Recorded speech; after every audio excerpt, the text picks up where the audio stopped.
Hey guys, welcome to the Forum for Learning and to part 1 of lecture 2. This lecture is going to be all about, or rather part 1 is going to be all about atoms.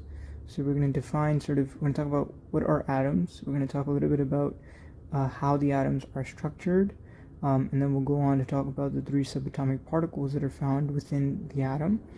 We'll also discuss what are the atomic numbers, mass numbers, and what's atomic weight. We'll also talk about how protons and neutrons specifically determine the physical characteristics of an element, and we'll close off by discussing how electrons in particular determine the chemical properties of an element. So without further ado, let's get started. So what are atoms? Well, an atom is essentially the fundamental unit of matter, right? So the next question would be, well, then what's matter, right? So matter is just anything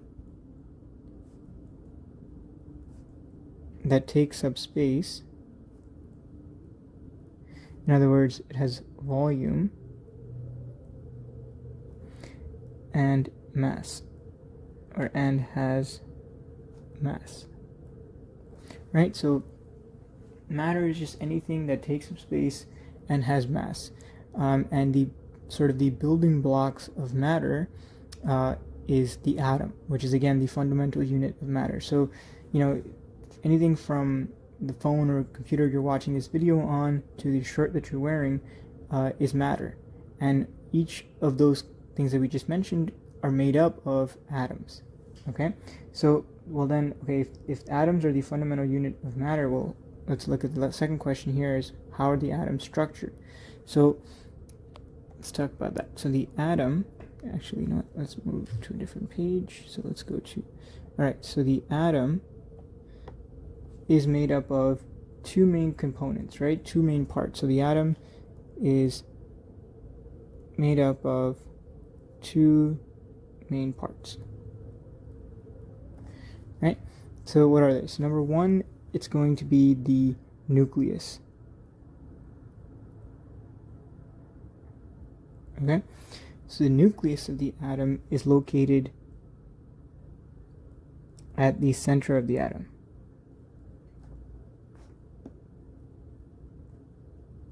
Okay? And the nucleus is actually really tiny relative to the atom as a whole, right? In fact, it's something like the nucleus is only 1/10,000th the volume of the entire atom.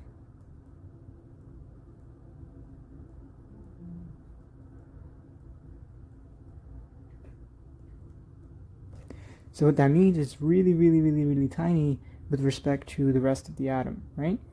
Okay, and the other important thing about the nucleus is that, the nucleus houses the protons and the neutrons. And these guys are two of the 3 subatomic particles. And so the protons and neutrons are found within the nucleus of the atom. Okay, so the other part of the atom, because remember we said it's made up of 2 main parts, is just everything outside of the nucleus. There's no real formal name for it, so we'll just kind of call it the periphery, right? As in like the peripheral portion of the atom. And so the periphery is again sort of just the area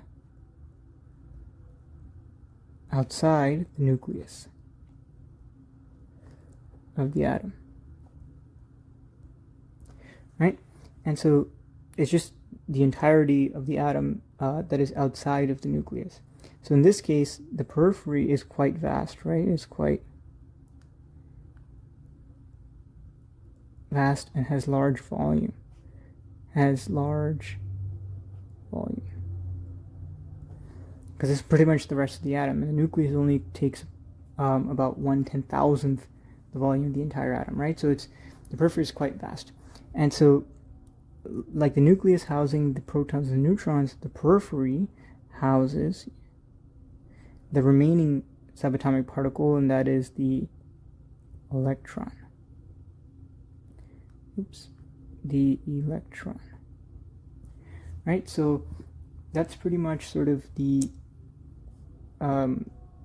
atom from a structural perspective, right? So now that we've introduced the protons, the neutrons, and the electrons, let's look at sort of how they're organized and the characteristics that they possess. So what we'll do is we'll sort of go through an overview of the three subatomic particles, and then we'll discuss them sort of in individual detail. Okay? All right, so let's get a table going here.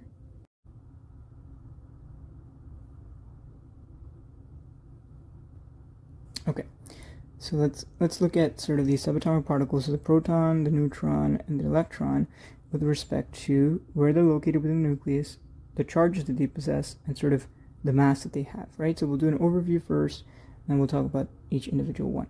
So we just mentioned the location just recently, right? So we mentioned that, for example, that the nucleus contains the protons and the neutrons, and the periphery contains the electrons, right? The electrons are located outside the nucleus. So the protons, obviously the location is the nucleus. The neutron is also located in the nucleus.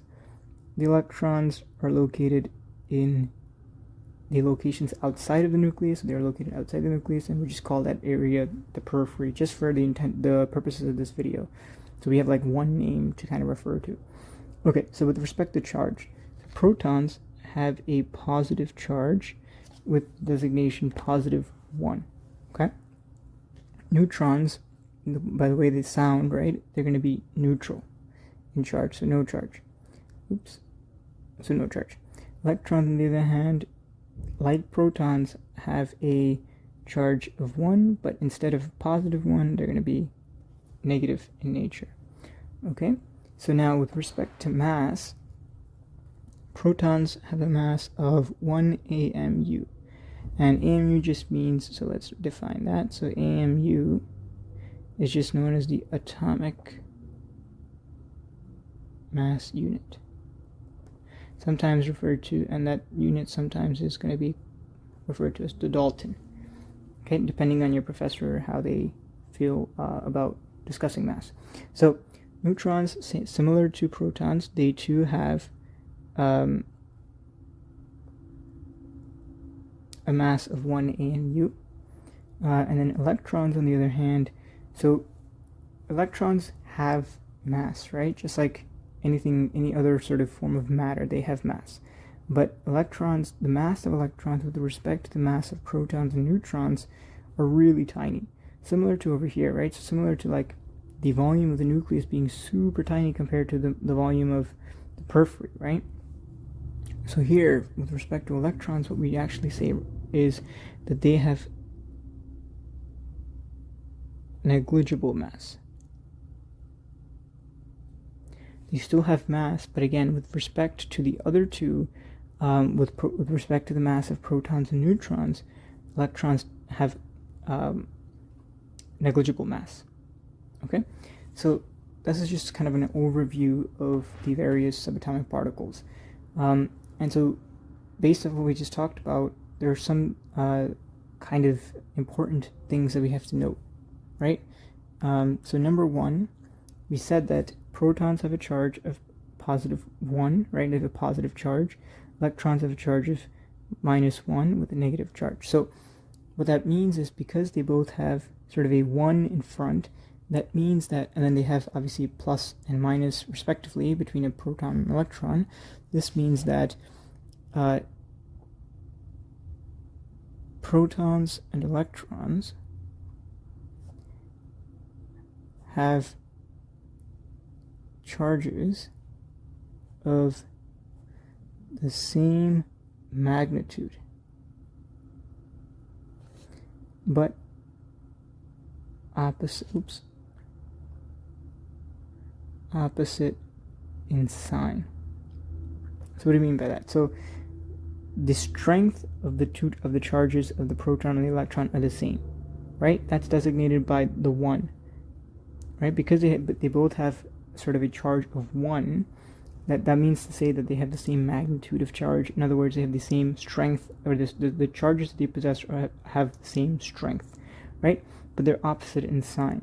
So what that means is that protons, so the charge of the proton will cancel out the charge of the electron, right? That's what that means, because the strength of the charges is the same, it's just that they're opposite in sign. So the caveat to this is that in a neutral atom, the number of protons will equal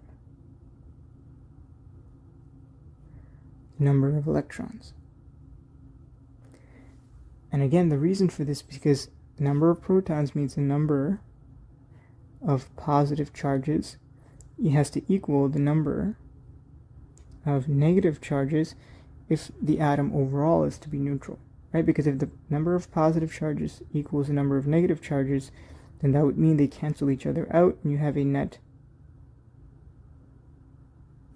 neutral charge, right? So that's an important distinction to make, because if an atom is neutral, which sort of most naturally occurring atoms tend to be neutral, so if the atom is neutral, then that means the number of protons has to equal the number of electrons. And the reason for that is because the protons and electrons have charges of the same magnitude but opposite in sign. Okay, so that's one sort of important thing to note. The other thing is also that, so we mentioned here that the mass of the electron is negligible when compared to the mass of the proton and the mass of the neutron, right? So what that means is that, so let's write this down. So when we make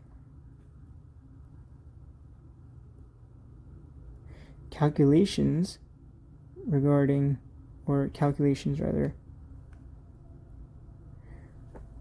for when we wanted to determine sort of the mass of the atom. So when we make calculations for determining the mass of an atom, we don't include electrons. And again, the reason is because that the main contributors of mass with respect to the atom is going to be your protons and your neutrons. And because the electrons are negligible, you don't really have to include them when making calculations for determining the mass of an atom. Okay, because again, the electrons have negligible mass. Okay, so that was another important thing to note. Another thing to note is that the nucleus of an atom is dense and positively charged. Okay, so what do we mean by that? Well, again, the nucleus of the atom, so let's look at the nucleus for a second, right? So we see nucleus coming up here, which means that, again, they house the protons and the neutrons. And now if you look at the charge of the nucleus, you have positive charges and you have neutral charge. So overall, the overall charge of the nucleus is going to be positive, right? Because protons are going to contribute to that positive charge, and the neutrons, they don't contribute anything to charge. So overall, the nucleus is going to have a positive charge, right? So it's positively charged. So what do we mean by that it's dense? Well, density again is a function of mass and volume, right? So we know that the majority of the mass of an atom is located amongst the protons and the neutrons, and these guys are located in the nucleus. So the nucleus is actually contains pretty much the majority of the mass of the atom, right? Because that's where you have protons and neutrons, which are the two subatomic particles that actually contribute to atomic mass, or to the mass of the atom. And so the mass is concentrated within the nucleus.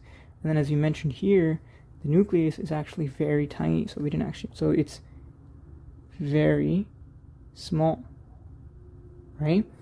And so when you have a large amount of mass in a small amount of volume, you end up with something that is super dense. So again, the nucleus of an atom is a dense, positively charged is actually is the dense positively charged core of the atom. Okay? Alright. So now let's make one more distinction, and that is that this is actually kind of important, is that let's do it the other way around. So opposite charges attract each other,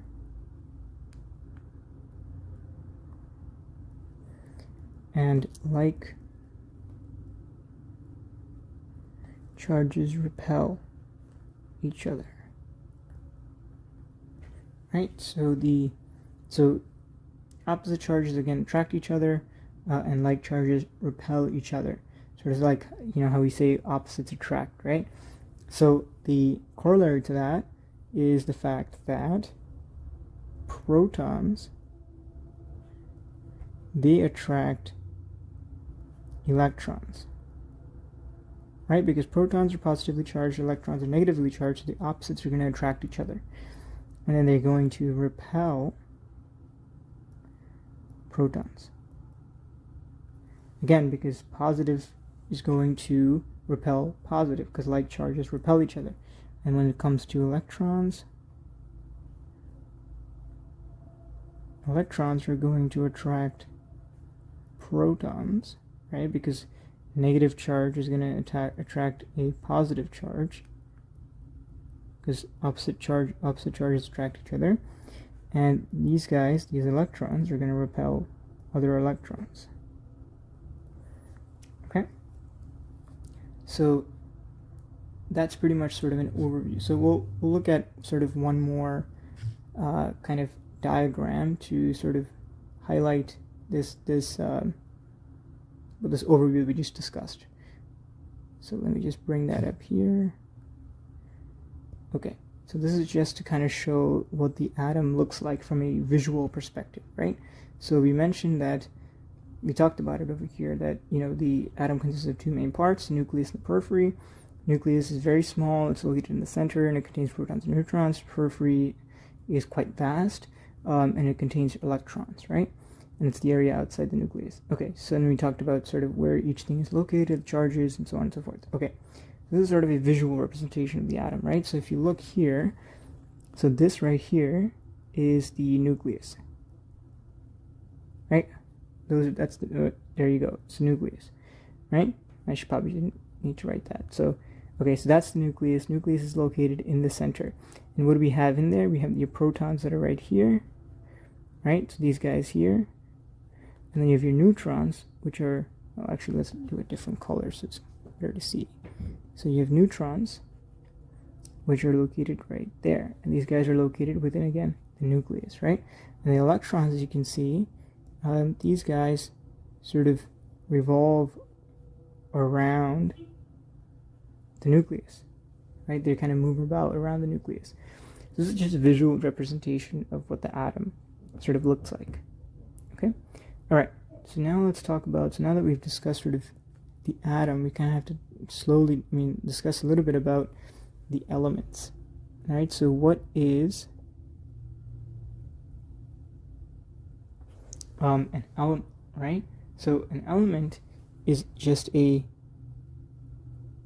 pure substance that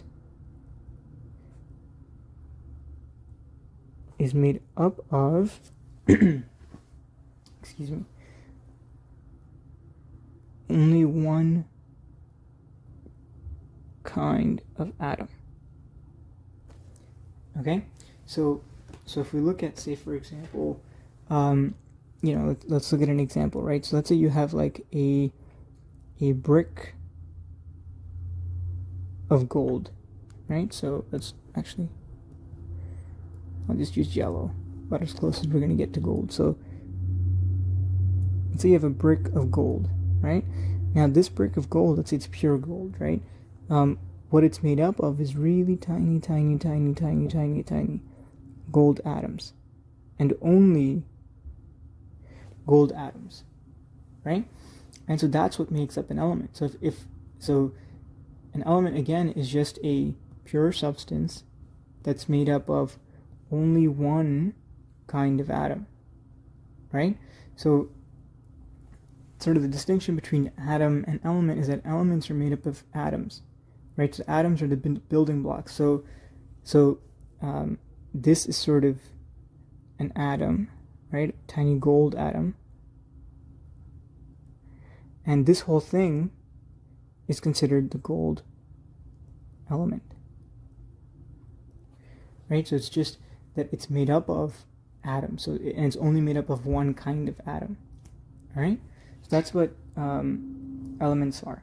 So now let's talk about sort of the biologically, elements that are biologically prevalent.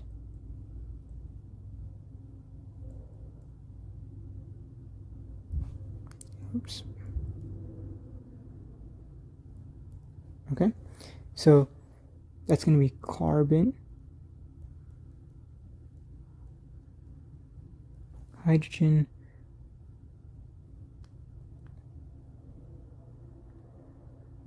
oxygen, nitrogen, phosphorus, and sulfur. These are going to be like sort of the predominantly the elements that are predominantly present in biological creatures and biological systems, right? Now primarily it's going to be these four guys right here. So that's going to be the most abundant set of elements that are found within biological systems. So carbon, hydrogen, oxygen, nitrogen, with trace amounts of phosphorus and sulfur, right? So now what's interesting is that if you look at, for example, carbon, right? Carbon has specific properties that are unique to carbon, similar to hydrogen, similar to oxygen and nitrogen, and so on and so forth. So even gold, right? So all of these elements sort of have their own unique characteristics, whether it be physical or chemical, right? So what causes those distinctions to exist, right? So what causes them to be unique? And that has to do with subatomic particles. So the physical and chemical properties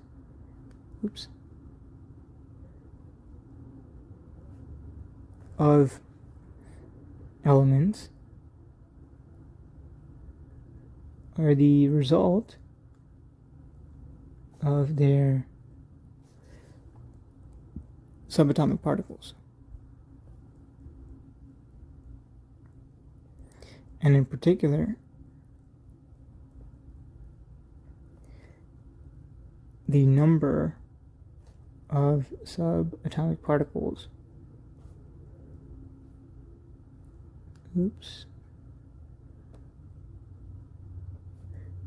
in the nucleus of the element's atoms. Right? So it's in particular the number of subatomic particles. So with that being said, let's look at each subatomic particle individually and see how they contribute to the physical and chemical properties of various elements. Okay? So what do we have? So first we have, so let's look at the table again. So we'll first talk about the protons. So that's number one. Okay? So let's look at protons.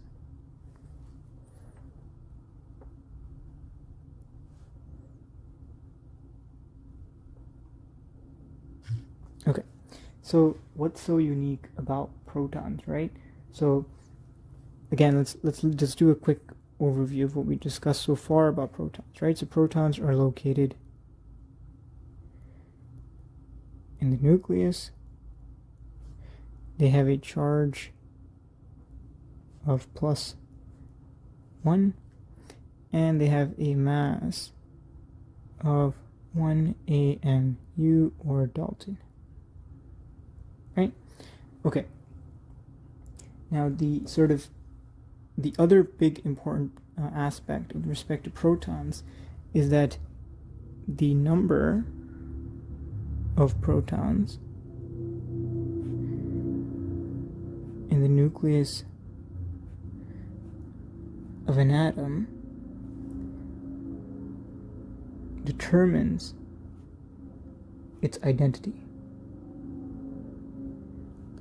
Identity.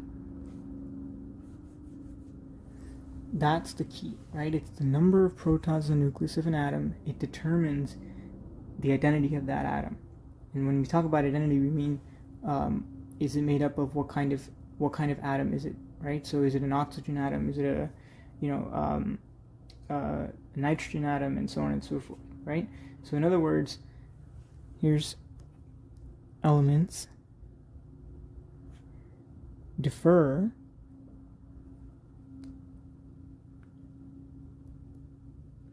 from one another based on the number of protons in the nucleus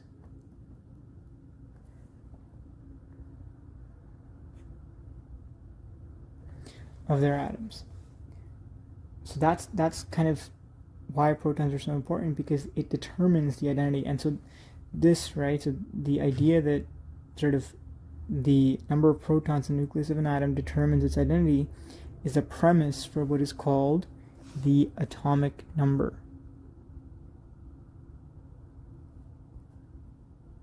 Actually, let's write out the whole thing. Number. So again, what's the atomic number? It's simply the number of protons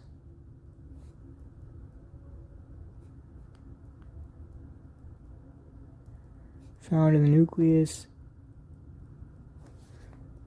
of the atom of an element, right?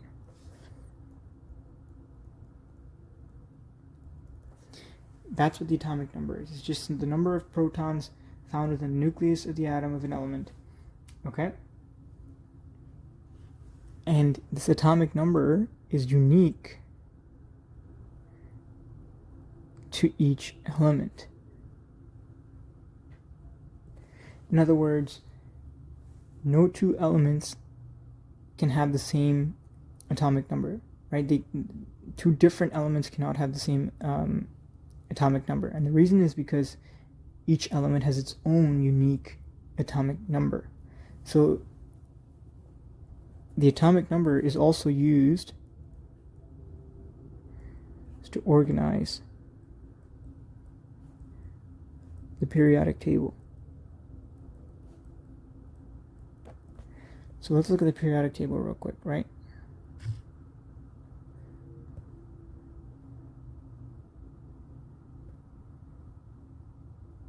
Bring this up to look. Okay, so if you look at the periodic table, which is again the periodic table of elements, right? You notice that, for example, it starts off with 1, and it's numerical in ascending order. 2, right? 3, 4, 5, 6, 7, 8, 9, 10, and so on and so forth. So the periodic table is actually organized based off of the atomic numbers of elements. Now it also takes into consideration the various properties that these elements have, but one of the main organizational features of the periodic table is the atomic number.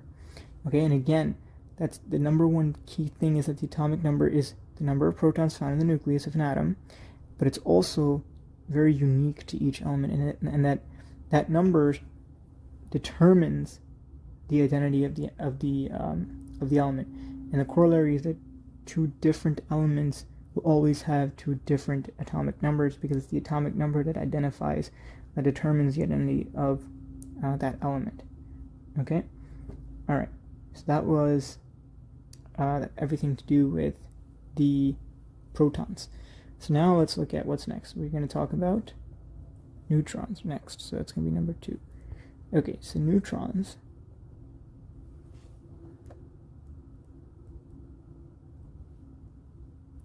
So let's do a quick recap of what we discussed so far with respect to neutrons. Again, these guys are located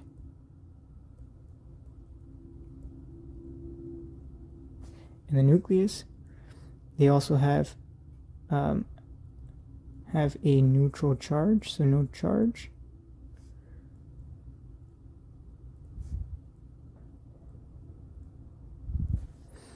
And they have a mass of 1 AMU or Dalton. Okay, so why are neutrons important? Well, neutrons, So neutrons are important when discussing mass number and isotopes. So what is mass number and what are isotopes? So let's discuss mass number first, and we'll talk about isotopes. So we can talk about it here. Okay. So mass number, right? Well, actually, let's write.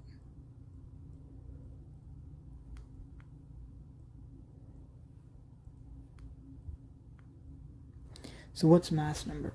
So mass number is the number of protons and the number of neutrons in the atom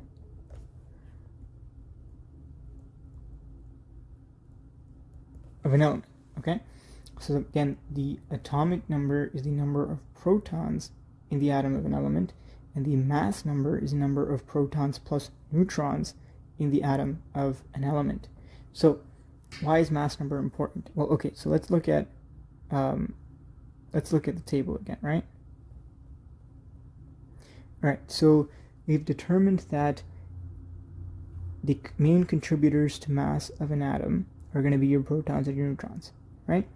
And the other thing is also that your protons and your neutrons have a mass of 1 AMU each. So the contributors of mass are, the atomic mass, are protons and neutrons, and they each have a mass of 1 Dalton or 1 atomic mass unit. So what that means is the mass number is also the mass of the atom, because the mass number takes into account the sole contributors of mass in an atom, which are protons and neutrons, and because protons and neutrons each have a mass of 1 Dalton each, the mass number is also the mass of the atom. Okay? So that's why mass number is important. Now let's talk about isotopes.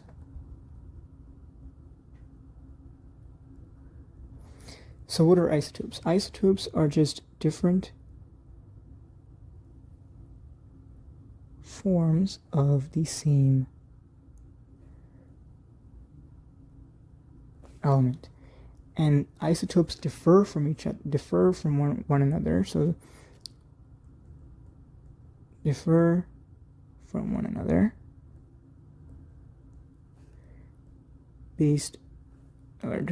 another because, or actually should say, by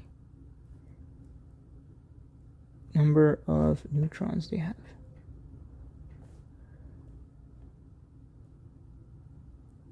So what that means is, so that there's some important things to note. That if they're different forms of the same element, right, what does that mean? That means that isotopes have the same atomic number, right? Because if they're different forms of the same element would mean that they have the same atomic number, because remember, the atomic number is unique to each and every element. So that's number one. But if they differ from one another by the number of neutrons, then that means that, so they have the same atomic number but different mass number, right? Because again, the mass number is the number of protons and the number of neutrons, and if these guys are different from one another by the number of neutrons they have, that means they must have different mass numbers as well. So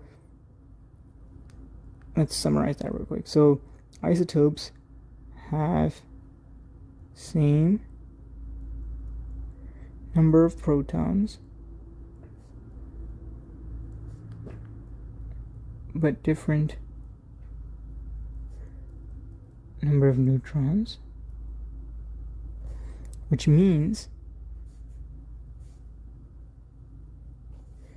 it looks like smiley faces, oops, which means that they have the same atomic number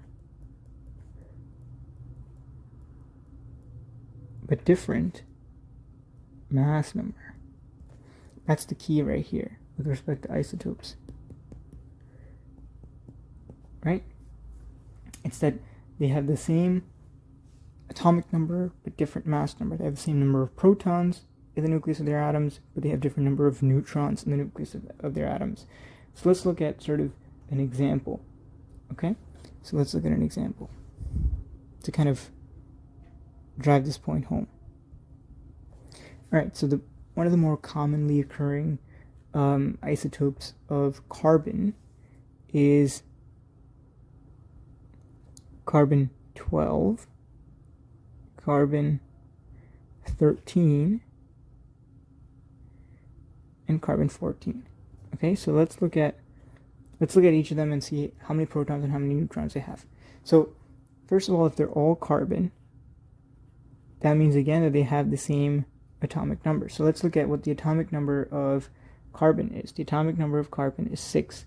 And why is it 6? Because it has 6 protons in the nucleus, right? So these guys all have 6 protons. 6 protons. And 6 protons. Right? Well, okay.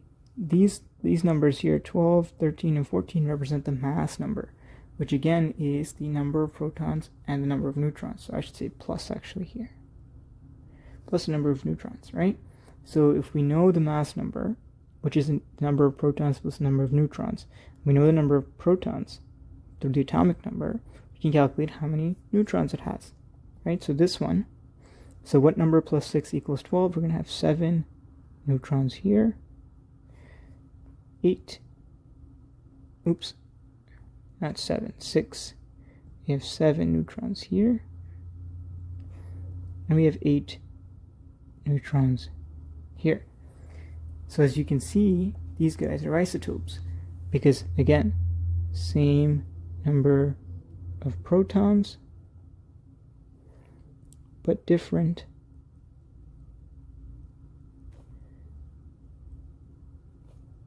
number of neutrons. Right, so that's what isotopes are. Isotopes are just atoms that have different number of neutrons, but same number of protons. Okay? So, and then obviously the corollary being the same atomic number, but different mass number. Okay? So those are just good examples of isotopes, a good example of a commonly occurring isotope. Now, generally speaking, most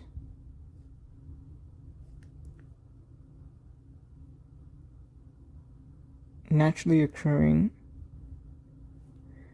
isotopes are stable, generally speaking. But there are some that aren't, and these guys are called radioisotopes. And the reason they're called radioisotopes is because radioisotopes are isotopes that undergo radioactive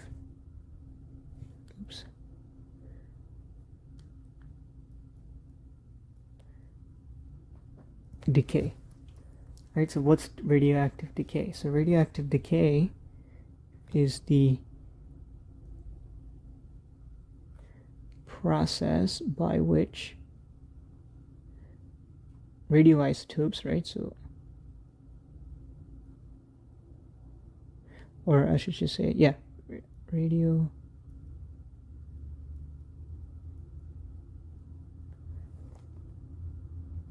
radioisotopes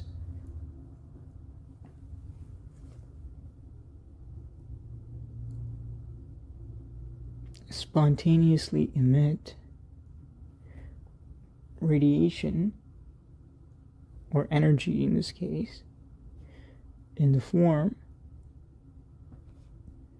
of alpha beta. So let's do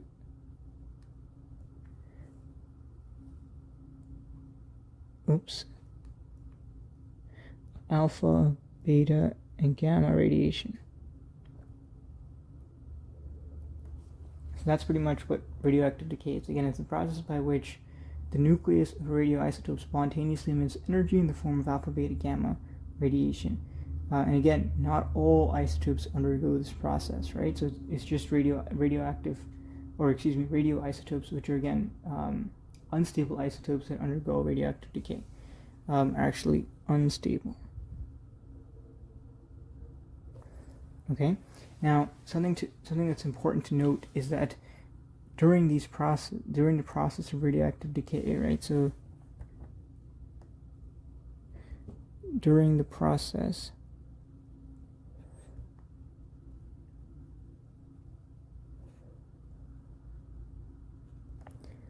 a nucleus might eject a neutron or proton. Now, if it ejects a proton, that means that the atomic number changes, right? Because if you lose a proton, the number of protons in the nucleus goes down by 1. If you lose 2, it goes down by 2. If you lose 3, and so on, it goes down by 3, and so on and so forth. So if you lose, or the nucleus ejects a proton, that means that the number of protons in the nucleus goes down by the number of protons that are being ejected, which means the atomic number is going to change, and it's going to go down by the number of protons being ejected, which ultimately means that now you have a new element, or that the isotope changes to a new element, right? Because again, now it has a different atomic number, which means it's going to be a different element. So that's something important to note, because you might have a question where it asks that in your lecture course. Okay, so now before we finish off with talking about neutrons, let's talk about atomic weight.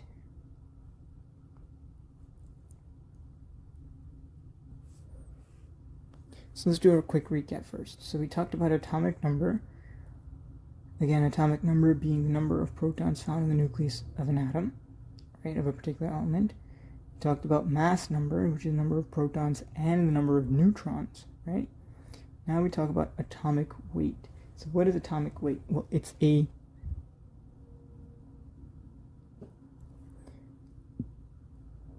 weighted average of all the naturally occurring isotopes of an element in their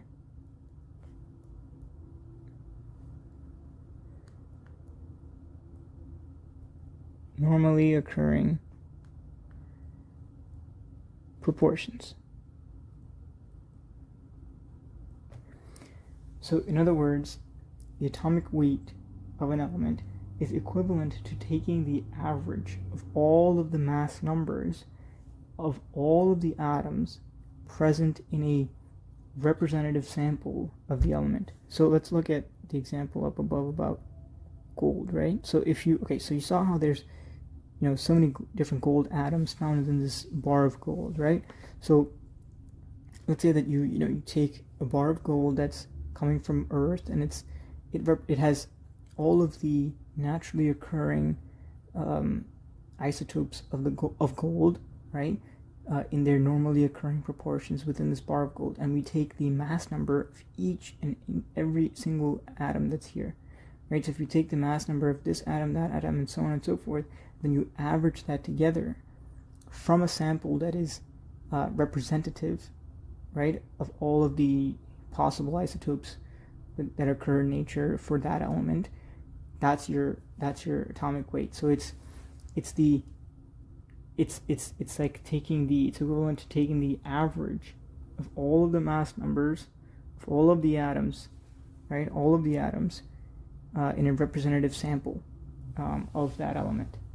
So that's what atomic weight is. So if you look at, so let's look at something. Where's the periodic table? So if you look at the periodic table, particularly this part of the periodic table, we see how the elements are represented in the periodic table, right? So we mentioned that number 1 is the atomic number over there. And again, we mentioned that that majority or all the atoms in represented in the periodic table are organized based on their atomic number. So the first number on top is your atomic number, and so on and so forth, right? All of these are the atomic numbers of the respective elements. Now down below that you have the atomic symbol, right? And then below that you have your atomic mass or atomic, let me just take this out, atomic weight, right? They're kind of interchangeable. And then you have the name of the element, the elemental name. So that's sort of one way to sort of depict an element. Now, I have to make a couple of distinctions here. Number 1 is that atomic mass and atomic weight can be used interchangeably. And atomic mass, when we talk about atomic mass, that's different from the mass of the atom.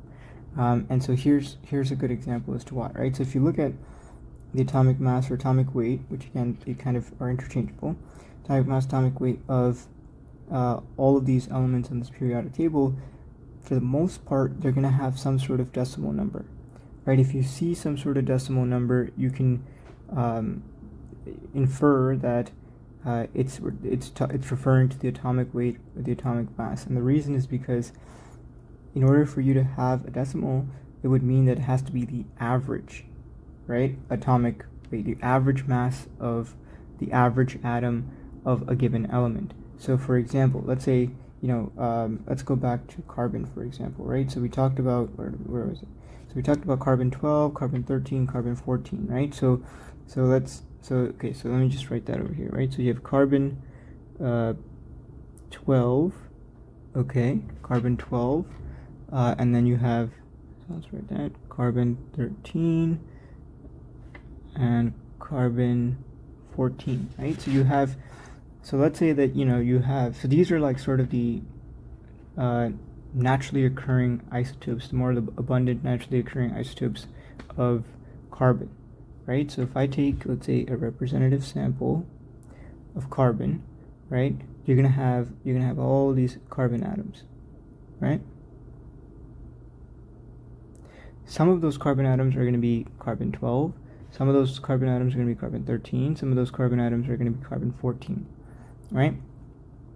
But what's going to happen is, so this is a distinction between the mass of an atom versus atomic mass or atomic weight, right? So let's say that, let's say I pick this atom here, right? This one right here, and let's say that's a carbon 14 atom, right? What's the mass of that atom? The mass of that atom is just the mass number, right? And this is the mass number, so the mass of that atom is just 14 AMU, or Dalton, right? And then let's say that I pick this one, and let's say that's a carbon 13 atom. So if that's carbon 13, then we know that that atom, the mass of that atom, is going to be 13 AMU or 13 Dalton. So that's the mass of the atom, or the mass number, right? As we mentioned before, when we discussed mass number, that the mass number is also the mass of the atom. But that's different from atomic weight and atomic mass. And the reason for that is because, where's the periodic table? Just lost the periodic table. Yep, there we go. Atomic mass and atomic weight is that we take the mass of this, we take the mass of this, we take the mass of this, and all of these different carbon atoms, and we average that mass together. And when you take an average of of millions of atoms in a representative sample, you're going to end up with some sort of decimal point, right? So that's the distinction, is that the mass of the atom applies to a specific individual atom of an element, right? And that's based off the mass number. That's essentially the mass number. Now, atomic weight, on the other hand, is the weighted average of all of the naturally occurring isotopes in their normally occurring proportions. And it's equivalent to taking the average of all the mass numbers of all these atoms present in a representative sample of carbon, right? So that's the distinction between atomic mass slash atomic weight and the mass of the atom slash mass number. Okay, so it's an individual specific atom versus, generally speaking, how much is the average carbon atom. Say, for example, what's the mass of the average carbon atom, right? So that's the difference between mass number and mass of atom versus atomic mass, atomic weight. Now sometimes you'll see atomic mass referring to the mass of the atom, because it makes sense, right? Atomic mass. But usually if you see a decimal point, you can rest assured, or you can infer comfortably, that it's discussing atomic weight. It's discussing that weighted average. Okay.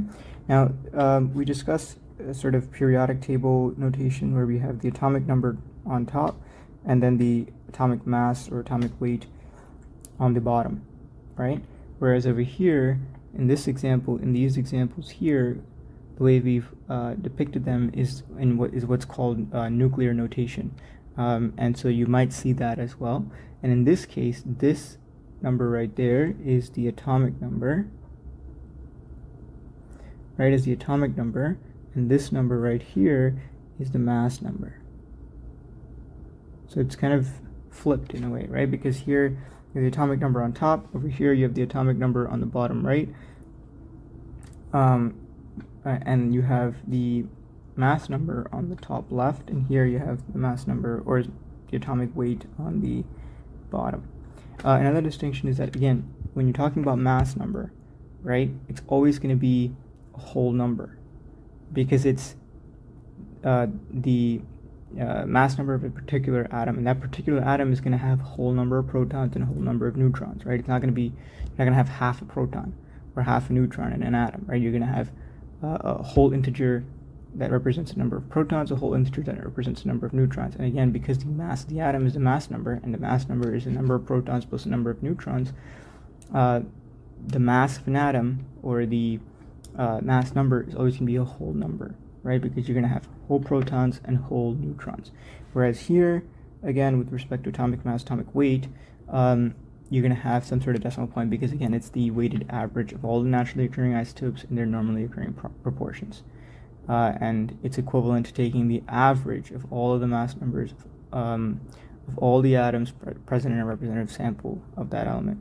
So you can kind of think about sort of mass of the atom, and then when we're talking about atomic weight, it's the weighted average, right? Atomic weight, weighted average, and then mass of atom, right? So, okay. So we discussed nuclear notation, we discussed, kind of went over again what atomic weight is and the distinction between atomic weight and atomic mass and and mass of atom and mass number. Okay. All right. So now let's get to what's next. Let's see what we've talked about thus far. So we covered what are atoms. We covered how are atoms structured. We covered the three subatomic particles. We just discussed atomic number, mass number, and atomic weight. We discussed how protons and neutrons determine the physical characteristics, and by physical we primarily are discussing mass, right, with respect to protons and neutrons anyway. And then now we're going to get to electrons and how they determine the chemical properties of an element. So let's get to electrons. Okay, so electrons, right? So electrons, oops, let me rewrite this. Okay, so electrons, like we mentioned earlier, are located outside the nucleus, right? And we term this the periphery, right? Again, this is just for the purposes of this video, I don't know how your professors will sort of come up with what name to describe this, but again, just know that electrons are located outside the nucleus of the atom, right?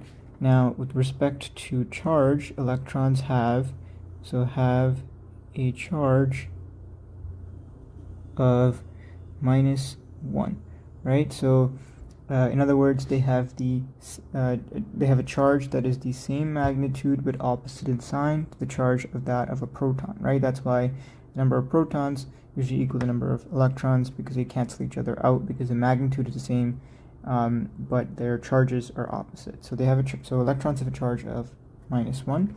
Now, with respect to mass, they have negligible mass when compared to, say, protons and neutrons, right? Okay, so the importance of electrons come into play with the fact, knowing the fact that it's the electrons that affect the chemical properties of an element. And what do we mean by chemical properties? That we're just simply talking about the fact that electrons dictate, or the number of electrons that are found within an atom of an element, that dictates how that specific atom will interact or react with other atoms and elements. Okay, so electrons determine sort of the chemical properties of an element. So we mentioned that electrons are located outside the nucleus, right? And we also mentioned that this area, this region that we dubbed the periphery, the region outside the nucleus, is quite vast, right? It has a lot of volume and it's quite vast, and it's a lot of empty space as compared to the nucleus. So if electrons are located in this really large empty space, there has to be some sort of way in which they're organized, right? So electrons are organized. So electrons are organized into orbitals and energy shells. So that's sort of how they're organized within the periphery, within the region outside the nucleus of the atom, right? So let's talk about orbitals. So what are orbitals?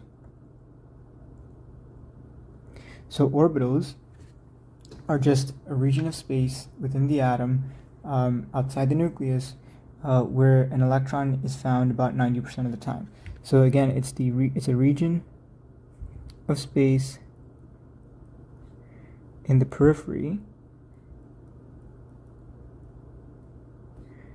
where an electron is found 90% of the time. Okay, now there are different types of orbitals that exist with respect to different shapes and different orientations, but regardless of the type of orbital, a single orbital can only contain up to 2 electrons max. Meaning, so let's write that. So a single orbital, regardless of the type, can only contain 2 electrons max. And why is that, right? So let's remember, we mentioned earlier in this lecture that earlier in this video that like charges repel each other and opposite charges attract each other, right? So electrons again are going to have the negative charge. So 2 electrons, they contain like charges, are going to have some sort of repulsive force, right? Now, if you add a 3rd electron, a 4th electron, 5th electron, 6th electron, you can have tremendous repulsive forces, and that's going to cause them not to want to be close to each other. So up to 2 electrons can be housed within a single orbital, but any more and the repulsive forces get too big to where you can't have more than 2 electrons, pretty much. Okay, so a single orbital can only contain 2 electrons maximum, right? Now, that gives rise to certain issues in the fact that because of the 2 electron limitation, atoms with more than 2 electrons are going to need to have more than 1 orbital, right, to accommodate the additional electrons. And so that's what gives rise to energy shells. So this two electron limitation for orbitals gives rise to energy shells, because again, atoms of elements that have more than 2 electrons are going to have more than one orbital, right, to house all the electrons. So we have energy shells. So let's talk about energy shells. Okay, so hang on one second. Okay, so let's talk about energy shells.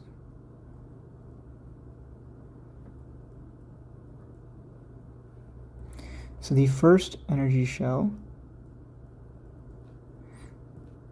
okay, so the first shell is going to contain up to the first 2 electrons of an atom. Okay, so it can contain up to the first 2 electrons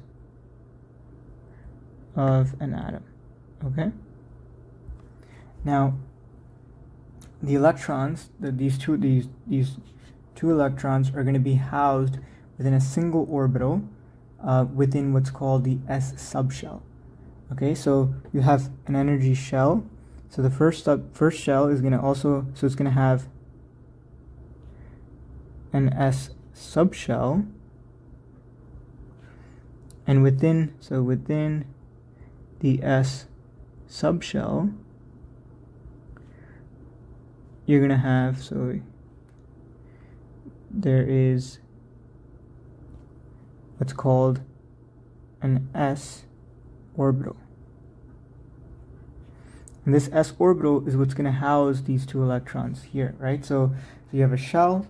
So the first shell has a subshell called the s subshell. The s subshell contains an orbital called the s orbital, and it's within this s orbital that these 2 electrons are going to be housed. Now this s orbital is spherical in shape, right? So the s orbital has a spherical shape. Now, something that's important to note about the first shell is that the first shell is the closest to the nucleus. So closest energy shell to the nucleus. And that brings about an important property. The closer, so remember we mentioned that the reason that an orbital can only contain 2 electrons maximum is because of the repulsive forces, right? They get too much when you add third or fourth and so on electrons. So up to 2, you still have some repulsive forces, but it's manageable. Now, that's with respect to like charges repelling each other, right? But remember we said that also the opposite, in other words, opposite charges attract each other, right? So because the electrons are negatively charged, protons are positively charged, protons are found within the nucleus of the atom, and electrons in the first shell are going to be close, or are going to be the closest electrons to the nucleus. There's going to be an inherent stability, because those attractive forces between the nucleus and the protons and in the nucleus and the electrons in the first shell are going to allow for greater stability. So in this case, it's this shell. So again, it's the first shell is the closest energy shell to the nucleus. And because of the proximity to the nucleus, the negative electrons are greatly stabilized by the positive protons in the nucleus. And so because of this, so it's the closest to the nucleus, and because of this, this shell has the least energy and is the most stable. So it has the least energy and is the most stable. Okay, so it's because of the fact that opposite charges repel. These guys are going to be the closest to the opposite positive charge of the protons in the nucleus, and so there's going to be attractive forces that are going to help stabilize these electrons and give them the least amount of energy, because those repulsive forces are going to be mitigated by the attractive forces of the nucleus. Okay, so now the second shell. So this can contain up to an additional, or up to 8 additional electrons. So now, how are these electrons organized, right? So in this shell, you're gonna have an s subshell similar to the first shell, and what's called a p subshell. Okay, so this s subshell is going to contain an s orbital similar to the first shell. So that's one single s orbital. The p subshell is going to contain 3 p orbitals. So you have 1 s orbital, 3 p orbitals, for a total of 4 orbitals.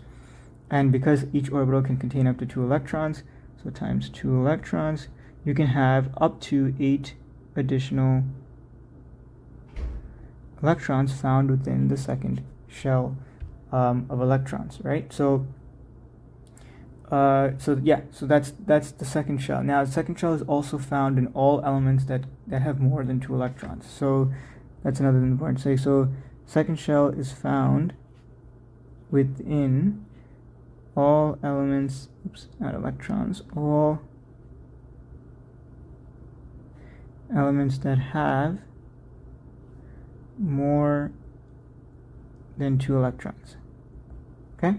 Because if it only has 2 electrons, then it only needs the first shell, right? Because the first shell can house up to the first 2 electrons. But if you have more than 2 electrons, you're going to need a second shell to organize or to hold the additional electrons. Okay, so now elements that have more than 8 plus 2, 10 electrons are going to have additional shells.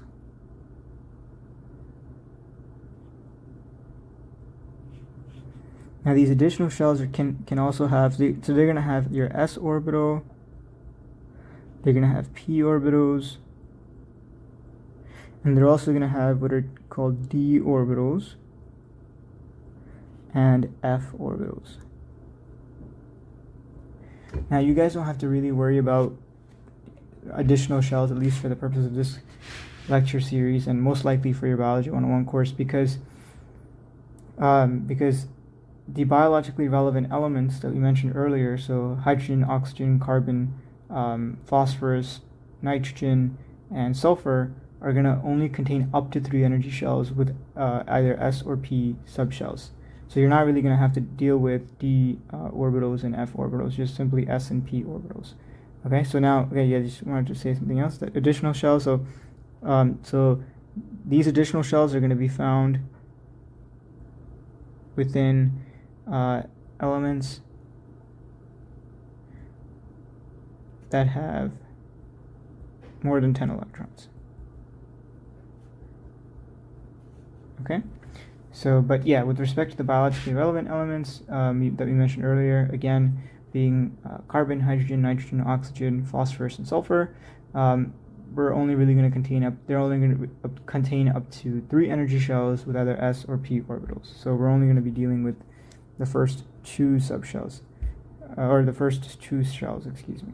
Okay, all right. So we have to mention another thing is that another thing that's important to note is that within an energy shell,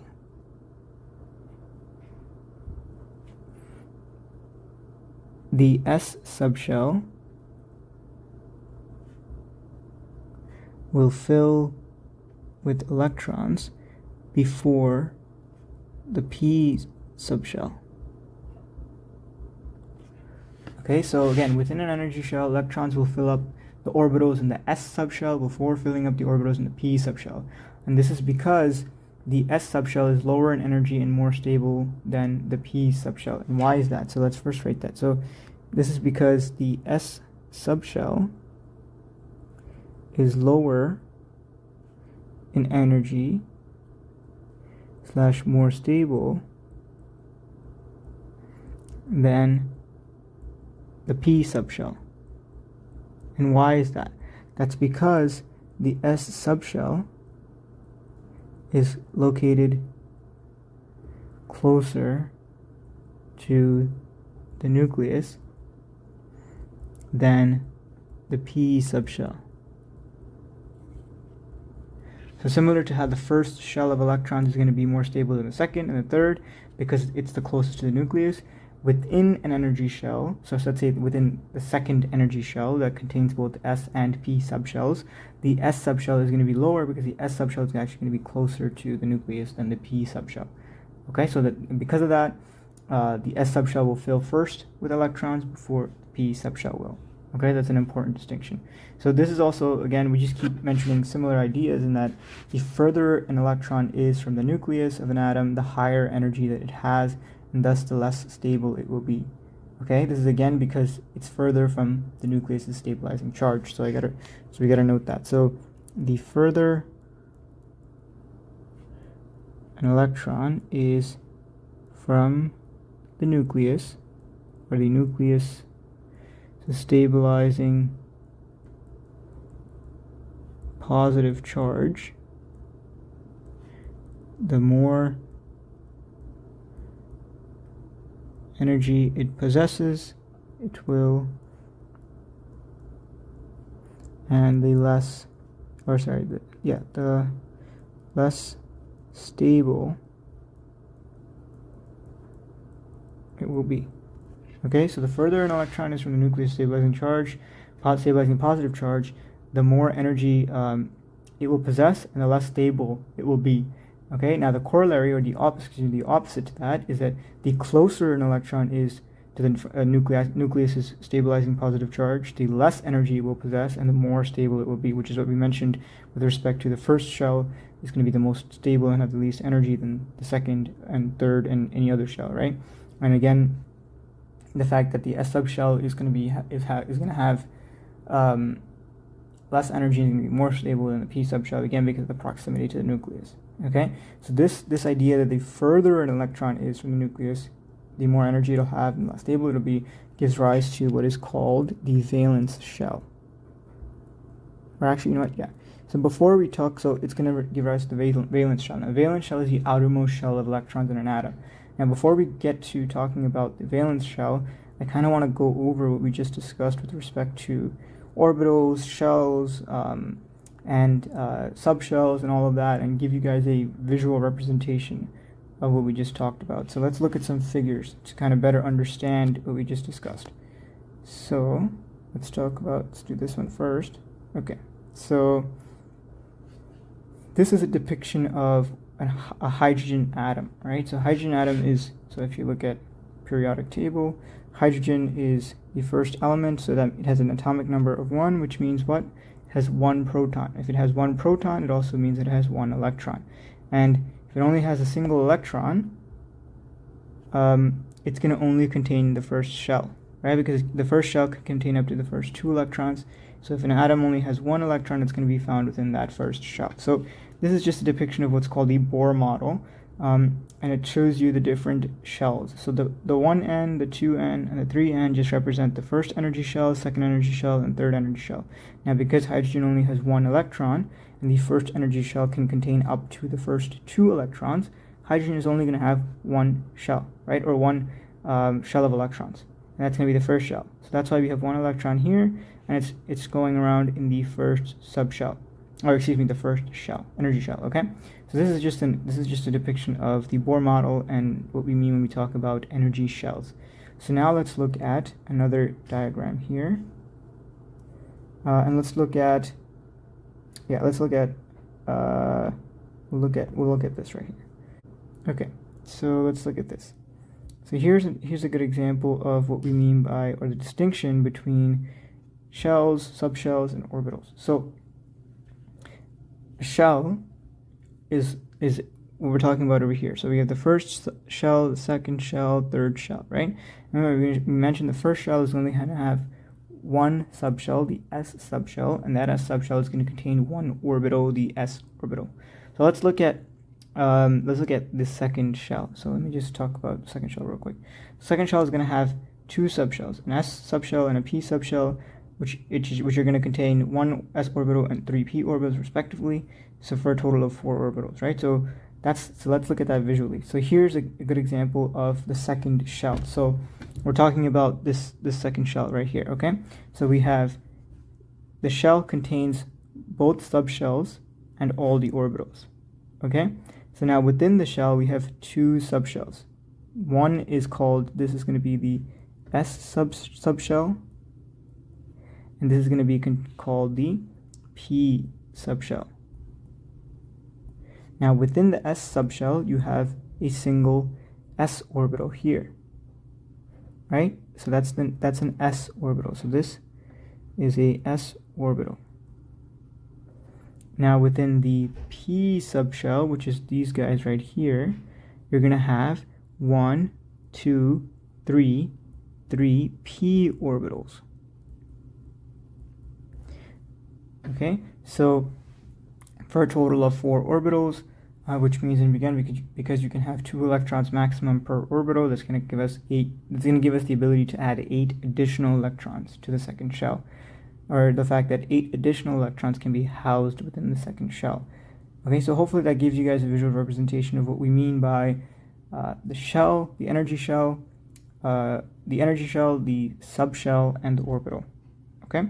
All right. So now let's look at one more diagram to talk about proximity.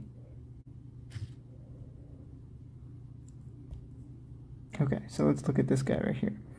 All right, so here we have same thing, same organization, same sort of depiction of three-dimensional depiction of the orbital. So let's look at this real quick. So we have 1n subshell, which means that it's a subshell within the first shell, right? And it's an S subshell, and that's this thing in blue right here. Okay. Now outside of that blue, we're gonna have the second subshells. So the subshell is the second energy shell. So we have the S subshell that's within the second energy shell, and we have the P subshell within the second energy shell. So let's look at the S subshell first. Now S subshell is going to contain your S orbital. The S orbital is located in this red sphere, okay, in the red sphere. And then you have outside of that the 3 p orbitals within the p subshell, and that's located here. So we have 1 p orbital here, we have another p orbital here, and we have another p orbital here.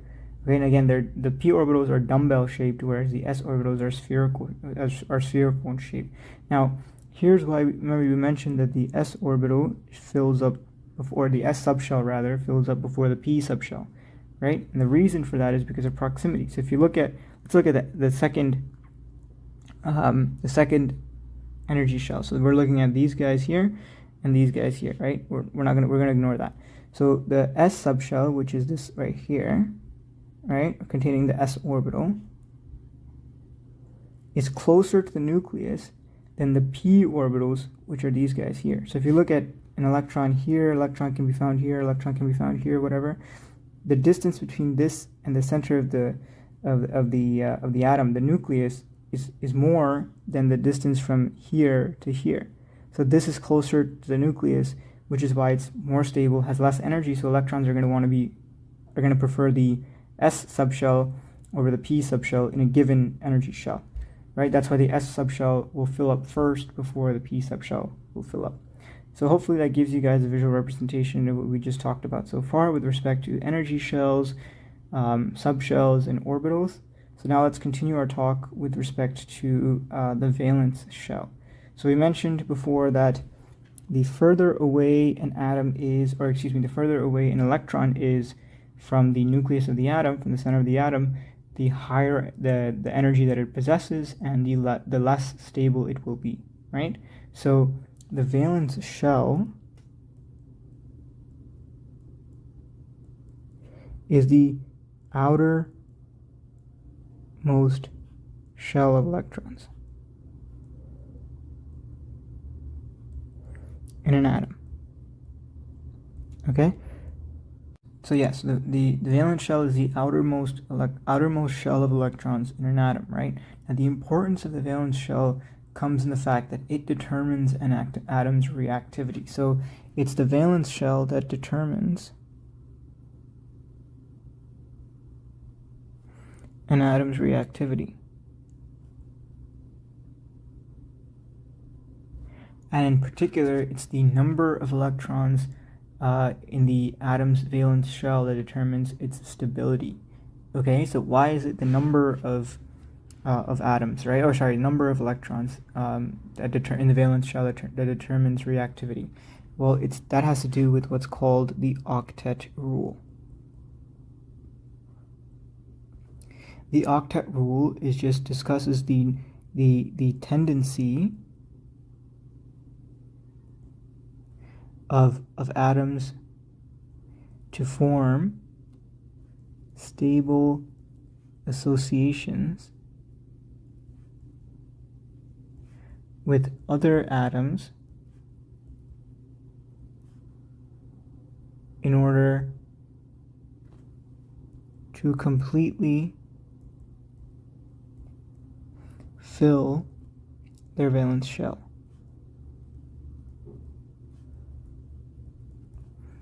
Okay, so valence shell, or the outermost shell, right? And in order to completely fill the valence shell, most atoms need 8 electrons. Okay, so again, it's the valence shell that is the outermost shell of electrons in an atom, and it's the valence shell that determines an atom's stability and reactivity. Okay, why is that? It has to do with the Octet Rule. The Octet Rule states that there's a natural tendency of atoms to form stable associations with other atoms in order to completely fill their outermost energy shell, or the valence shell. Now, in order to completely fill that valence shell, most atoms need about 8 electrons. And why is it 8 electrons? This is because the valence shell of most atoms only contains s and p subshells for a total of 4 orbitals, right? Because the s subshell contains a single s orbital, p subshell contains 3 p orbitals, so you have a total of 4 orbitals, which means they can house up to 8 electrons. Hence why to completely fill the valence shell, most atoms need 8 electrons. Now, there are exceptions to the Octet Rule, right? And it's called the Octet Rule because of the fact that most atoms need 8 electrons, right? Like octagon, right? It's 8 electrons, hence the name Octet Rule. Now, there are exceptions, right? So one of the more predominantly important ones, at least with respect to the biologically relevant elements, is hydrogen. So if we looked at hydrogen up here, so wait, let me just write down. So exceptions do exist. And then the example we're going to give is hydrogen. Okay, so let's look at hydrogen over here. So we mentioned that hydrogen has an atomic number of 1, which means that it has 1 proton in its nucleus. And because it has 1 proton, it also means that a neutral hydrogen atom is going to have it's going to have an electron as well. So it only has 1 electron, right? So if it only has 1 electron, it's housed within the first energy shell. Remember, we mentioned that the first energy shell can only contain up to the first 2 electrons. So the valence shell of a hydrogen atom is the first shell, right? Because it only has 1 shell. So that is the last and outermost shell. So in order to fill that valence shell, which is the first shell, it needs to have 2 electrons, right? Because the first energy shell can only house a maximum of 2 electrons. So to completely fill the first shell, you need to have 2 electrons. Now, hydrogen already has 1, so it just needs 1 additional electron to fill its valence shell. So it doesn't need 8, right? It can only hold up to 2. So that's the distinction, because hydrogen is unique in the sense that it only has 1 electron. It only has 1 energy shell, and which is the valence shell. And in order to fill that, you need 1 additional electron for a total of 2 electrons versus 8 electrons. Okay, so that's an important exception to the rule. Now let's talk about what happens when an atom has its valence shell completely filled. So when the valence shell of an atom is completely filled, right? When it's completely filled and it contains no unpaired electrons, that means that it's stable. And that stability makes the atom unreactive. So when the valence shell of an atom is completely filled, it is stable, and this stability makes the atom unreactive, unreactive. Okay, so let's look at an example, right? So if you look at, where's the periodic table? If we look at the group 18 elements here on the periodic table, so the last sort of column of elements, these are called the noble gases. And the reason they're called the noble gases is because they're unreactive. And they're unreactive because their valence shells are completely filled. And they have 8 electrons in their valence shell, which means that they satisfy the octet rule. And because their valence shells are completely full, they're stable, and that stability confers them the fact that they are unreactive. So that's where they're called the noble gases. So that's an example of elements that have completely filled valence shells. So now let's talk about. So we talked about what happens when. So we talked about the valence shell. We talked about the octet rule, the exceptions to the octet rule. We talked about what happens when the octet rule is fulfilled, right? Is satisfied, and with respect to the noble gases. In other words, what happens when the valence shell is completely filled. And now we have to talk about what happens when the octet rule isn't met, right? And it's not one of those exceptions. What happens when the valence shell is not complete? So when a valence shell is not filled completely, so when the valence shell isn't completely filled,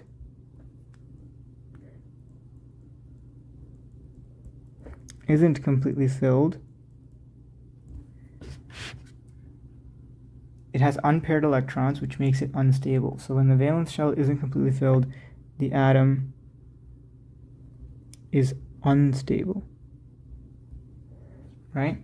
And this instability is going to cause the atom to want to react and bond with another atom such that it's able to fill the valence shell and gain stability. So, okay, so this instability is going to motivate the atom to react or bond with other atoms such that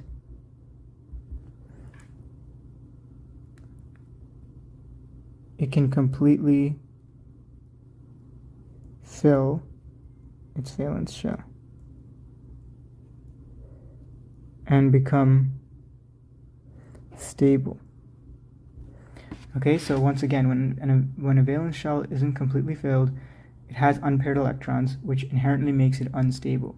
And this instability then causes the atom to want to go out and react or bond with another atom such that it's able to fill its valence shell and thus gain stability. And this process of acquiring stability is done through bonding, right? So this is where we have,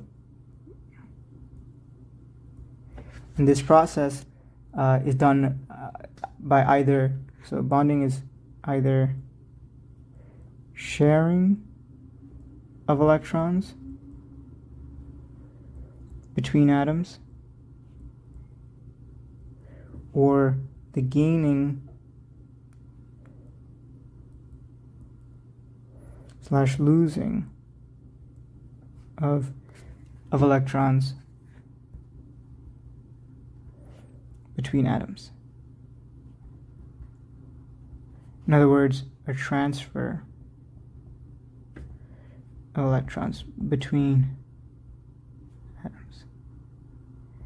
And this is going to set us up for part 2 of lecture 2, where we're going to talk about reactions and bonding. Hey guys, welcome to the Forum for Learning and to part 2 of lecture 2. In this video, we're going to answer these questions here. So we're going to talk about what a chemical bond is. We're going to talk about why atoms form chemical bonds. We'll talk about how chemical bonds form and how chemical reactions obey the laws of conservation of matter and conservation of energy. And we'll finish off by discussing what reversible and irreversible chemical reactions are. So without further ado, let's get started. What is a chemical bond, right? So a chemical bond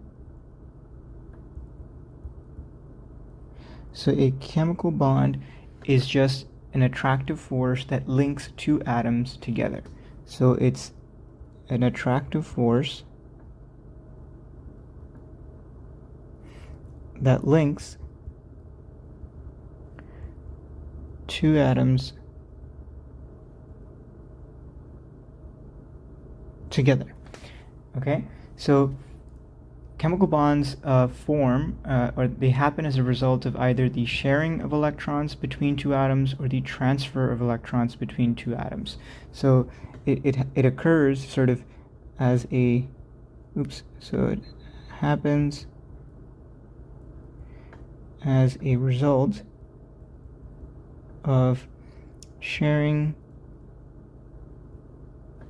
of electrons or the transfer of electrons.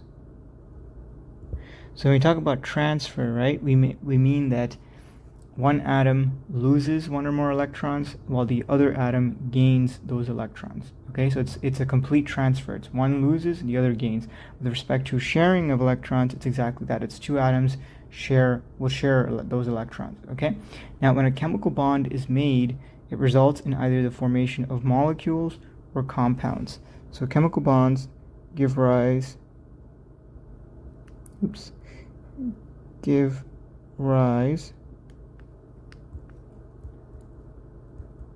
to either molecules or compounds. So what are molecules and compounds, right? So a molecule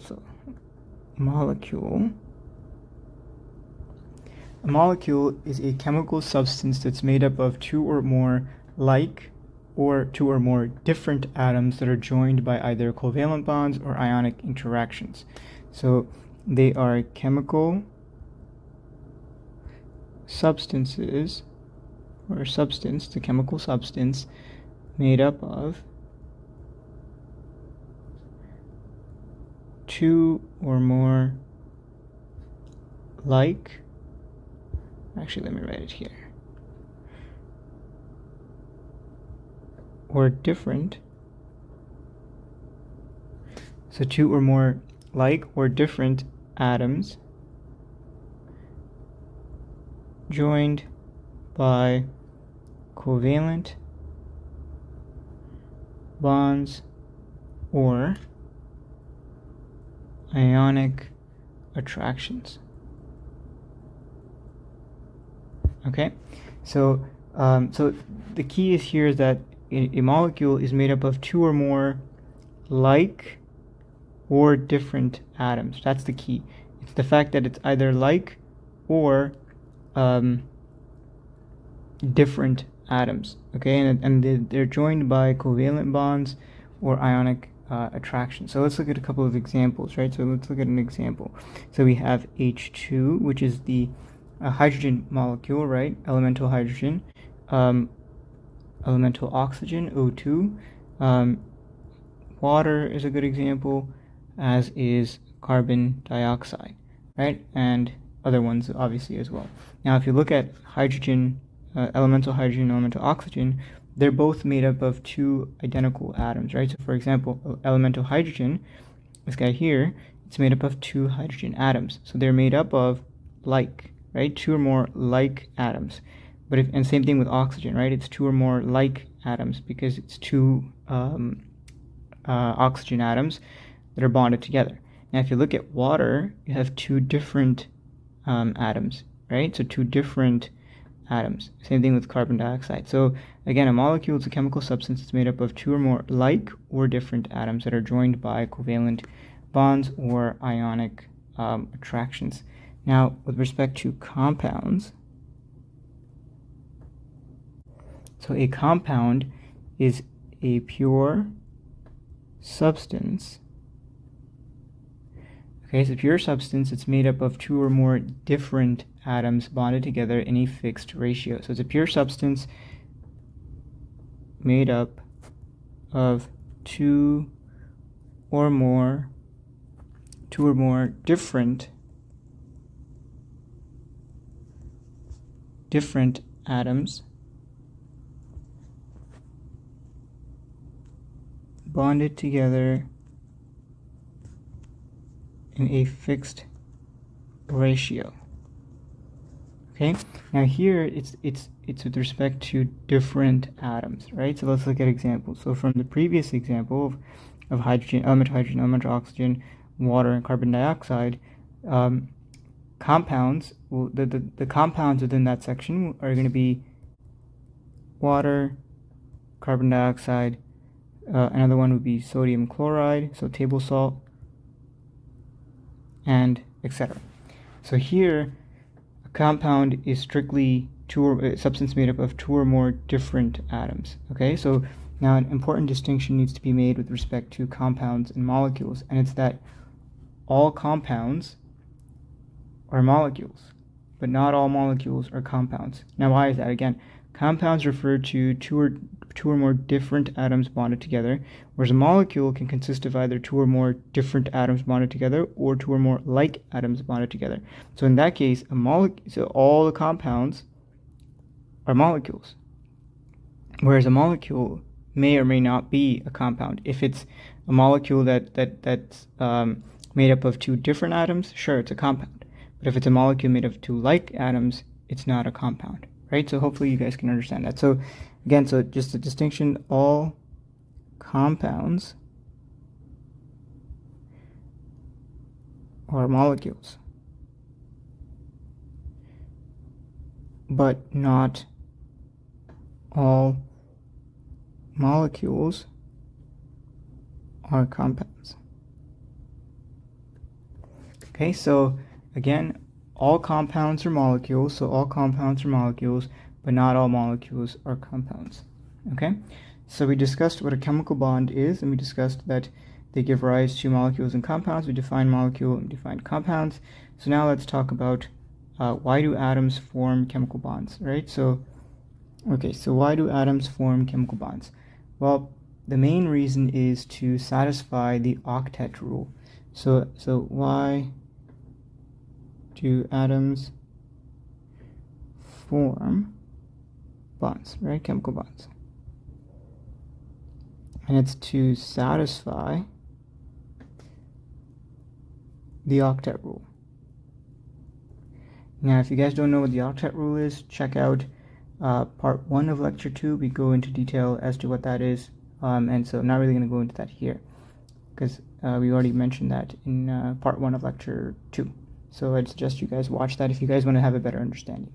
Okay, so again, so atoms form bonds to satisfy the octet rule. So bonding, right, so chemical bonds, they allow atoms that have incomplete valence shells to fill the valence shell completely, right? So most atoms that do bond, they tend to have incompletely filled valence shells.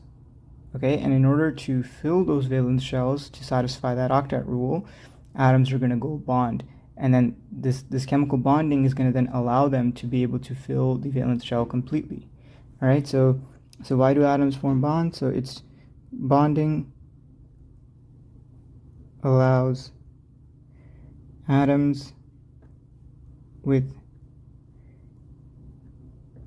incompletely filled valence shells to fill them completely.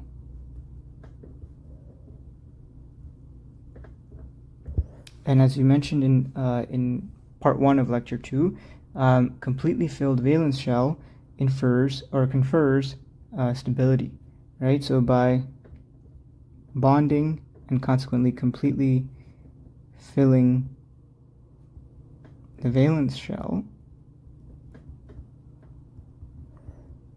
the atom gains stability. Okay, so that's pretty much the main reason as to why atoms want to bond with other atoms. It's an attempt to completely fill their valence shell and then gain stability. Okay, so again, if you guys want more information regarding the octet rule and regarding valence shells and all that, I suggest you guys check out part 1 of lecture 2, where we talk about that in detail. All right, so now we discussed what chemical bonds were. We discussed why atoms form chemical bonds. So now let's discuss how chemical bonds form. Okay, so how do chemical bonds form, right? So how do chemical bonds form? And chemical bonds form through chemical reactions. Okay, chemical reactions. So what are chemical reactions, right? Chemical reactions occur when two or more atoms bond together to form molecules, or when a molecule or bonded pair of atoms break apart. So they occur when two or more atoms bond together to form molecules or compounds, right? Molecules, or when a molecule or bonded atoms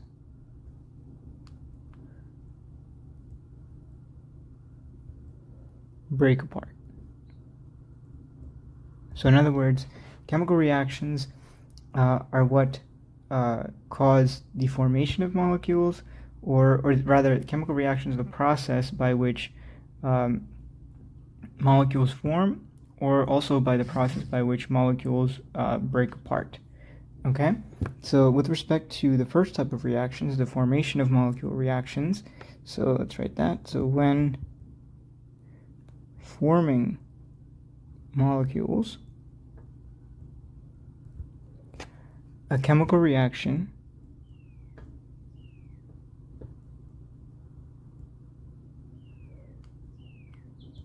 occurs when moving atoms collide with enough energy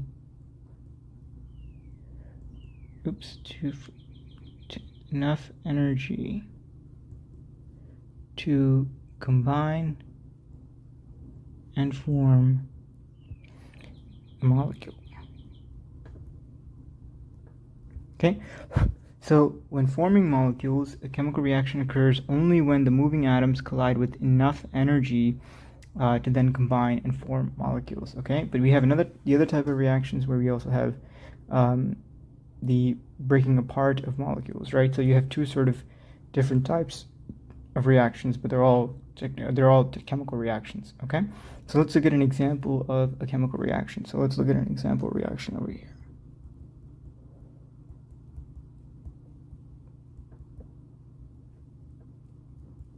So look at the formation of water.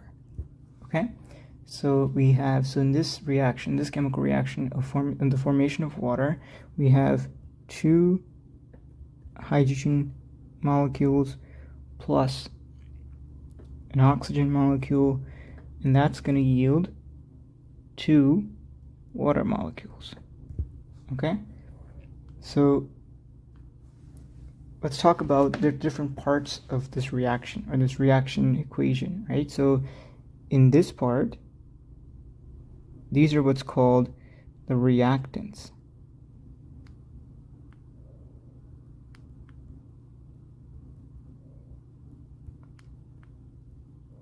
Right, the reactants of the reaction. Now this guy right here is the product of the reaction. Okay, and this arrow here represents the reaction direction. Okay? Alright, so now we also have to talk about the numbers that are here. So let's change this to blue, and actually let's change it to red, and let's look at the first set of numbers. So if you look, there are numbers in front of each of the molecules, right? And these guys are called the coefficients of a reaction. Okay? And we also have another set of numbers here that we'll talk about in blue. That's right here. 1, 2, and 3.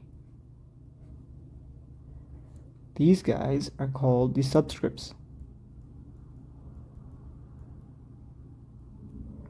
Okay?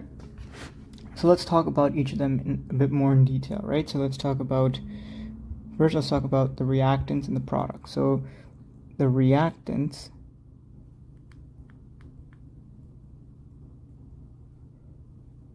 of a reaction are the substances that are present at the beginning of a reaction. Okay, so it's the substances that are present at the beginning of a reaction. Now, products are the opposite. So products are the substances that are present at the end of a reaction. Okay, now generally speaking, in a reaction equation, the reactants are going to be on the left side of the equation, or the left side of the arrow. Now the products are going to be on the right side of the arrow, and that makes sense because here, for example, the reactants are on the left side of this arrow, right? They're on the left side of this arrow. The product is on the right side of this arrow here. Okay, and now something important to note with respect to products, especially, or products and reactants really, but products, is that the products, so which are the substances that are present at the end of a reaction, can have vastly different properties than that of the reactants. So in this example here, water, which is a product of this reaction, has quite a bit different properties to that of elemental hydrogen and elemental oxygen, which are the reactants, right? So it's not always, they're not always, so the product isn't always going to have similar properties and characteristics to that of the reactant. So they can have very different properties. Okay, so that's something important to note. Now let's move on to reaction direction. So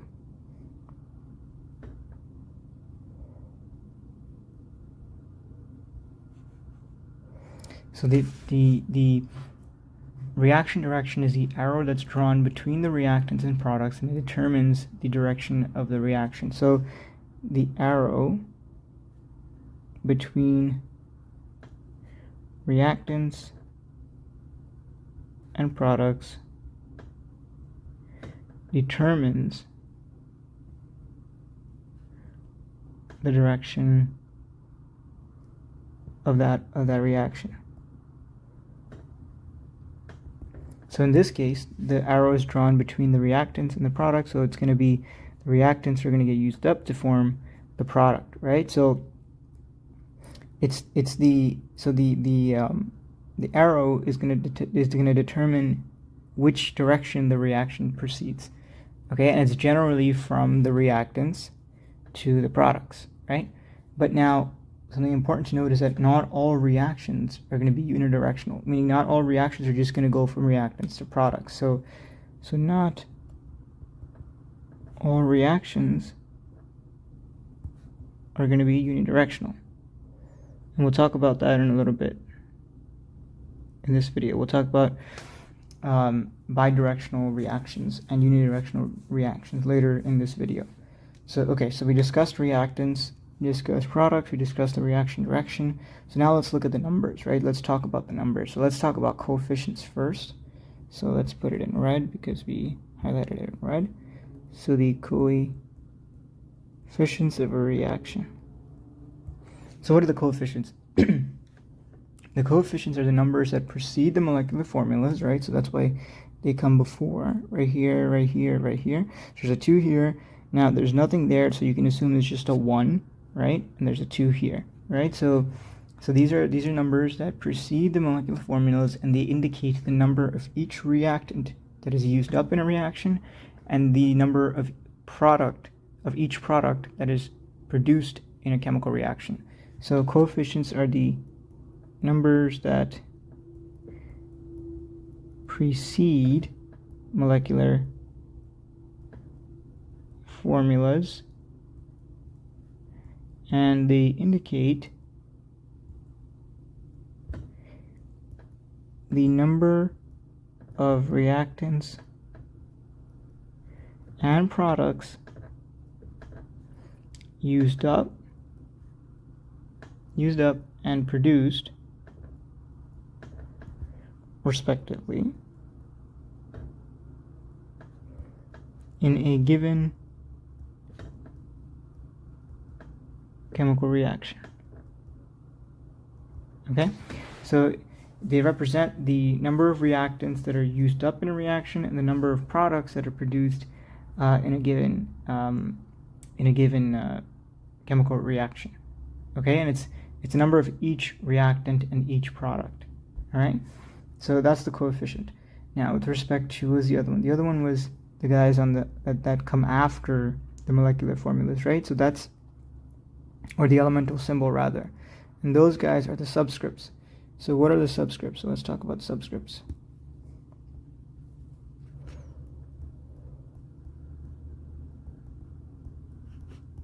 So the subscript is they're the small numbers that come after the elemental symbol.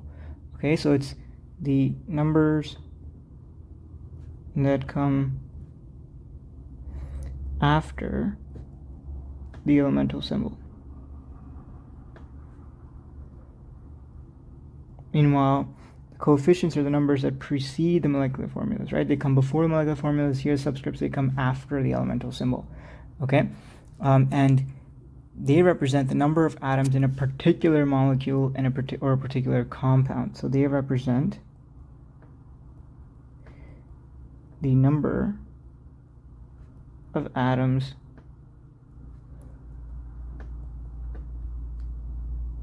in a particular molecule or compound. Okay, so that's what a subscript is. The difference is that coefficients, they come before molecular formulas. So if you look, this guy right here only has one coefficient, right? So each reactant will have a single coefficient because it represents they represent the number of, the number of each reactant and each product. So number of each reactant and each product, right? Whereas the coefficients, they represent the number of atoms of a particular molecule, right? So the number of atoms present in a particular molecule. So it's not, they represent the number of atoms in a particular molecule or compound. Okay, and they're there. So here you have, there's going to be one subscript per elemental symbol. So here, if you look at H2O, you have a 2 for hydrogen. And since there's nothing there, that means that there's still a 1 because there's 1 oxygen, right? So let's look at what we mean by coefficient subscript. So let's look at here. So let's look at the coefficient here. What this is saying is that there are 2 molecules of hydrogen that are used up in this reaction, and there's 1 molecule of oxygen used up in this reaction, and it produces 2 molecules of water. That's the coefficient, right? So it's telling you how many reactants are used, how many of each of the reactants are used up, how many of each of the products are produced. Now, with respect to subscript, it's telling you how many atoms of that element are present in that molecule. So here we have hydrogen molecule, or molecular hydrogen, and that's made up of 2 atoms of hydrogen. And this one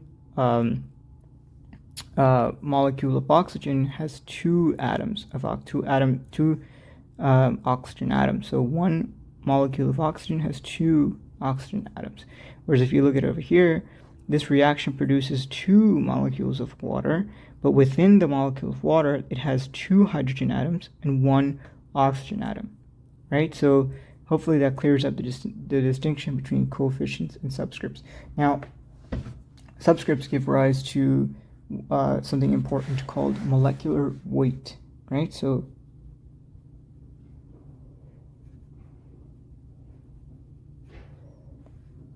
what's molecular weight? So in part 1 of lecture 2, we discussed atomic number, mass number, and atomic weight, right? So if you guys are not familiar with any of those, I suggest you check out part 1 of lecture 2, okay? But now we're going to talk about molecular weight. So what's molecular weight? So molecular weight is the sum of the atomic weights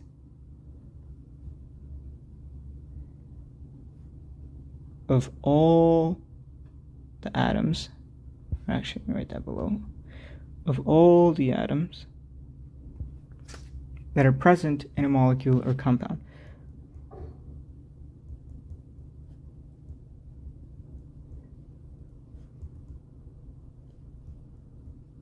Okay, so let's look at an example, right? So let's look at how do we calculate the molecular weight of water. So let's do that. So do an example here.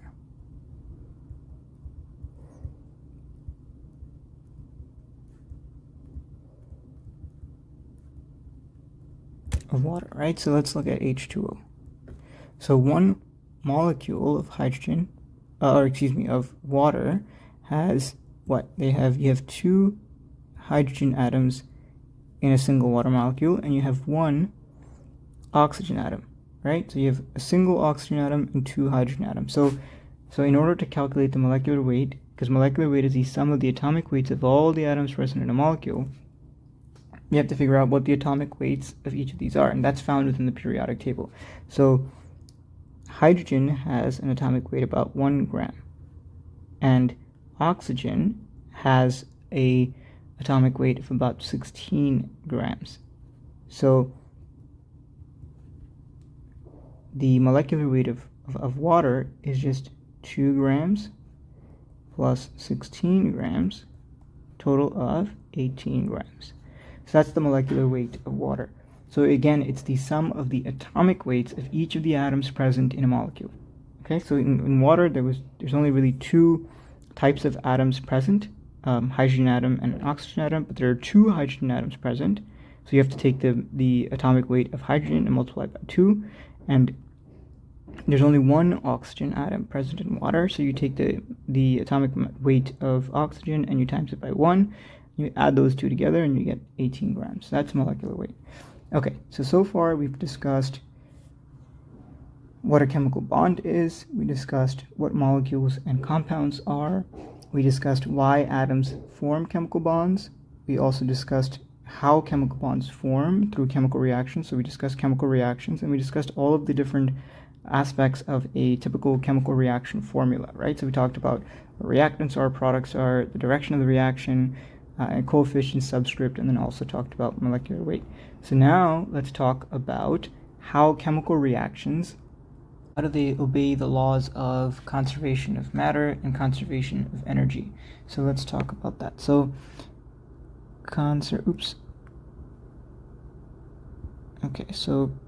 conservation of energy, rather I should say conservation of matter and energy. So regardless of the type of reaction, matter and energy are always conserved. Okay, so that's the important thing. So regardless of the type of reaction,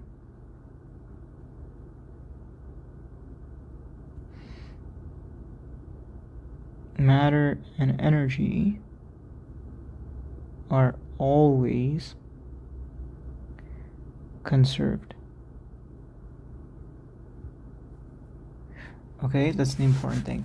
So let's talk about the conservation or the law of conservation of matter first, and then we'll talk about the law of conservation of energy and how, reactions obey both. Okay, so let's talk law of conservation of matter. Okay. So what's the law of conservation of matter? The law of conservation of matter states that the number of atoms before and after a chemical reaction should be equal, such that no atoms are created or destroyed. Okay, so it states that the number of atoms present before and after a chemical reaction should be equal, such that no atoms, in other words, matter, right? Because atoms are the fundamental unit of matter, so that no atoms are created or destroyed. So how do we tell that a reaction is obeying the law of conservation of matter with respect to a reaction formula, right? Like we just mentioned, we just looked at over here with respect to this thing right here. So how can we tell? Well, we can tell by making sure that the reaction is balanced, right? So the reaction equation is balanced on the reactant side and on the product side. So let's look at an example. Let's look at the example we talked about over here with respect to the formation of water. I'll rewrite it over here, okay? So the formation of water. So example,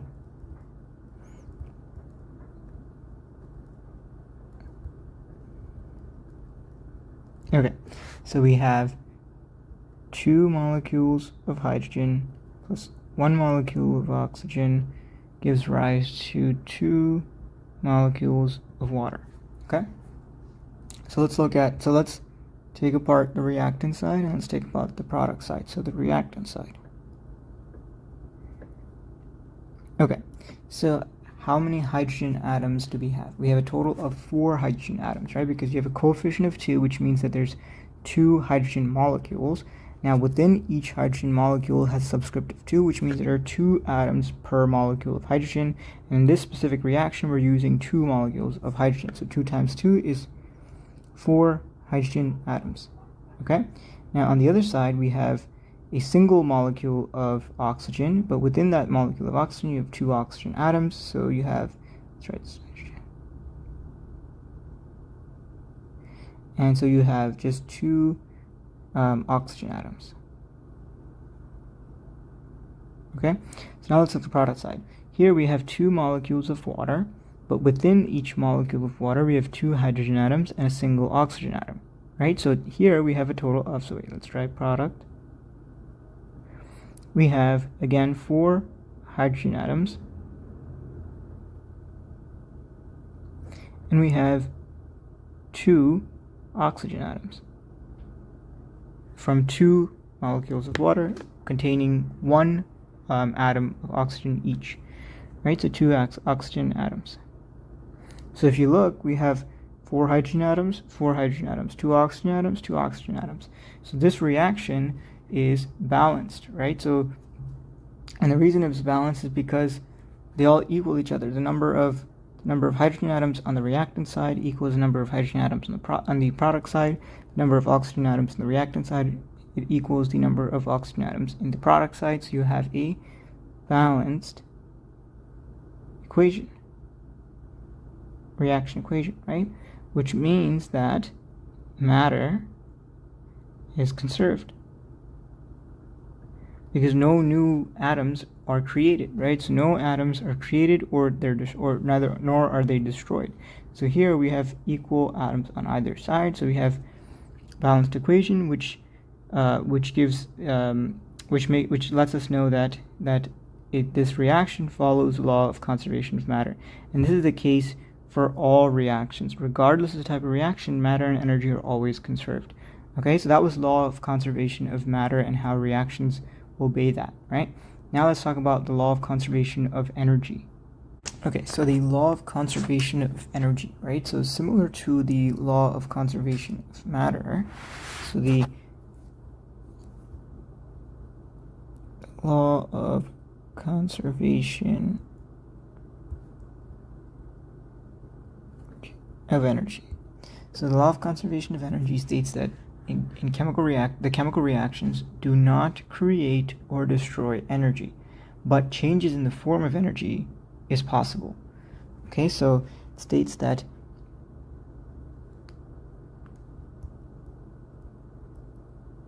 chemical reactions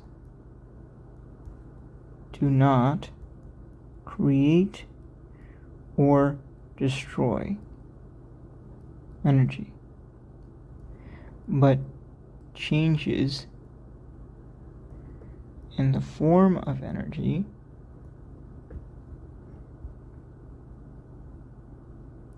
can occur in chemical reactions.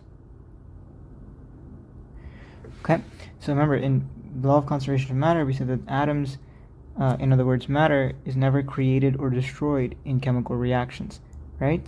In this similar vein, chemical reactions do not create or destroy energy, but changes in the form of energy can occur.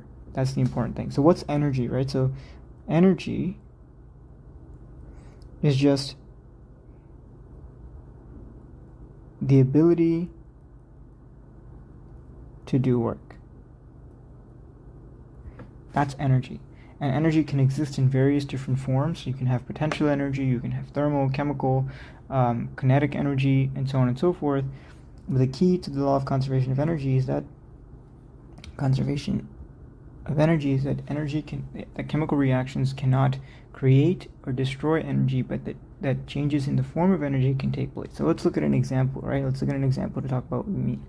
So in this example that we're looking at is the combustion reaction that takes place in an internal combustion engine. So like pretty much your gasoline engine, right? That's in your car. So let's look at that reaction. So we have fuel in the form of octane, which is C8H18, and we have two of those. And we have oxygen, and that yields carbon dioxide plus water and energy. Okay, so this is a typical reaction that takes place in your gasoline engine, right? Of your gasoline-powered car. So first, before we talk about law of conservation of energy and see whether energy is conserved in this reaction, let's practice and see if the law of conservation of matter is abided by this reaction. So in other words, let's see if this reaction is balanced, right? So here are the reactants, and here are the products, right? So let's see how many carbon atoms are there in the reactant side. So we have 8 carbon atoms in octane, and we have 2 molecules of octane, so we have a total of 16 carbon atoms. How many hydrogen atoms do we have? Well, we have 18 hydrogen atoms present in a sample of octane, and we have 2 molecules of octane, so 2 times 18 is 36 hydrogen molecules. And we have how many oxygen? Well, we have 25 molecules of oxygen, and within each molecule of oxygen we have 2 oxygen atoms, so we have 50 atoms of oxygen, right? So 50 oxygen. So now what happens in the product side? Let's do in the product side. How many carbons do we have? Well, we have 16 carbons or 16 molecules of carbon dioxide, and within each molecule of carbon dioxide we have one carbon atom. So we have a total of 16 carbon atoms. With respect to hydrogen, we have two atoms of hydrogen in every molecule of water, and we have 18 molecules of water. So 18 times 2 is 36 hydrogen molecules. Now, with respect to oxygen, we have oxygen found within carbon dioxide and water, right? So within a molecule of carbon dioxide, we have 2 oxygen atoms, and there's 16 molecules of carbon dioxide. So there's 16 times 2, right? Two molecules, or 2 atoms of oxygen in each molecule of carbon dioxide, and 16 of them, so 16 times 2, plus we have a single atom of oxygen in a molecule of water, but there's 18 molecules of water, so that's 18, that's 18 times 1, so we have a total of 32 plus 18, and that gives us 50 oxygen. 15 oxygen atoms. Do we have conservation of matter? Well, we have 16 carbon atoms here, 16 carbon atoms here, 36 hydrogen atoms, 36 hydrogen atoms, 50 oxygen atoms, 50 oxygen atoms. So we can say that the law of conservation of matter has been met, right? So here is the reaction is balanced. So now let's look at it from the lens of the law of conservation of energy. Now, if you look at this reaction, it may seem that energy, the law of conservation of energy, has not been abided by, and that energy is not conserved, because energy has been. It may seem as though energy has been created in this reaction, right? Because you don't have energy in the reactant side, but you have energy in the product side. So that may make us believe that energy was created. But what actually happens is that, well, yes, energy in this reaction, energy is released.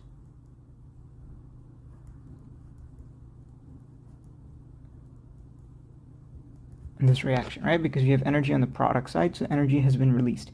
But it's not energy has not been created. What actually happens is that the energy that's released in this reaction, so that the energy that's on the product side, comes from the energy that is stored within the bonds of fuel, the chemical bonds of fuel, and the chemical bonds of the oxygen molecule. So it's actually a classic case of the energy has changed form. So the energy released in this reaction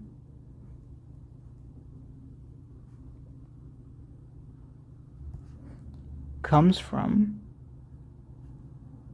the energy stored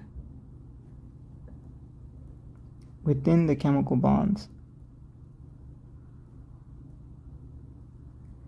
of octane and molecular oxygen.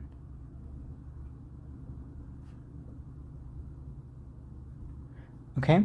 And this energy, this energy that's stored within the chemical bonds is called potential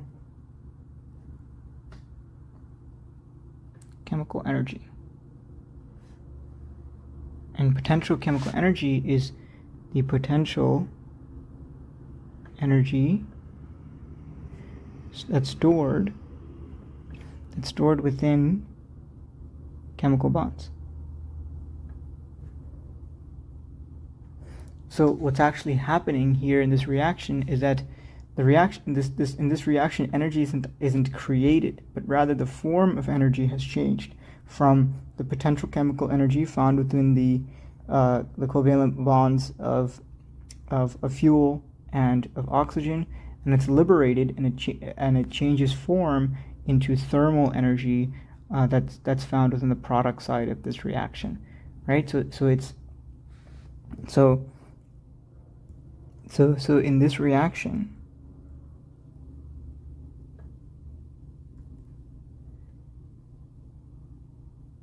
energy isn't created, but rather the energy, or the form of energy rather,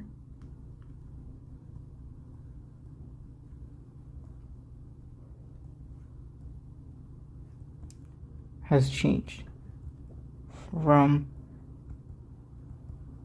potential chemical energy to thermal energy.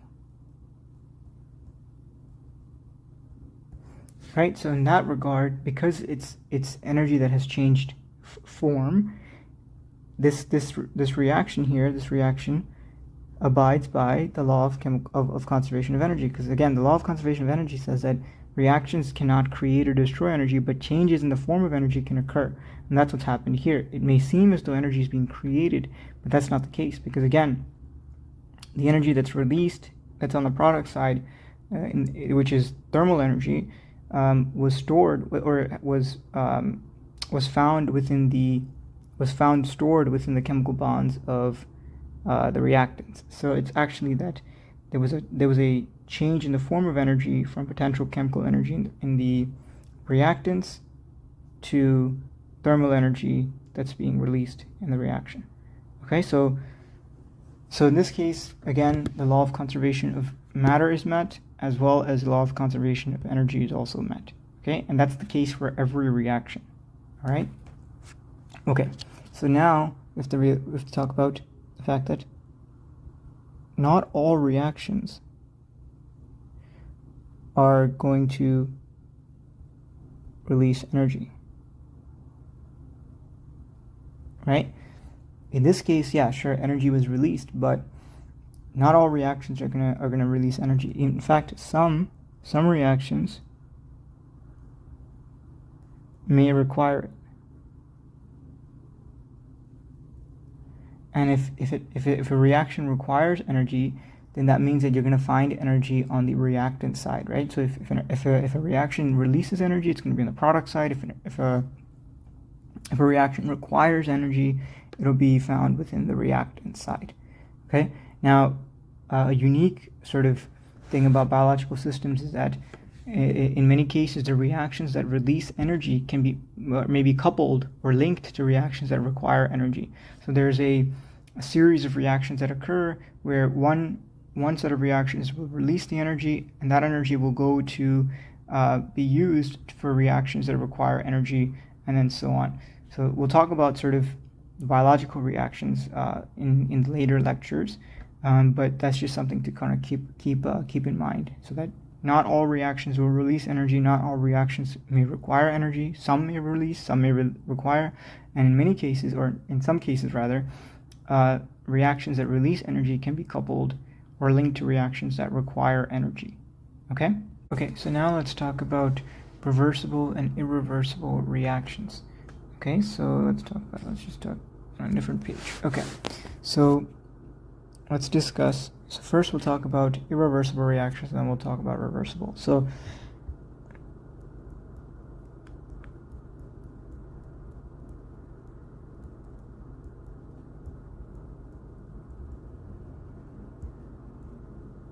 alright, so what are irreversible reactions? Irreversible reactions are reactions that proceed in one direction until all the reactants turn into products. In other words, until all the reactants get used up. So irreversible reactions are reactions that proceed in one direction until all the reactants turn into products.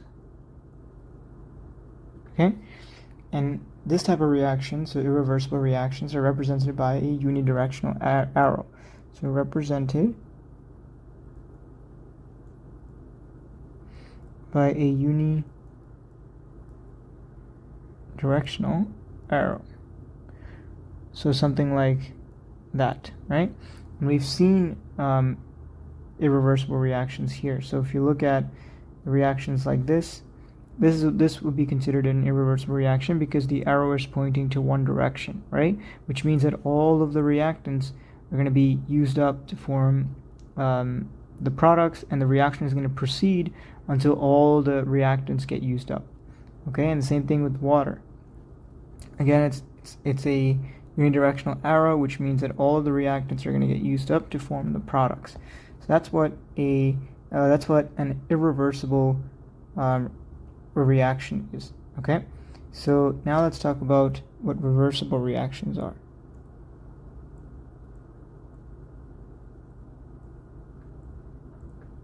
So what's a reversible reaction? So a reversible reaction is a reaction that can proceed in both directions.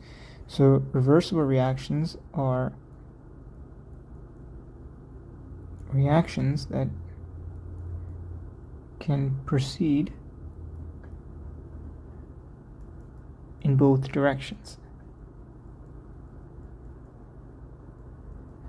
And these guys, reversible reactions, are represented by a bidirectional arrow. So they are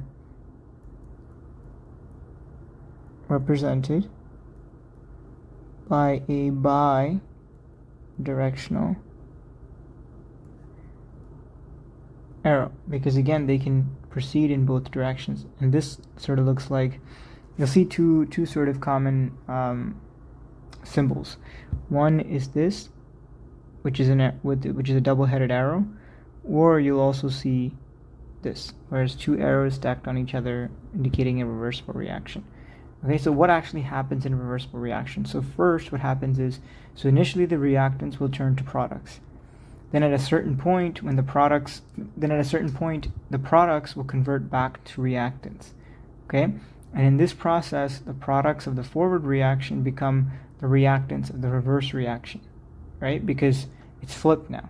And the reactants of the forward reaction become the products of the reverse reaction, again because the reaction is flipped, right? Then the reverse reaction will proceed until the products, so the reactants of the forward reaction, they'll proceed until the product concentration reaches a certain amount, and the products of the reverse reaction will convert back to reactants. So in other words, that was a whole confusing spiel, right? So let's just sort of diagram it. So first, what happens is you have the forward reaction, right? And eventually, at a certain point, the products will convert back to reactants. So which means that it's going to go into the reverse reaction. And that's going to happen until the reaction switches again into the forward reaction. And then we're going to get back to the reverse reaction. And this will alternate. The series of forward to reverse to forward to reverse will alternate until you reach a point called an equilibrium. So this will happen. So this sequence of switching back between forward and reverse reactions will occur. So let's write that. So the forward and reverse reactions will alternate until an equilibrium is reached. So what is an equilibrium? So an equilibrium is the point at which the rate of the forward reaction equals the rate of the reverse reaction. So the point at which the rate of the forward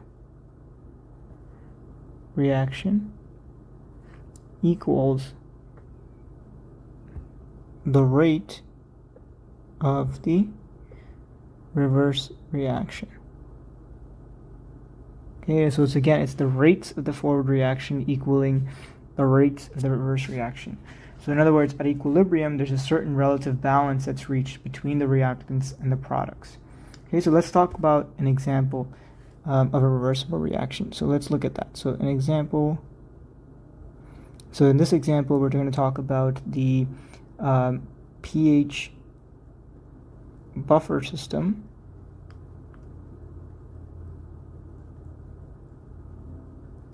in human blood.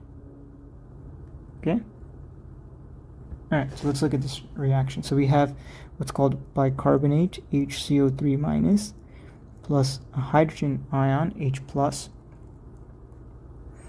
and we have carbonic acid, H2CO3. Right, so again, it's a reverse reaction because we have the bidirectional arrow, right? Okay, so here what's going to happen first, we're going to have HCO3 minus combined with H plus to form H2CO3. Okay, so we have, so first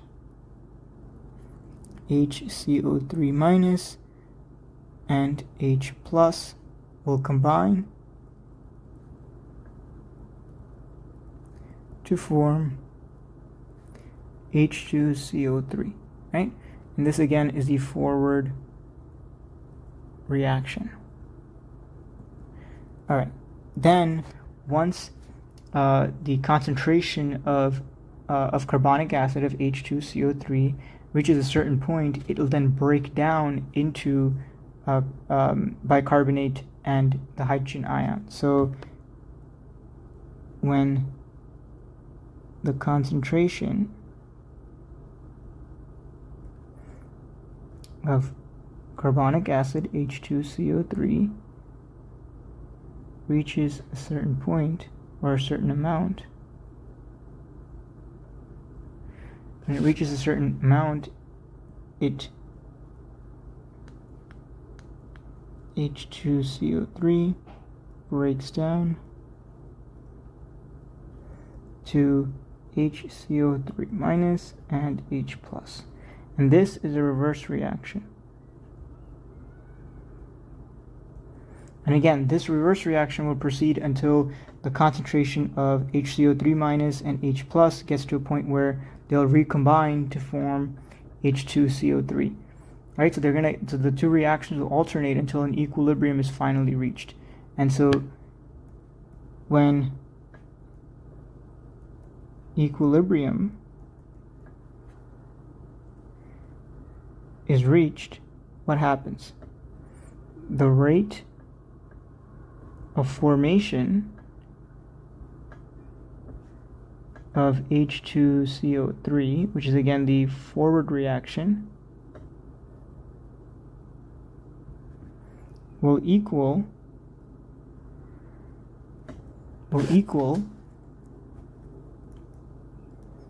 the rate of breakdown of H2CO3, or the reverse reaction. Right? So, well, and the breakdown of this obviously leads to formation of HCO3 minus and H plus. Right? So so to just kind of go over it again, the forward reaction is going to proceed until it gets to a point where the product concentration gets to a point where it's too much. Then what's going to happen? The products are going to break down and form reactants again. And so in that reaction, the product becomes a reactant. The product of the forward reaction becomes the reactant of the reverse reaction, and the reactants of the forward reaction become the products of the reverse reaction. And then it's going to switch, right? So they're going to keep switching until it gets to a point where the rate of the forward reaction, which is the formation of carbonic acid, H2CO3, equals the rate of the breakdown of carbonic acid, H2CO3, which is a reverse reaction, right? So the rates are going to equal, and so now you're going to have some sort of stable, a certain relative balance that is reached between the reactants and the products. Now, this can shift, right? So, if, for example, if we add more bicarbonate, more HC3O3, what's going to happen? It's going to shift this way, right? Because now the concentration is a bit too high. So now it's going to combine with this and form this. So you can shift the equilibrium to the right by adding more reactants. And just like that, you can you can shift the equilibrium to the reverse reaction by adding more of H2CO3, right? And so you can play with it. And so that's what a reverse reaction is.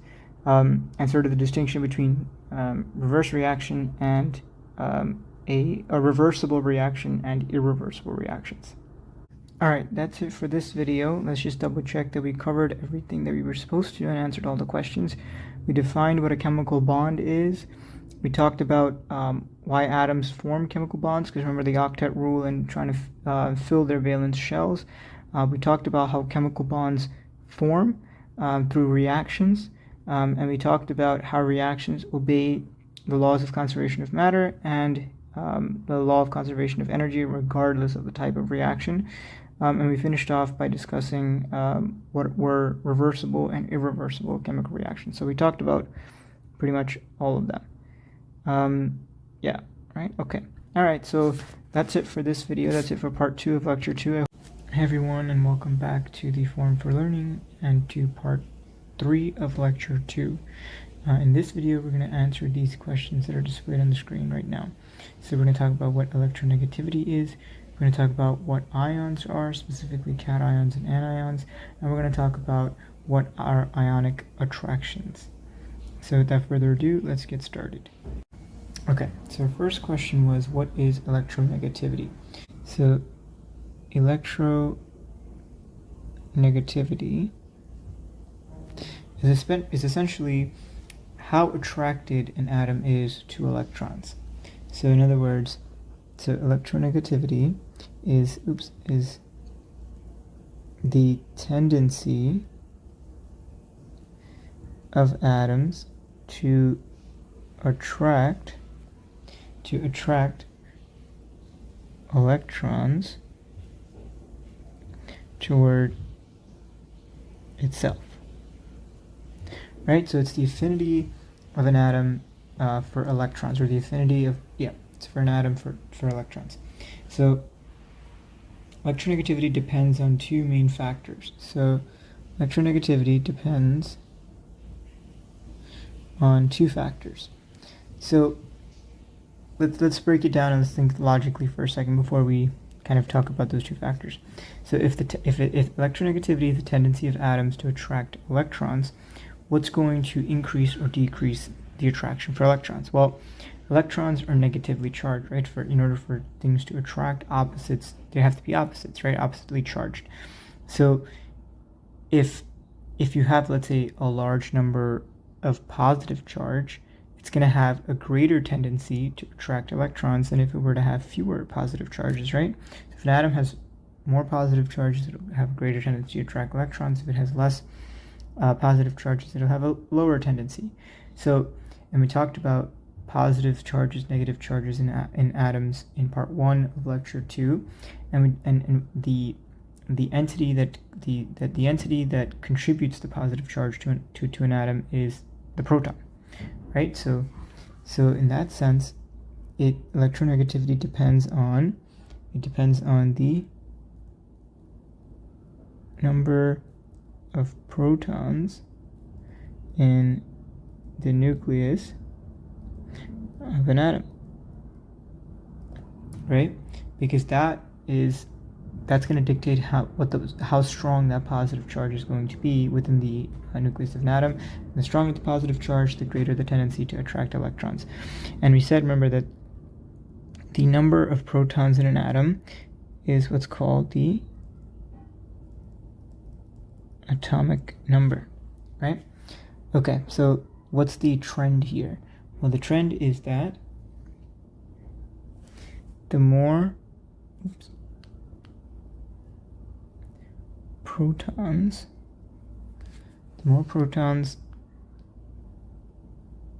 in the nucleus of an atom, the stronger the positive charge, right? Which means that, therefore, the greater the attractive force felt by the electrons, which ultimately means that it has a greater tendency to attract electrons. Now, the other thing that affects electronegativity, this is one. The other factor that affects electronegativity is the distance between the nucleus and the electrons in the valence shell. Right? So the distance between the nucleus, where all of the positive charge is housed, and the electrons in the valence shell, which is the last set of electrons, the greater that distance is, the weaker the attractive force, right? Because the positive charges are way further away from the negative charges, so the attractive force is not going to be that much. The closer they are, the stronger that attractive force is going to be, right? And the greater the electronegativity of the atom. So let's write that. So the smaller the number of electron shells, the closer the electrons are to the nucleus, and therefore they feel a greater attractive force towards the nucleus, right? So remember, the electron shells kind of shield each other. So the more electron shells there are between the nucleus and the valence shell, the greater the shielding of the charges are, the greater the separation of charges are, right? And the greater the separation of charges, the greater the distance, the weaker the attractive force, the lower the electronegativity. So these two are the factors that affect electronegativity. And it makes sense, right? If you really think through the problem, it makes sense. It's logical. So that's what electronegativity is. So now let's talk about the other question at hand, which is what are ions, and specifically what are cations and anions. Okay.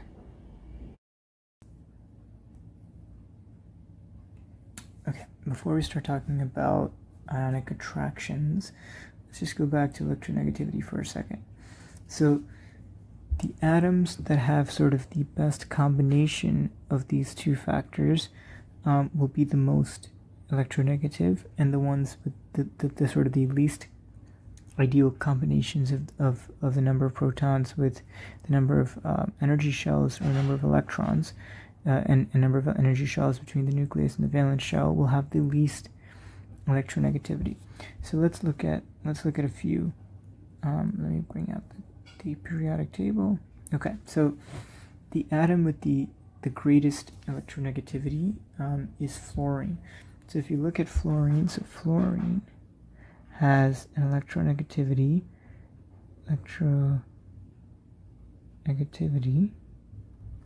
of 4.0.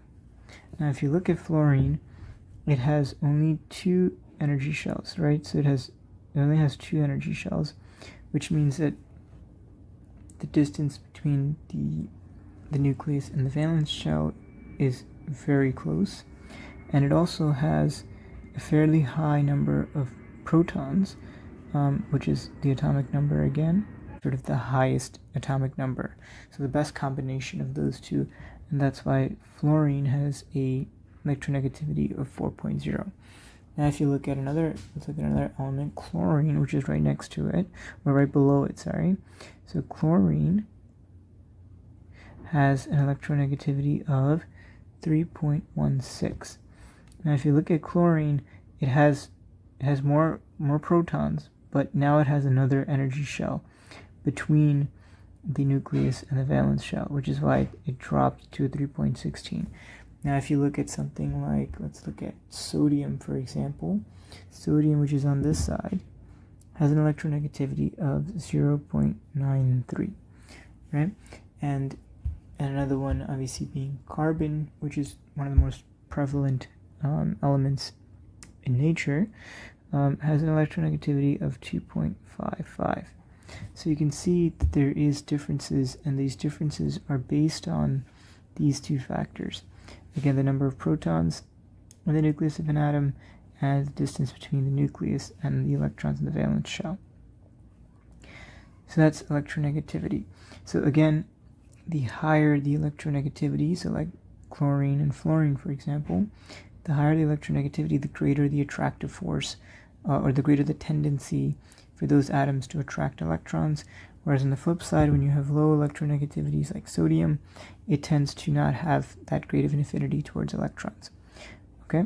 Alright, so now that we've covered that, let's talk about ionic attractions. So, what are ionic attractions? So let's talk about them. So we talked about how different elements, different atoms have different electronegativities. So ionic attractions. So let's write this. Ionic attractions, right? So ionic attractions, they are attractions that arise when two atoms with a large enough difference in electronegativity interact. Ionic attractions, they arise when two atoms with a large enough difference in electronegativities interact. Okay, so it has to be a large enough difference. And generally speaking, this difference is a delta of electronegativity greater than 1.7, right? So if the difference in the electronegativities between two atoms is greater than 1.7, there's a chance that they will form ionic attractions, and they'll interact through these means. So let's talk about so pretty much what happens during ionic attractions, right? So what happens is when the electronegativity is large enough, right, the electronegativity difference between two atoms is large enough, the atom with the higher electronegativity will gain one or more electrons because it has a greater pull, right? Remember, electronegativity again is a tendency to attract electrons. So if you have two atoms where one has significantly higher electronegativity, i.e. significantly higher tendency to attract electrons than the other one, then what's going to happen is the atom with the greater electronegativity is going to pull electrons away from the atom that has the lower electronegativity, right? So essentially, if the delta, the difference in electronegativity between two atoms is large enough, again, delta En greater than 1.7, that's kind of the standard, the accepted standard. The atom with the higher electronegativity will gain one or more electrons. And this is again because it has a greater sort of pull, right? Or the tendency to attract, has a greater tendency to attract and pull on the electrons than the nucleus of the atom with the lower electronegativity. Right, and that makes sense. The atom that has a higher electronegativity, higher tendency to attract electrons will have a greater pull on the electrons than the nucleus of the atom with a lower electronegativity, i.e. lower tendency to attract electrons. So what happens during that pull? What happens is that the end result is a complete transfer of electrons from one atom to the other, right? And the key is that it's a complete transfer, right? They're not sharing, it's complete transfer. The electron is going from, one or more electrons is going from one atom, the atom with the lower electronegativity, to the atom with the higher electronegativity, right? And so again, the end result is a complete transfer of electrons from one atom to the other, and that results, which results in both atoms having a stable electron configuration in their valence shells. And this goes back to the octet rule, right? So it's and the stable configuration is 8 electrons, or paired electrons in the valence shell as per the octet rule. And if you guys don't know what the octet rule is, I think we discussed it in either part 1 or part 2 of lecture 2. We kind of briefly discussed it. Okay, so again, it's the complete transfer of one or more electrons between the two atoms, and this is primarily driven based, obviously, off the electronegativity difference, but also because they want to attain that stable electron configuration and satisfy the octet rule. Okay, so what happens kind of at the end? We said that there was a transfer. Okay, so now what's the ultimate sort of kind of end result? So what happens is, because there's a complete transfer of electrons, right, from one atom to the other, now one of the atoms, the atom that gained the electrons, which was the atom with the greater electronegativity, will now have more electrons than they have protons, right? Because now it has one, let's say that there's one transfer of one electron between the atoms. That means that one of the atoms has now one more electron than it started out as. And if it has one more electron than what it started out as, that means it has one more electron than the number of protons it has, right? Because in the neutral state, in the natural state, protons equals electrons. And so if this atom that gained the electron, it has one additional electron, that means that the net charge on that atom is now a negative -1, right? Because it has, say, X amount of protons, but now it has X plus 1 of electrons. And so the net charge becomes -1. And on the other side, the atom that lost the electron, the less electronegative atom, that is now going to have a net positive charge, because now it has one less electron than the number of protons it started out with. Right? So let's write that down. So that's essentially the net result, is that now you have a change in charge between the two atoms. So let's briefly discuss what an ion is, because I know we mentioned anion, cation, right? So what is an ion? So an ion is essentially an electrically charged, just an electrically charged particle that forms when an atom gains or loses electrons, right? So in this case, in order to be an anion, it gained an electron, right? So in the complete transfer of electrons, one of the atoms, which is the atom that gained electrons, the one with the higher electronegativity, turns into the anion, right? And then the atom the other atom which lost electrons is going to turn into the cation. So the atom that lost electrons, again, remember, is the atom with lower electronegativity of the two, right? So an ion is just an electrically charged particle that forms when an atom gains or loses electrons. So if the atom, so in this case, so when an atom gains electrons, it's called an anion, because it has a net negative charge. When an atom loses electrons, it's called a cation. It forms a cation, or the resulting ion is called a cation, and that has a positive charge. Because again, it lost an electron, that means it has more protons than electrons, and so it's going to have a net positive charge, right? So that's how ions kind of come about, and that's what they are, and that's what an anion and a cation is, and you can kind of see what we discussed over here.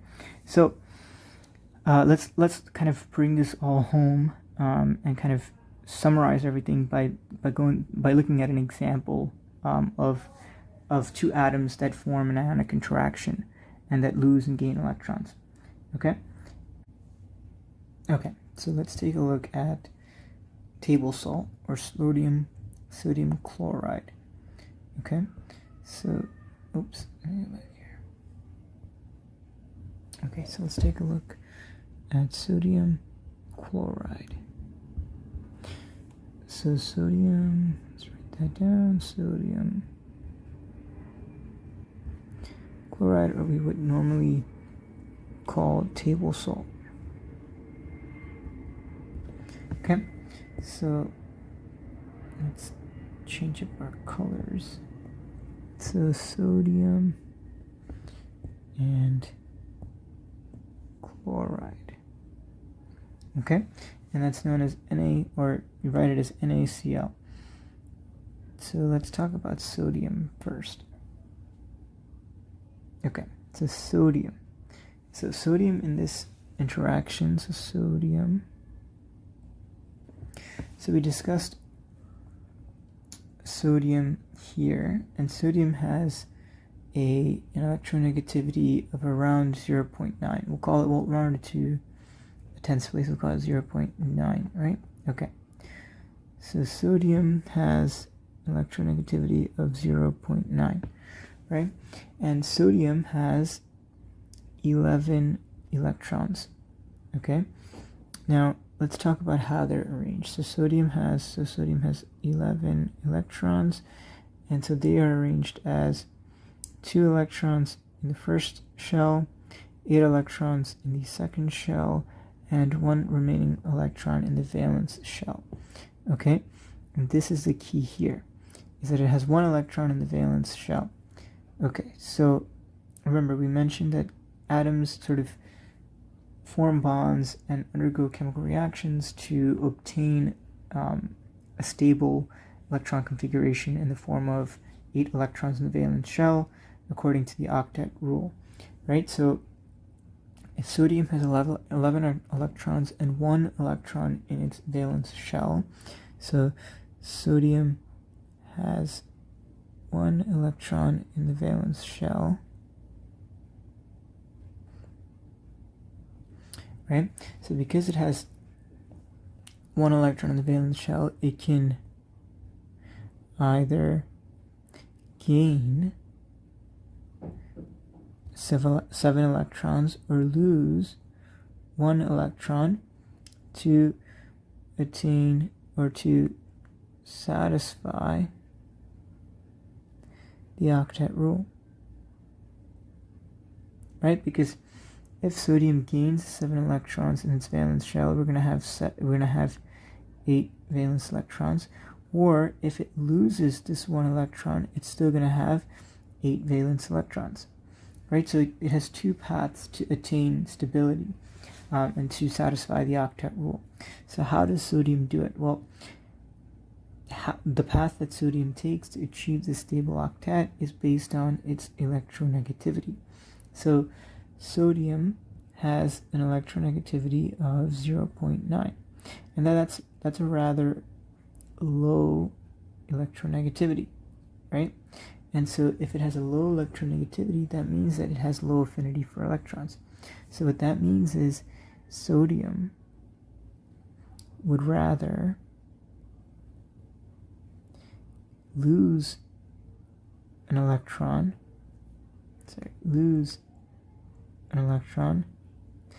then gain 7 electrons, right? Because sodium has an electronegativity of 0.9, which means it has very low affinity to attract electrons, and so it would much rather lose that 1 electron here gain, or to obtain a stable octet, then gain 7 electrons to attain a stable octet, right? So in this case, sodium is going to lose an electron. Okay. So let's look at chlorine chloride, for example. Okay. So let's do chloride. So let's separate this. Okay. So chlorine, on the other hand, let's see. So chlorine has an electronegativity of around, what do we say it was? Right around 3.16. So we'll just say 3.1, just to, I know we're supposed to round up, but we'll say 3.1. So it's an electronegativity of around 3.1. Okay, and chlorine has 17 electrons. Okay, so chlorine has 17 electrons, and that's divided by 2 electrons in the first shell, 8 electrons in the second shell, and 7 electrons in the valence shell. Okay, so here in chlorine's case, because chlorine has 7 valence electrons, so since chlorine has 7 electrons in the valence shell,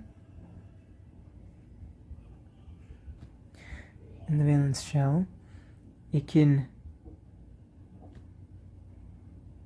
either lose all 7 electrons in the valence shell, or it can gain 1 electron.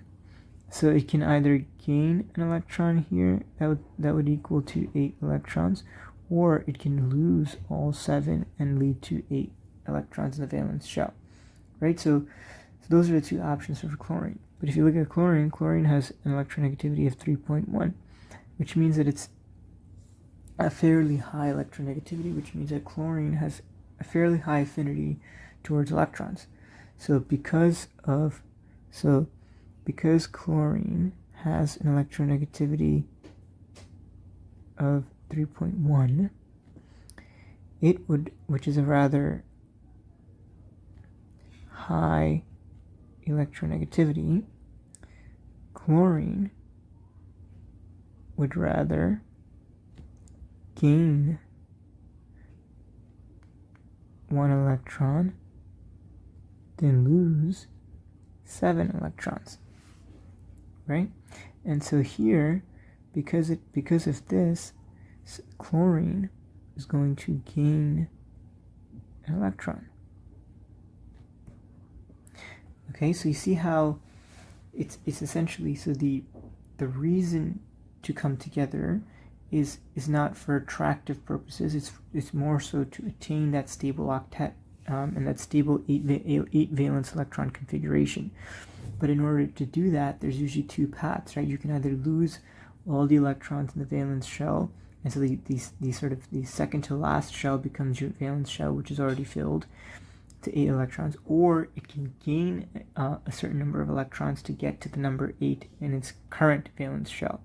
And the path that these atoms will take is dependent on the electronegativity, especially if 2 atoms that are coming together have a electronegativity difference greater than 1.7. And that's how ionic attractions arise. So let's see what happens. So what happens? So if sodium loses an electron, what's going to happen? In this case, if it loses an electron, that means that the number of protons, actually let's do it this way, the number of electrons is less than the number of protons, right? Because it lost an electron now, so the number of electrons is less than the number of protons, which means that the number of protons is greater than the number of electrons, which means that now you have a net positive charge. It has a net positive charge, that means it is a cation, right? Now, chlorine, on the other hand, because it gained an electron, here the number of electrons is greater than the number of protons. And so that means that there's a net negative charge. And if there's a net negative charge, then that means that chlorine is an anion. It's going to turn into an anion, right? Okay. So what happened? So essentially what happens is, if you let's look at it from an equational standpoint. So if you have sodium plus chlorine, that's how it started out, right? Sodium and chlorine. Well, now what you have is the sodium ion plus the chlorine ion. Again, this positive charge means it's a cation, negative charge means it's an anion. And the reason that they're positive and negative is because sodium lost an electron, and that electron was gained by chlorine, making it negative. So essentially what happened is that so in this case, there was a transfer of one electron from one atom to the other, right? And this is a complete transfer of an electron between those atoms. Now, in this example, there was a transfer of a single electron, but in some elements, they can form ions with multiple charges because they can gain or lose multiple electrons. So let's write that. So here, let's put this here. Actually, no, we could do here. So in this example, there was a complete transfer of one electron, right? But some elements can form ions with multiple charges when they gain or lose more than one electron. Okay, so an example would be, so for example, calcium can have an ion that is calcium 2+ when it loses 2 electrons. So if the calcium atom in its neutral state loses 2 electrons, it turns into a calcium cation with a charge of 2+ because it lost 2 electrons. Or magnesium, for example, can have a charge of 2+. Again, another cation, lost electrons, and specifically 2 electrons, which is why it has a +2 charge, because now it has 2 more protons than electrons, and so it's a +2 charge. Okay, so now let's kind of sum everything up and talk about ionic attractions and kind of really bring the video home. Okay, so ionic attractions.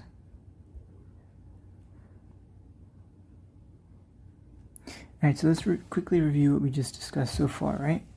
So we said, first of all, electronegativity is a tendency of atoms to attract electrons toward itself, and it's dependent on 2 factors: number of positive charges or number of protons in the nucleus of an atom, and then the distance between the positive charges and the valence shell, or in other words, the distance between the nucleus and the electrons in the valence shell, right? So that's electronegativity. So it's essentially the tendency to attract electrons. Now, different elements will have different electronegativities and i.e. different degrees with which they have affinity for electrons. Now, we started off talking about ionic attractions by talking about the formation of ions, right? And why that happens, and the main reason is so that 2 atoms whose electronegativities differ by a great degree can attain a stable octet, right? Can attain that stable 8-electron in the valence electron configuration. So that's what we discussed so far. And the end result of that desire to attain stability is that you end up having a complete transfer of an electron, and you end up having one atom with one or more electrons, and another atom with one or more less electrons, right, than it started out as. And so essentially it results in two ions, one cation, one anion. So now we have what's called ionic attraction. This is where the ionic attraction comes in. So ionic attractions are bonds that form as a result of the electrical attraction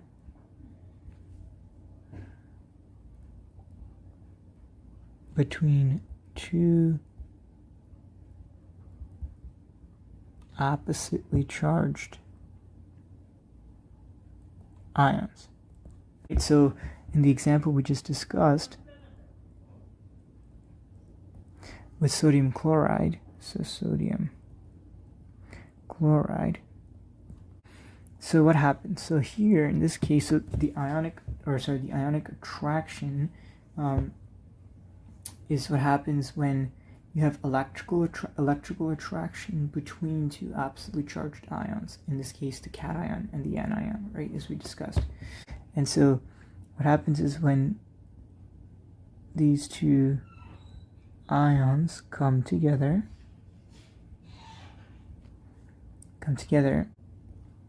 there's the opposing charges, they form bonds, which then give rise to stable compounds. And these stable compounds are known as salts. Okay? And these compounds are held together by ionic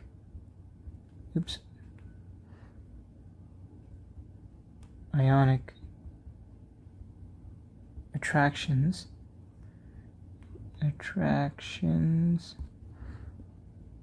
between the cation and the anion.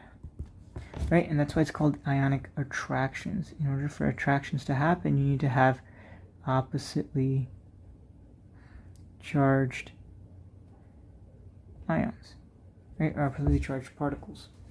And these oppositely charged particles arise as an attempt to obtain the stable octet 8 valence electron configuration.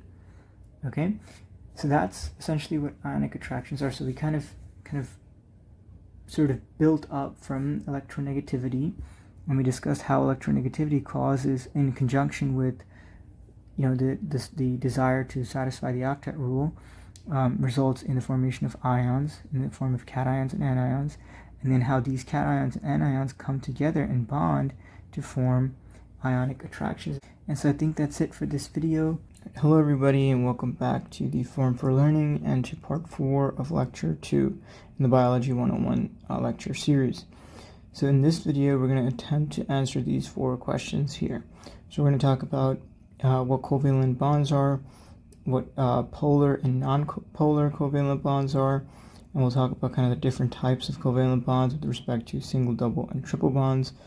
And we'll finish off by talking about how covalent bonds are oriented and how that affects how molecules are shaped. So without further ado, let's get started. Okay, so covalent bonds. So covalent bonds are bonds that form when atoms share one or more pairs of electrons. And again, this sharing happens in order to obtain a stable octet or a stable valence shell electron configuration. So covalent bonds form when two atoms share one or more electrons. Right, and the key word here is share. So covalent bonds, we talked about ionic interactions in part 3 of lecture 2, but covalent bonds occur when So they occur, so they form when the difference in electronegativity between two atoms, so the delta electronegativity between two atoms is between 0.0 and 1.7. So when we talked about ionic interactions, we discussed that ionic interactions form when the electronegativity difference between two atoms is greater than 1.7. So when it's less than 1.7, you end up having covalent bonds. So when the difference in electronegativity isn't large enough, like it is here, right, it's only between 0 and 1.7, rather than a complete electron transfer that occurs in ionic interactions, you end up with two atoms sharing electrons. So again, the key word here is with respect to covalent bonds is the sharing of electrons. So let's look at an example here. So let's look at the molecule of hydrogen, right? And it's just hydrogen bonded to hydrogen, right? Now, we talked about the octet rule and that there are exceptions to the octet rule, hydrogen being one of them, right? So hydrogen has one proton, right? And that's why it's the atomic number of hydrogen is 1. And if you have one proton in a neutrally charged molecule, you'll have the equal number of electrons. So in this case, you have one electron as well, right?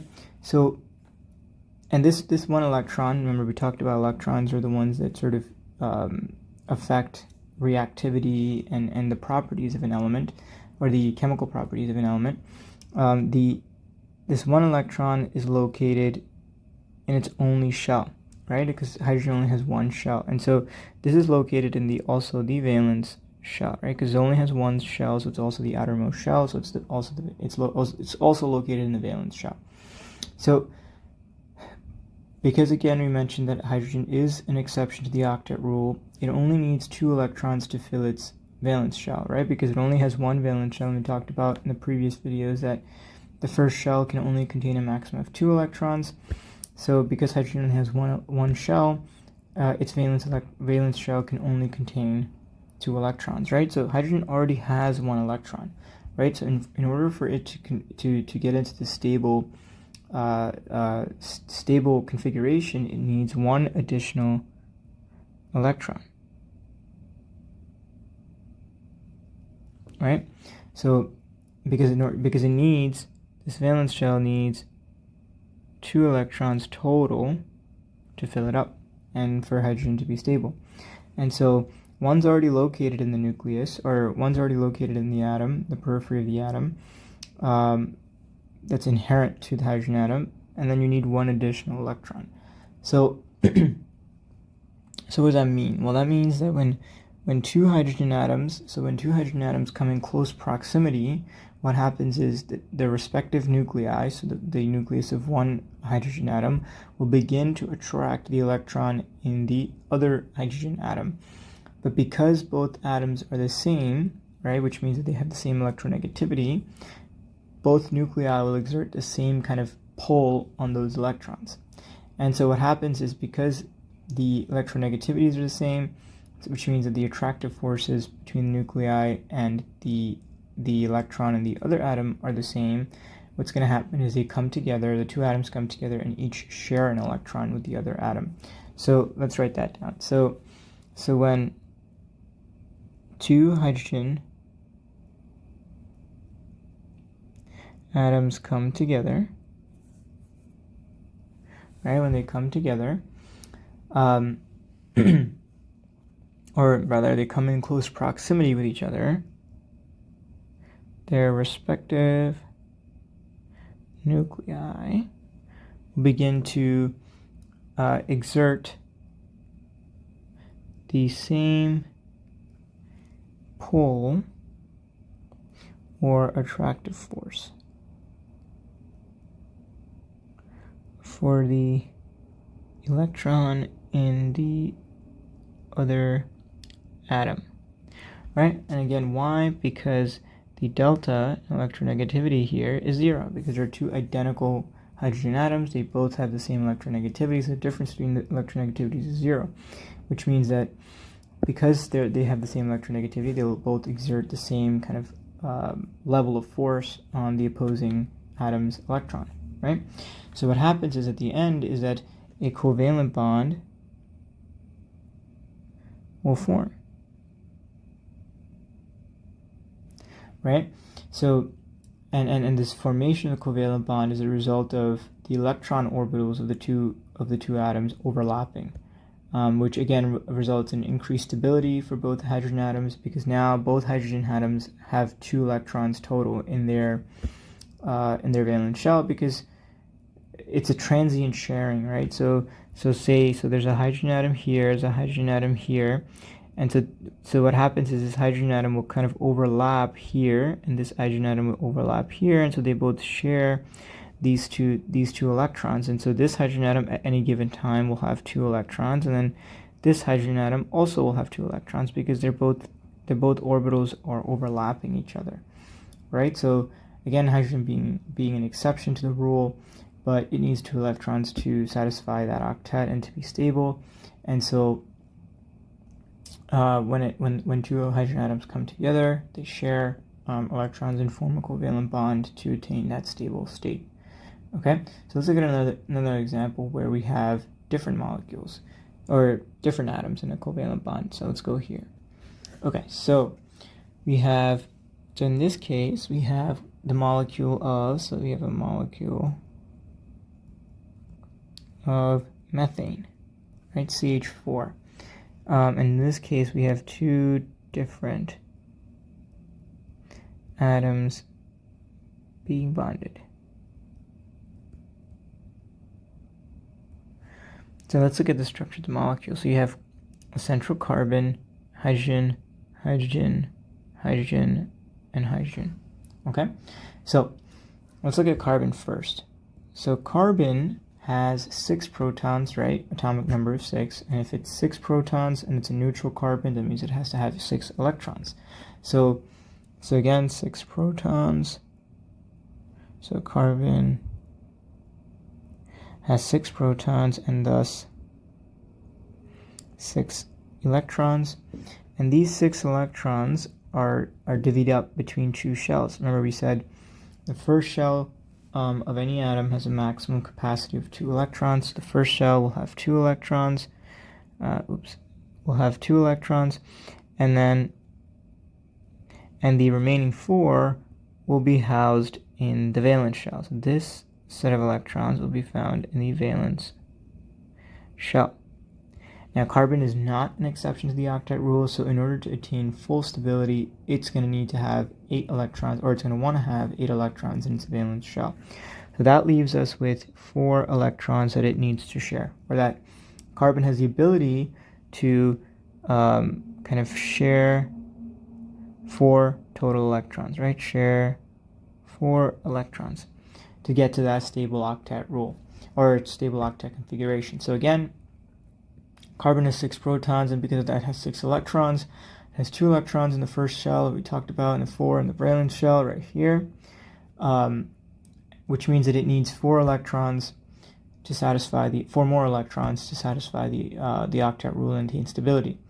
This means that ultimately carbon can share with up to 4 atoms and can form up to 4 covalent bonds. So we said 4 can share 4 electrons, which means it can form up to 4 covalent bonds, right?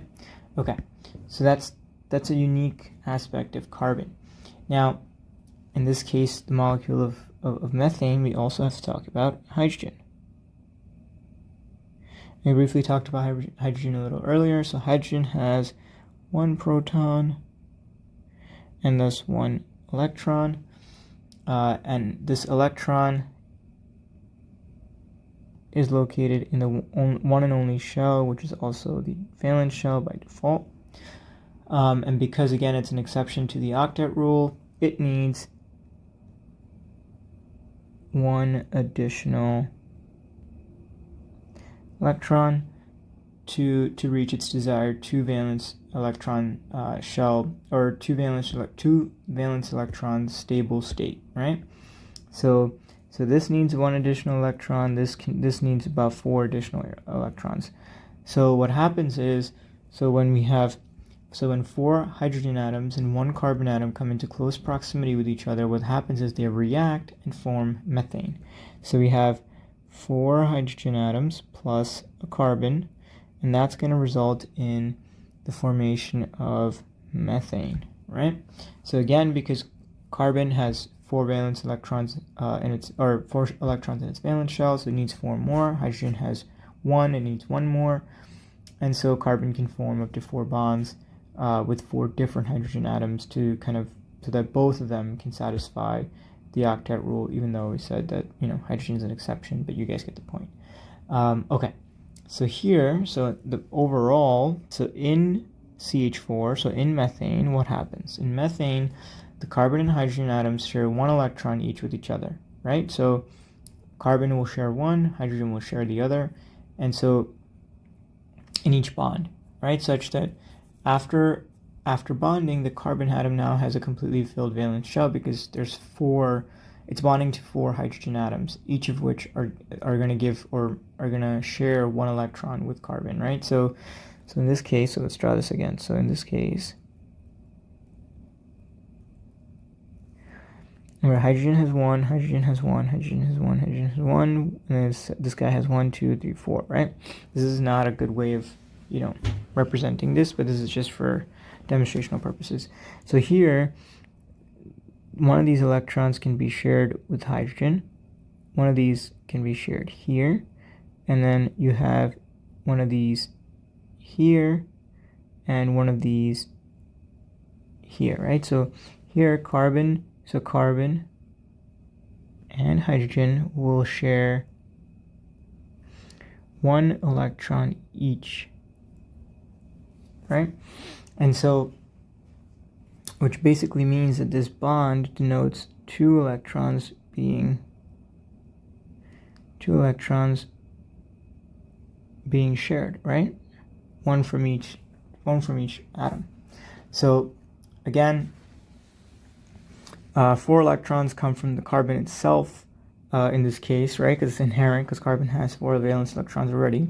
And then 1 electron comes from sharing with 4 different hydrogen atoms. So now carbon here technically has 8 electrons. Well, not technically, but you get what I'm saying, because it's sharing 4 from hydrogen. It already has 4 in its valence shell, so total 8 electrons. Now hydrogen has 1 electron in its valence shell, and it's going to share one of those carbon's electrons, so you have 2 electrons total. And so now you have both of them satisfying the octet rule and conferring sort of stability. And so because of this, after bonding, they both have attained greater stability, right? So the net result for this in this case is covalent bonding, or sharing of electrons, is going to give both atoms greater stability. Okay? So that's really covalent bonding in a nutshell. So now we're going to talk about what are polar and nonpolar covalent bonds. So let's do that now. Okay, so now let's talk about equal versus unequal sharing of electrons. So we'll talk about equal sharing first. So equal sharing of electrons. So now we said that a covalent bond is merely 2 atoms coming together to share electrons, right? And so you can have equal sharing and unequal sharing of those electrons in a covalent bond. So let's talk about equal sharing. So when the elements that are in a bond, in a covalent bond, have an electronegativity difference less than 0.5, so between 0 and 0.5, there's going to be equal sharing of electrons because both nuclei in that bond exert similar levels of attractive force on the bonding pairs. So how does this happen again? So we have when the delta electronegativity between the two atoms in a covalent bond is less than 0.5, we end up having equal sharing of electrons across that covalent bond. And why is that? Well, that's because, again, like we said, if the electronegativity is essentially the attractive force that the nucleus of an atom exerts on the electrons of another atom, right? And so if the difference in electronegativity is very small between two atoms, that means the attractive forces that each of them have on the other one's electrons are going to be fairly the same, right? So if the difference is not that high, the attractive forces are going to be the same, and so both nuclei will exert similar levels of attractive force on the bonding electron pair. And again, this is because if the delta again being the difference between the electronegativity of the two atoms involved in a bond are less than 0.5, you'll have equal sharing of electrons because both nuclei will exert similar levels similar levels of attractive force on the bonding pair of electrons. Okay, so let's look at a couple examples. Now, we discussed the hydrogen molecule as well as the molecule of methane, right? So let's look at hydrogen again. So in this case, we have in this case here, you have two hydrogen atoms bonded together via a covalent bond, right? And across that bond, 2 electrons are shared, one from each hydrogen, basically. And so in this case, because the two atoms involved, which are these two guys right here, because they're identical, right? Because they're both hydrogen atoms, and so because they're identical, because they're the exact same atoms, they have the same properties, which means that they have the exact same electronegativity, right? So here, the delta electronegativity is 0, right? Because they're the same atoms, which means they have the same electronegativity. Difference between the two is nothing, so 0, okay? So what that means is, if the electronegativity difference is 0, that means that both nuclei, so the nucleus of either hydrogen atom, will exert this same attractive force on the bonding electron pair, right? Which means that there's going to be equal sharing. So for example, let's just redo this here. So the attractive force that the nucleus of this hydrogen exerts on this electron pair is going to be identical to that of the attractive force that the nucleus of this atom exerts on the bonding pair of electrons. And so because they're going to be identical poles, you end up having, it's kind of like if you have, say for example, tug of war, if you have two people that are just as strong as the other, you're going to have, nobody's going to go anywhere, right? So the rope is not going to get tilted to one or the other. The electron pair in this case is not going to be closer to one or the other. They're going to be, the pole is going to be identical, so you're going to have completely equal sharing of those electrons. Okay, so now this is a case where we talked about two identical atoms, right? So if you have two identical atoms, it's likely going to be, or it is going to be equal sharing because they're identical atoms, which means they have identical electronegativities, which means the difference is going to be 0, which means equal pull of those electrons from both atoms, equal sharing, right? So now let's look at a case where you can still have fairly equal sharing but different atoms. So let's talk about methane. We talked about methane here. So a molecule of methane, right? So here, in this situation, so we're looking at specifically the carbon and hydrogen covalent bond, right? There's 4 of them in this methane molecule, but we'll just focus on one because all the bonds are the same. At least the carbon-hydrogen bonds are the same. So in this case, you have the 2 atoms involved in the bonding in this covalent bond here they are carbon and hydrogen. So in this case, they're not identical atoms, right? So you have 2 different elements or 2 different atoms, and so they're going to have different electronegativities. But in this case, the delta electronegativity between the carbon and the hydrogen atom, meaning the difference in electronegativity between carbon and hydrogen atom, is going to be less than 0.5. Okay, it's actually specifically 0.4.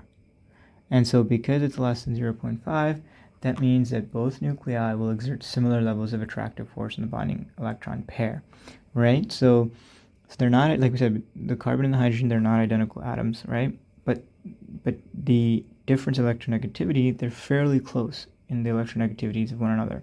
And so because the electronegativity difference is 0.4, it's less than 0.5, which was the rule we said, right? If electronegativity is less than 0.5, you'll have equal sharing.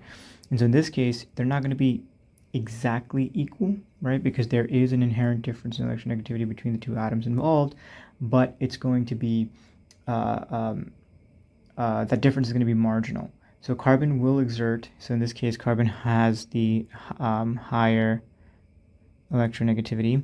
So carbon will exert a slightly higher attractive force than the hydrogen atom, but that difference is going to be marginal because, again, the difference is just 0.4, which means you're going to have similar levels of attractive force, meaning mostly equal sharing of the electrons in this bonding pair of electrons. Okay, so that was that.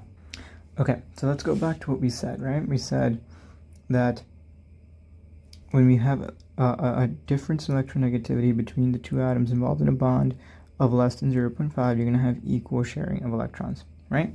And so what that means is, again, both nuclei will exert similar levels of attractive force on the bonding pair of electrons, resulting in fairly equal sharing of electrons, right? And so this equal sharing of electrons results in what's called, so we said this is a covalent bond, right? We said that the sharing of electrons results in a covalent bond. Equal sharing of electrons results in what's called a non-polar covalent bond. Okay, so it's non-polar. So if there's equal sharing, which results from when there's delta electronegativity of less than 0.5, you'll have what's called a non-polar covalent bond. Okay, and so now let's talk about what happens when there's unequal sharing of electrons. Alright, so now let's talk about unequal sharing of electrons. So you mentioned that equal sharing of electrons happens when the delta electronegativity between two atoms is less than 0.5, right? So in this case, with respect to unequal sharing, this is when the atoms in a bond have a difference in electronegativity between 0.5 and 1.7. And when that happens, there's going to be unequal sharing of electrons. And this is, again, because the nucleus, in this case, of one atom will have a higher electronegativity and will exert a greater attractive force on the bonding electron pair than the nucleus of the atom with the lower electronegativity. So let's write that down, right? So in this case, unequal sharing of electrons will happen when the difference in electronegativity between the two atoms in a bond is between 0.5 and 1.7. Okay, and so when the two atoms in a bond have electronegativity difference of between 0.5 and 1.7, you end up with unequal sharing of electrons. And this, again, as we said, is because the fact that the nucleus of one atom, the one with the higher electronegativity, right, will exert a greater pull or attractive force on the bonding pair of electrons than the other atom. And this is the one with the lower electronegativity, right? So again, electronegativity is the tendency of an atom to attract electrons. And so in this case, if there's a significant difference in electronegativity between the two atoms in a bond, in a covalent bond, you're going to have unequal sharing, because the nucleus of the atom with the higher electronegativity will exert a greater attractive force or pull on the bonding electron pair than the nucleus of the atom with the lower electronegativity. Okay, so let's look at an example here. So let's look at a common example, right? So example, let's look at water, right? Good old fashioned water, H2O. So let's just split that out. So it'd be H, oxygen, hydrogen. Okay. So in this case, we have two covalent bonds, and they're identical covalent bonds. They're oxygen, hydrogen covalent bonds, right? So we have. So let's look at one of those bonds, right, and kind of what's going on in one of those bonds. So in the hydrogen-oxygen bond, you have two atoms, right, involved in the bond, and in this case they're not identical because you have oxygen and hydrogen, and the difference in electronegativity between oxygen and hydrogen is about 1.4. So oxygen has an electronegativity of around 3.5, and hydrogen has an electronegativity of about 2.1. And so here the delta electronegativity is around 1.4. And that's between 0.5 and 1.7, right? And so what happens? Well, here the oxygen has the higher electronegativity, right? And hydrogen has a lower electronegativity. So in this case, what happens is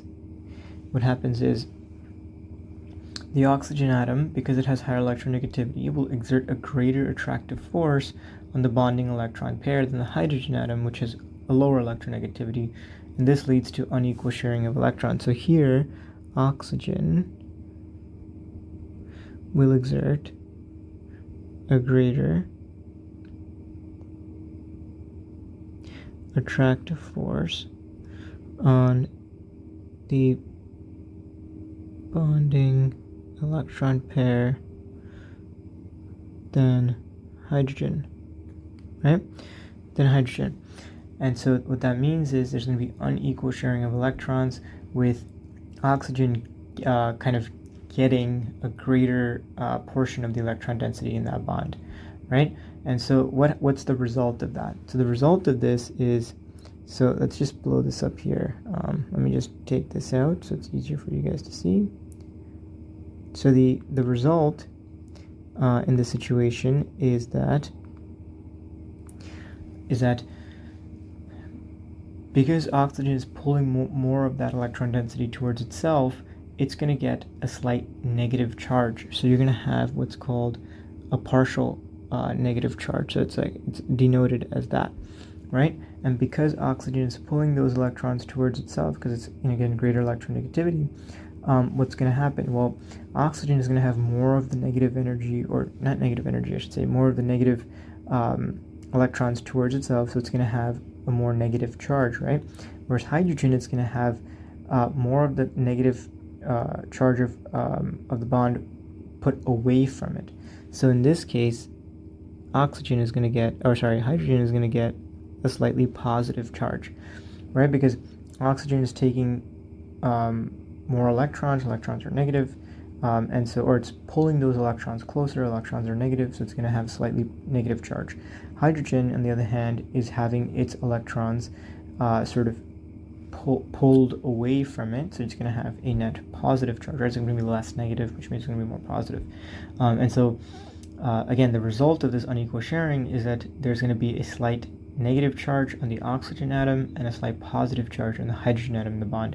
And again, this is because the oxygen atom's greater attractive force causes the bonding pair of electrons to be located closer to the oxygen nucleus and the hydrogen nucleus, because of oxygen's greater electronegativity and stronger pull, right? And so what happens? Well, in this case, it results in the actual physical electron density among both these bonds. It's gonna result in the bonding electrons being drawn closer to the oxygen nucleus and the hydrogen nucleus. And so in this situation, when we have an electronegativity difference of two atoms in a covalent bond between 0.5 and 1.7, what that's going to do is, like you said, there's going to be unequal sharing of electrons. And when there's unequal sharing of electrons, it's going to result in what's called a polar covalent bond. Okay, a polar covalent bond. And so when there's equal sharing of electrons, we said it's going to be a non-polar covalent bond. When there's unequal sharing of electrons, it's going to be called a polar covalent bond. And so why is that? Well, we talked about oxygen. Let's go back down. Where is this? All right, we talked about oxygen here. So let me just redraw this again. So we have hydrogen, oxygen, and hydrogen, right? And we said here that oxygen is pulling that electron density towards itself, or towards its nucleus. So it's going to have a negative charge. Hydrogen is going to get the electron density pulled away from it, so it's going to have a net positive charge. And so what's going to happen is, the reason this is called a polar covalent bond, right, due to unequal sharing, is because of the fact that the polarity of the bond is due to the slight separation of charge across the bond due to the unequal sharing. And that results in the presence of two poles at either ends of the bond. So in this case, there's, in the case of water, right, in the case of water, we have unequal sharing across these bonds here and across this bond here, right? Because oxygen is pulling that electron density towards itself. And so because of that, there's going to be two poles to this bond. So if you just isolate this bond here, right? Just isolate this bond here. We have a negative pole here at the oxygen end and a positive pole here at the hydrogen end, right? Because the majority of that electron density or those electrons are located closer to the oxygen's nucleus, and so it's going to have more of a negative charge, right? Because electrons are inherently negatively charged, and so you're going to have a negative pole on the oxygen end and a positive pole on the hydrogen end. And so this is the negative, so this is called negative, or I should say partial negative charge, and the hydrogen is going to have a partial positive charge. And there are going to be implications in biology. We'll get to those, as we go through these lectures, because the implications of the presence of these polar bonds in the molecule, like water, for example, affects how that molecule will interact with other polar molecules. So specifically with water, it's one molecule of water, because it's a polar molecule and it has polar bonds, it's gonna be able to interact with other polar molecules, including other water molecules. So that's a quick overview of. So in this case, now that we talked about, we'll change this to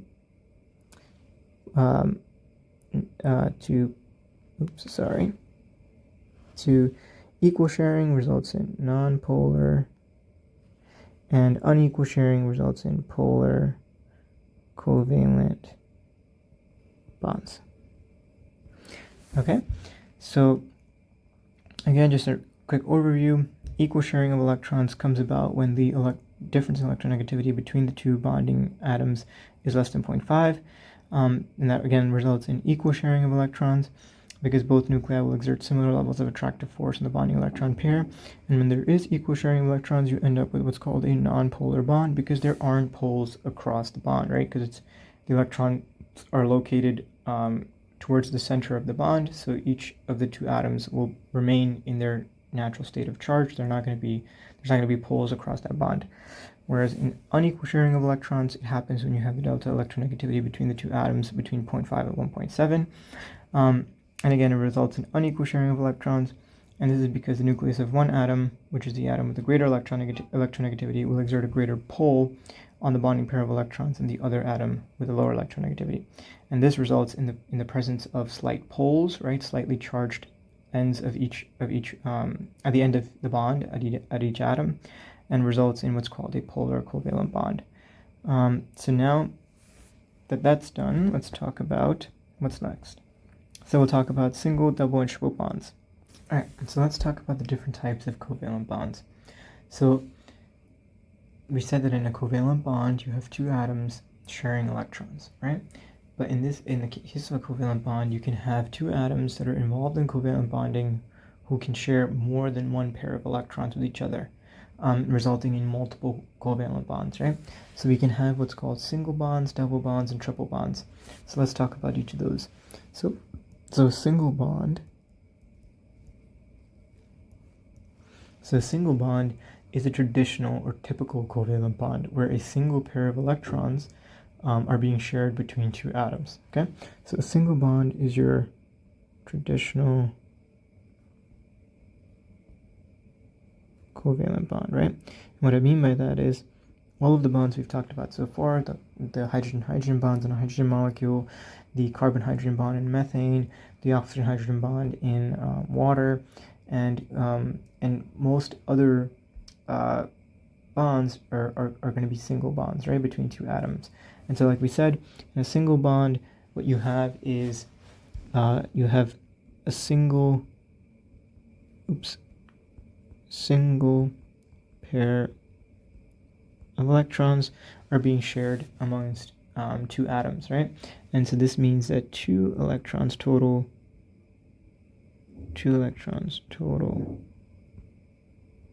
being shared, right? And so a single bond is denoted by a single dash. Okay, so it's like X dash Y, right? So in the examples we've talked about before, they include the hydrogen-hydrogen bond in a hydrogen molecule, the carbon-hydrogen bond in a molecule of methane, and then we also have the oxygen-hydrogen bond in water, right? And so that's a single bond. So we also have what are called double bonds. So what are double bonds?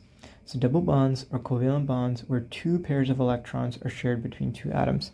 So in this case, we have two pairs of electrons being shared. So I should say being shared. And also here, single pair of electrons being shared. And so this means that there are going to be 4 electrons total being shared, right?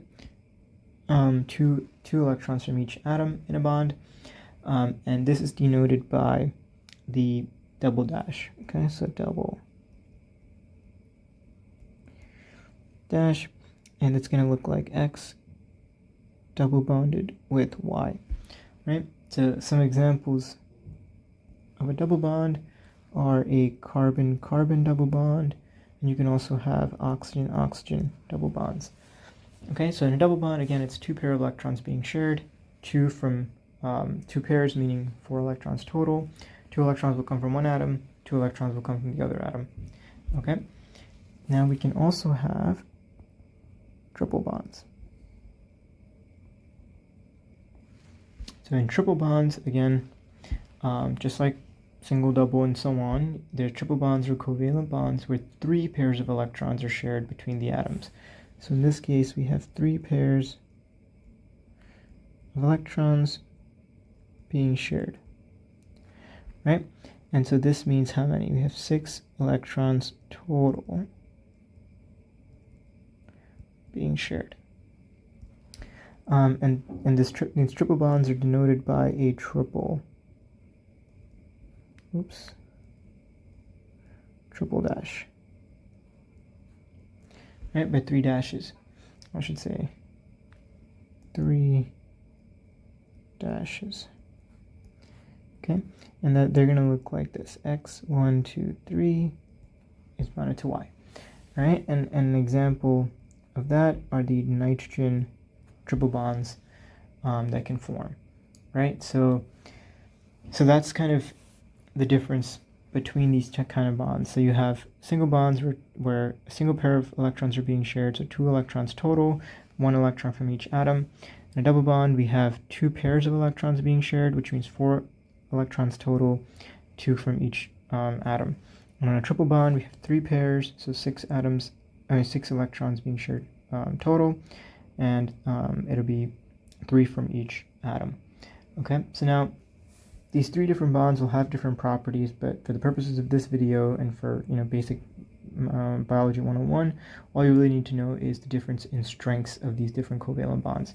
So the strength goes from triple bonds will have the greatest bond strength, followed by double bonds, followed by single bonds. Alright, so triple bonds are going to have the greatest bond strength, followed by double bonds, followed by single bonds. So these are all the different types of covalent bonds from single, double, and triple. And they're fairly straightforward, right? It's in the name. Single bond means one bonding pair, double bond means two bonding pairs, triple bond means three bonding pair of electrons. All right, so let's see, what else do we have to discuss? So now we'll finish out this video by discussing how covalent bonds are oriented or shaped. All right, so now let's talk about covalent bond orientation and shape. So the first thing is that for any given pair of bonding elements, the length of the covalent bond is always the same. So the length, so actually let's write the whole thing. So for any given pair of bonding electrons, right, the length of the covalent bond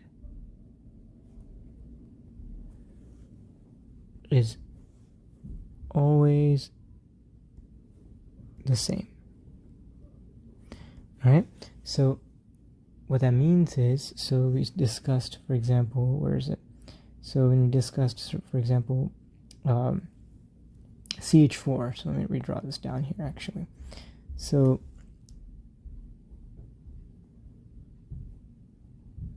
okay, so in a molecule of methane, the carbon-hydrogen bond here, the carbon-hydrogen bond here, the carbon-hydrogen bond here, and the carbon-hydrogen bond here, they all have, so all of these bonds have the same length. Okay, so all of the carbon-hydrogen bonds in methane have the same length. So we established that for any given pair of bonding electrons, the length of the covalent bond is always the same. Now, additionally, the angle of each of the covalent bonds in a molecule with respect to the other bonds is for the most part the same. So here, so I should probably write 4 here. Okay, so for a given atom in a molecule,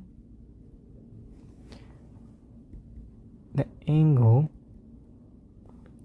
of each of its covalent bonds is, for the most part, the same. Okay, so what do we mean by that? Well, so let's look at methane again. Let's draw that again. So we have carbon here, hydrogen here. We'll draw it this way. Hydrogen there. Oops. Hydrogen there and hydrogen there. Okay, so what that means is the hydrogen-carbon-hydrogen bond, so this bond angle, will always be the same with respect to the other atoms in the molecule. So again, so for a given atom in a molecule, the angle of each of its covalent bonds with respect to the other bonds is for the most part the same. So what that means is this, so in a molecule, this bond angle is not going to change, right? It's for the most part the same, just as much as this, just as much as this hydrogen-carbon-hydrogen bond right here, right? So these all are going to be, they're going to remain the same. They're not going to change. And so, so in this case, so for with respect to methane, so in CH4, the angle of all the hydrogen-carbon-hydrogen bonds are the same. And so what that means is that the carbon atom is located centrally and the hydrogen atoms point outward, and all of these bond angles are equal. And so that results in what's called a tetrahedron.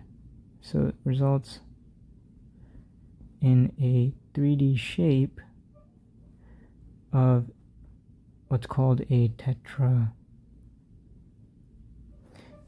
right? And so this 3D sort of structure, it arises as a result of the way the bonds orient, or the atoms orient themselves around each other, so around the central carbon, and also given the fact that the bond angles are all the same, right? So the fact that the bond angles are all the same and the bond lengths are all the same and the bond angles don't change, that gives rise to the actual 3D structure of methane, where you have the central carbon followed by the different hydrogens that point outward. Okay, so the way covalent bonds in molecules are located in space, which is again based off of bond angle and sort of the length of the covalent bonds involved in that molecule, that gives rise to the molecule's three-dimensional geometry, right? And because the bond length between a given pair of bonding elements is the same and the bond angles are fairly the same, the spatial orientation of a covalent bond is fairly stable, which ultimately means that so is the 3D structure. So again, because they have the same lengths, right? These bonds, and they also have similar bond angles. That means that, and because they don't change, in space, that means that the structure of a covalent bond or of a molecule that has covalent bonds is fairly stable, right? So the net result basically is that the spatial orientation of covalent bonds is fairly stable. And what this means is the spatial orientation, which gives rise to the 3D structure of a molecule, right? Like we said in methane, the bond angles and sort of the properties of that molecule give rise to 3D shape, which is a tetrahedron, and that the shape is a result of how the hydrogen atoms are spatially oriented around that central carbon. And because it's fairly stable, that spatial orientation, that means its 3D structure of a molecule is also fairly stable. Okay? Now, another important sort of thing to note is that so we said the spatial orientation gives rise to 3D structure of a molecule, right? But what's also important to note is that the 3D structure of a molecule, especially in biology, gives rise to its specific biological role or function. Okay, so that's a big and a big important point in all of biology, really, that the shape determines function. And we'll kind of go deeper into that and into the later lectures, and you kind of see how that actually stays true. But something else that I should also mention, so we talked about basically thus far kind of what gives the inherent stability to the orientation of covalent bonds in a molecule and ultimately the 3D structure, right? Because we said that the bond lengths are usually the same, or they remain the same, and the bond angles are also the same, which means that overall there's inherent stability in these covalent bonds and in the way these atoms are oriented in space, and ultimately the 3D structure of the molecule is also inherently stable. Now, stability doesn't mean that it's permanent, right? That the molecule cannot change. So in biology, there are instances where the shape of the molecule can change. And so how does that happen, and why does that happen? And the reason this happens is because free rotation around a single bond, so single covalent bond, is possible. And it's important to note that this free rotation is limited only to single bonds. So double and triple bonds cannot freely rotate. So let's look at an example here, okay? So this is a molecule called dibromoethane.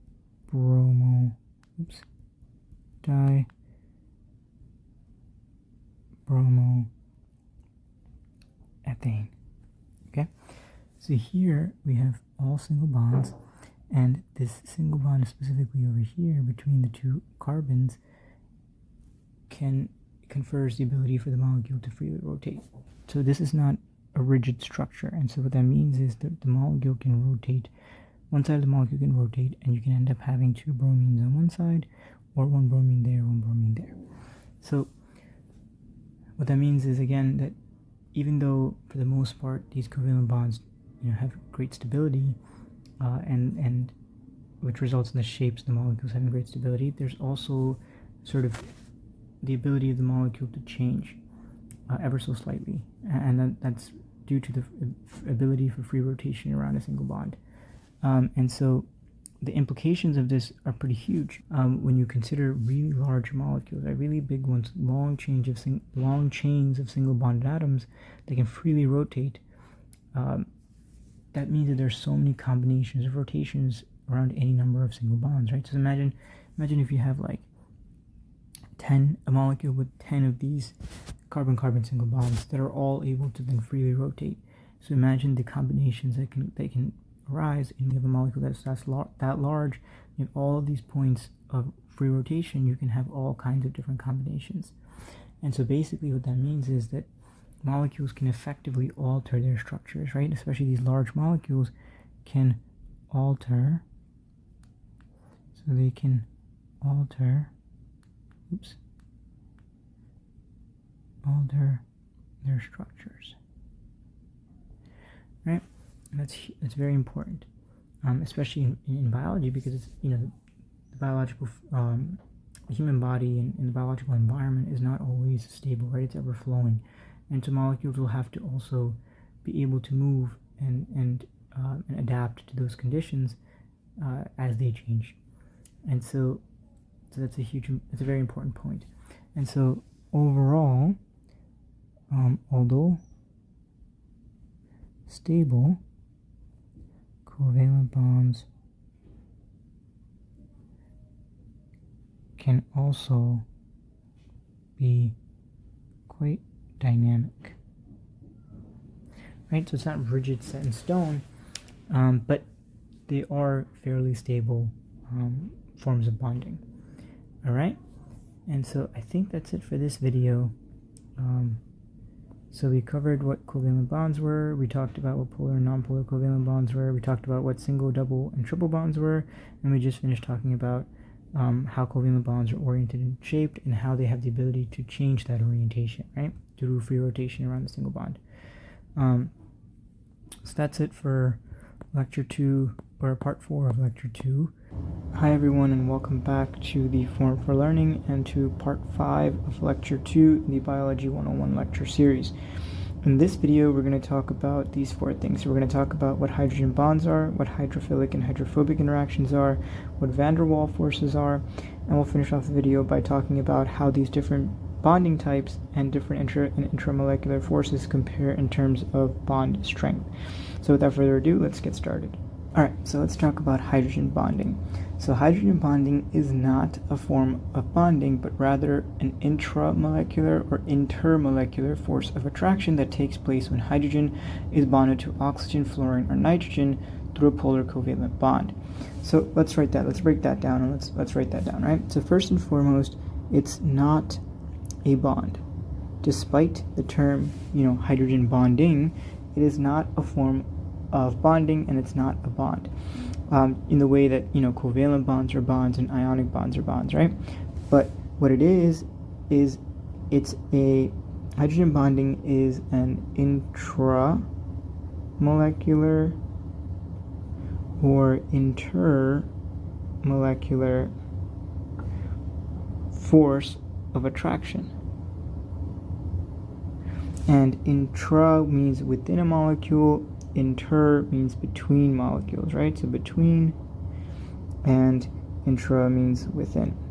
Okay, and these, this force of attraction only takes place when hydrogen is bonded to oxygen, fluorine, or nitrogen through a polar covalent bond. So what that means is hydrogen bonding only occurs when hydrogen is bonded, and it's through a polar covalent bond, is bonded to fluorine, oxygen, and nitrogen. A good way to remember is FON, right? The acronym FON, foreign, oxygen, nitrogen. And so that's what hydrogen bonding is. Now, I know that was a lot of jargon, so let's look at an example and really go through and explain what hydrogen bonding is. All right, so for this example, we'll talk about how hydrogen bonding takes place in water. All right, so H bonding in water. Okay, now we talked we used water as an example to talk about polar covalent bonds or polar covalent bonding in the previous video in part 4 of lecture 2. So if you guys want to get an overview of covalent bonds in general and polar versus nonpolar and all of that, I highly suggest you guys take a look at the previous video, part 4 of lecture 2, before you guys review this video. But anyway, so let's look at this. So in that video we discussed how water and the structure of water is determined by its polar covalent bonds, right? So water is, we said, H2O. So we have a hydrogen molecule bonded to a central oxygen bonded to another hydrogen molecule, right?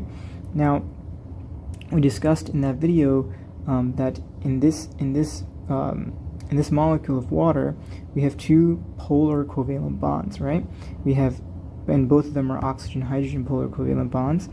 And so what happens? So we discussed kind of in a polar covalent bond, there is a sort of what happens is the atom with the higher electronegativity will draw electron density, or will draw the bonding pair of electrons closer to itself and away from the atom with lower electronegativity, right?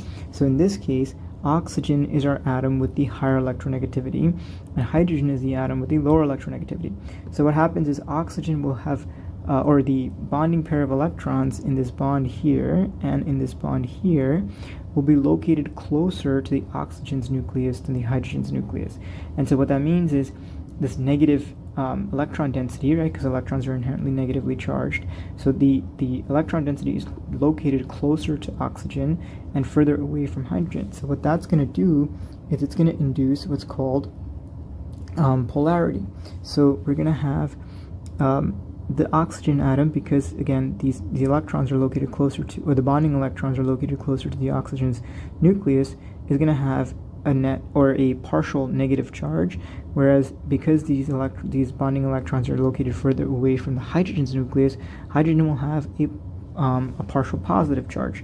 Now, remember, it's known that opposite charges will attract each other, right? So positive attracts negative, negative attracts positive. Now, in this case here, we discussed two properties of covalent bonds in part 4 of lecture 2, and those two properties were that the length of the covalent bond cannot change and the bond angle doesn't change, right? And so what that means is we can't have attraction between this oxygen, or this partial negative and this partial positive here, right? Because these things can't get closer or further away because the bond length it can't be changed. And so what happens? So how does that attraction? Because remember, we said that it's an intra or intermolecular force of attraction, this hydrogen bonding. So how does that work? Well, we can't have it, within this molecule, right? Because this bond cannot change, and these atoms cannot get closer and cannot attract one another. But what can happen is that, say in a glass of water, there's millions of molecules of water, right? So what happens when you add in another molecule of water? Well, say we have hydrogen here, which is oriented a different way, and a hydrogen here, right? Now here we have this hydrogen also has a partial positive charge, this hydrogen has a partial positive charge, this oxygen has a partial negative charge. So now if you look, what happens? This negative charge is in close proximity with this positive charge, or positive partial charge of hydrogen, right? So these two partial charges will begin to attract each other, just like these two partial charges over here would begin to attract each other. And so this attraction between the partial positive of one molecule and partial negative of another molecule is what's called a hydrogen bond. So as you can see, it's not a physical bond like like these two covalent bonds are, right? Or like this covalent bond or this covalent bond. It's not a physical bond, but rather it's a force of attraction between molecules that have polar covalent bonds, as these are polar covalent bonds, right? Now the caveat to hydrogen bonding is that they only form when there's a polar covalent bond between hydrogen and, like we said, fluorine, oxygen, or nitrogen. In other words, between hydrogen and a highly electronegative atom. So why is that? Well, first of all, so let's first write that down, right? So we said it only occurs when hydrogen is bonded to this via a polar covalent bond, right? So why is that? So why is this? So let's first answer let's first answer why does it have to be a polar covalent bond, right? Why can't it be, you know, a nonpolar covalent, or like an ionic bond or whatever, right? And the reason is because, so let's write this down. So the reason is because hydrogen bonding is, again, we explained, is a mere attraction between opposing partial charges. So in order for a hydrogen bond to form, you need to have strong enough partial charges, which can only occur in polar covalent bonds, right? Because nonpolar covalent bonds inherently have very weak sort of separation of charge across that bond, right? Because, like we said, the electronegativity difference between atoms in a nonpolar covalent bond is less than 0.5. So that means that the difference is very low, which means that the one atom doesn't significantly pull the bonding electrons more than the other atom, right? They share fairly equally, and so the partial charges aren't that strong, right? Because their separation is not that strong because there's equal sharing. But so that's why it has to be a polar covalent bond, because a polar covalent bond, there's the difference in electronegativity between the two atoms involved in that bond is greater than 0.5, or between 0.5 and 1.5, right? And so that's why it has to be between, hydrogen has to be bonded via a polar covalent bond to fluorine, oxygen, or nitrogen.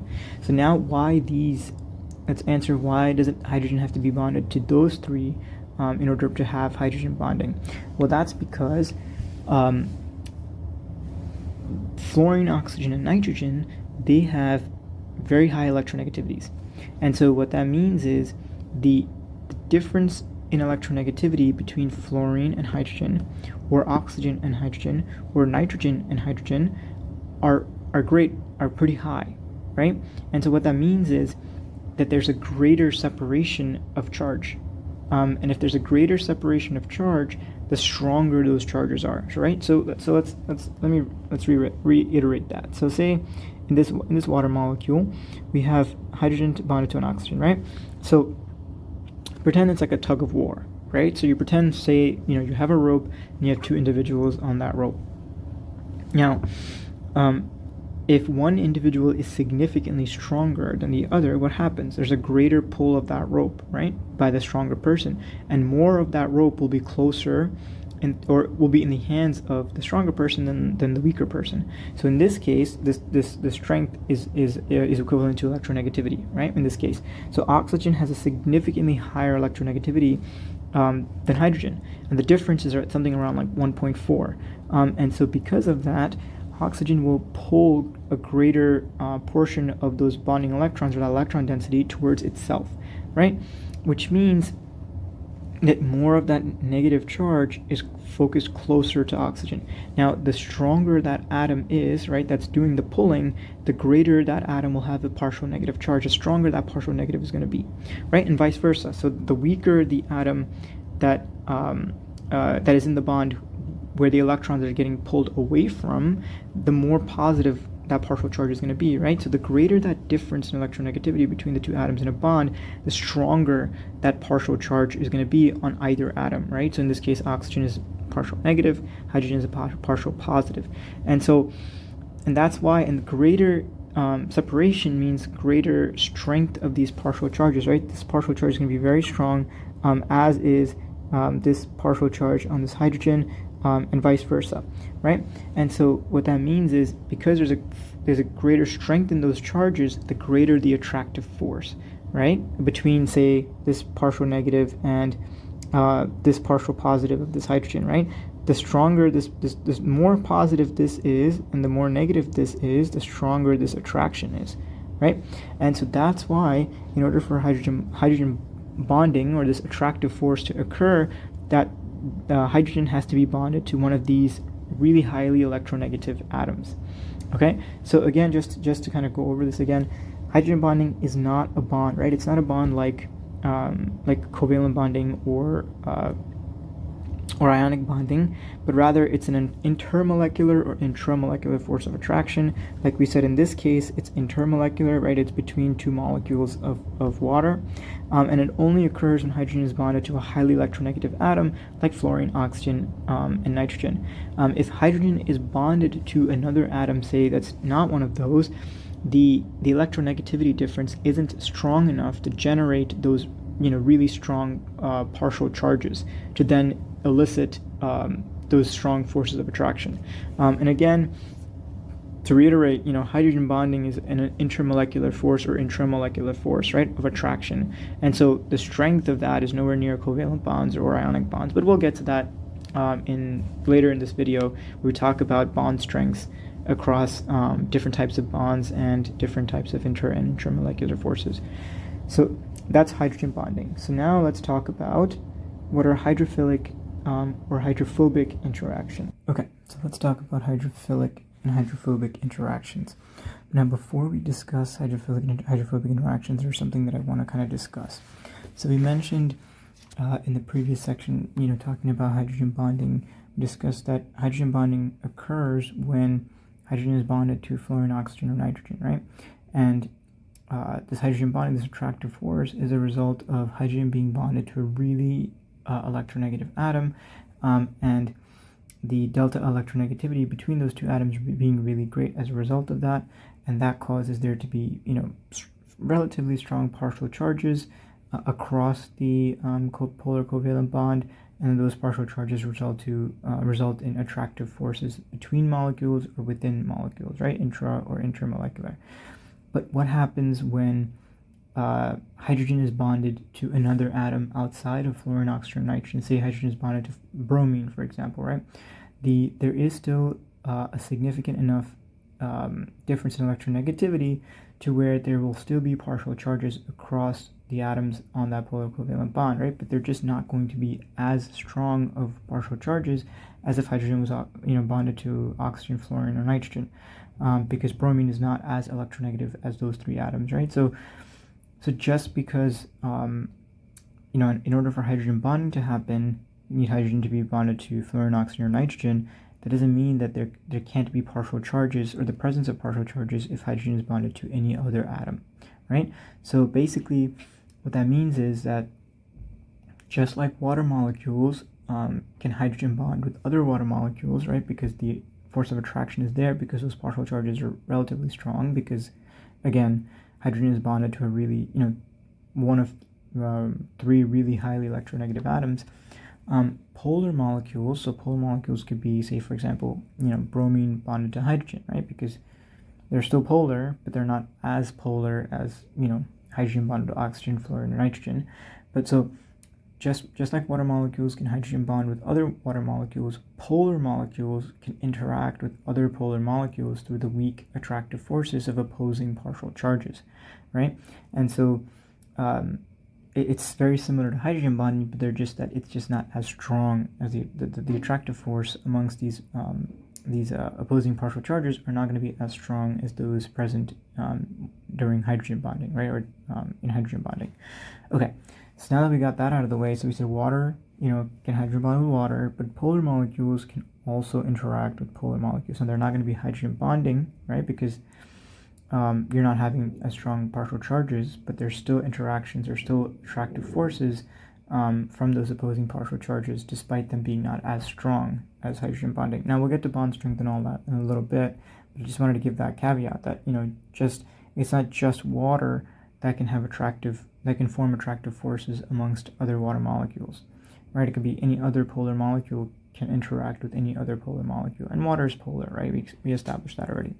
Okay, so with that distinction, let's talk about hydrophilic and hydrophobic interactions. So so what is that? Well, hydrophilic and hydrophobic interactions basically dictate, or they basically sort of talk, they're basically how molecules interact specifically with water, right? They just describe how molecules interact specifically with water. So hydrophobic and hydrophilic interactions, they basically describe how molecules interact specifically with water, right? And so let's discuss hydrophilic interactions first. So hydrophilic interactions, so if we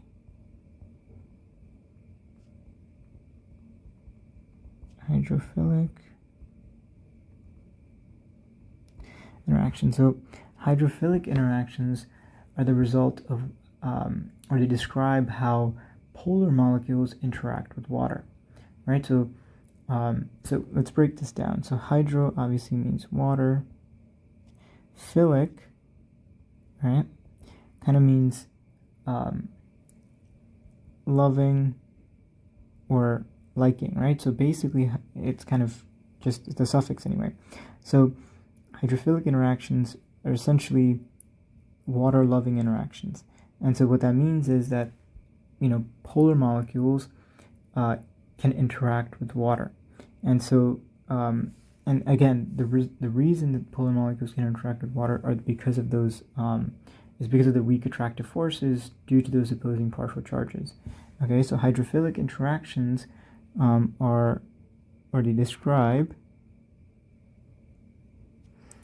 they describe how polar molecules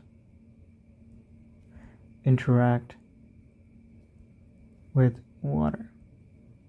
Right, and polar molecules love water because water is also another polar molecule, and there's partial charges across both of those kinds of molecules, right? Because any polar molecule is going to have partial charge.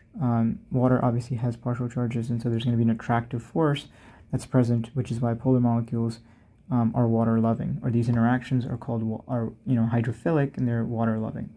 And so and the idea is that the hydrophilic interactions are kind of very similar to the mechanism of hydrogen bonding, but just with other atoms, and not just with hydrogen bonded to fluorine, oxygen, or nitrogen. It could be any other polar molecule, but then the kind of the nature of the attractive force is the same, just not the strength. But we'll talk about bond strength a little bit later.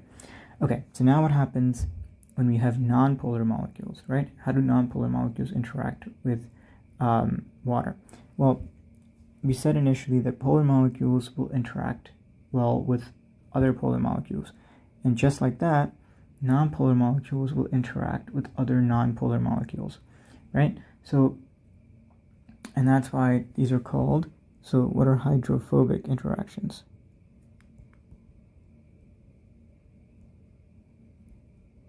So hydrophobic interactions, well, if you break down hydrophobic, hydro is again water, right? The prefix for water. Phobic is fear, right? So hydrophobic interactions are interactions between water and a molecule that's water fearing. So they basically describe how nonpolar molecules interact with water, right? So we said that polar molecules, will interact with other polar molecules through those weak attractive forces due to the opposing partial charges. And when polar molecules interact with water, it's called a hydrophilic interaction, right? Because polar molecules are water-loving due to their similarity in partial charges, and can obviously, and as a result, can attract water molecules, or water molecules can attract polar molecules, and vice versa. And the opposite happens for nonpolar molecules, right? Nonpolar molecules will interact with other nonpolar molecules. And so nonpolar molecules are again hydrophobic because they're water and they're water fearing. So how do hydrophobic interactions, we discussed hydrophilic interactions are they occur through those attractive forces, right? So they attract one another, and it's very similar mechanism to hydrogen bonding, just not as strong. But hydrophobic interactions are a little bit different. So when nonpolar molecules interact with water, what happens is that these nonpolar molecules will aggregate together and water will surround them. And the reason is because nonpolar molecules can only form very weak interactions, right? Because nonpolar molecules don't have a large enough difference in electronegativity between the atoms in a nonpolar bond to then cause the presence of partial charges, right? And the partial charges are really what cause the attractive forces. And so in a nonpolar bond, you don't have that much of, you have equal sharing of electrons, right? You don't have a disparity in the way electrons are shared because electronegativities of the two atoms involved are fairly close to each other. So you have fairly equal sharing of those electrons, which means you don't have partial charges, and so they can't really form, they can't really have strong attractions or interactions with other charged molecules, right? So, with molecules with partial charges. So the reason is, again, because nonpolar molecules can only form weak interactions. And so these interactions are much weaker, obviously, than hydrogen bonds because there's no partial charges involved in this case. And because, they're much weaker than the hydrogen bonds that water molecules can form amongst themselves, what's going to happen is that you're going to have all of these nonpolar molecules, or they're going to aggregate together. They're going to come close to each other, and water will surround them. And the reason that happens is because it's easier for water to interact with itself, because water is polar, and polar will interact with polar, than it is for water to interact with these nonpolar molecules. And it's a lot easier for these nonpolar molecules to interact with other nonpolar molecules than with polar molecules such as water. So it's just easier from a physics standpoint for water to just to form a sphere, and for these nonpolar molecules to aggregate in the center. So let's write that.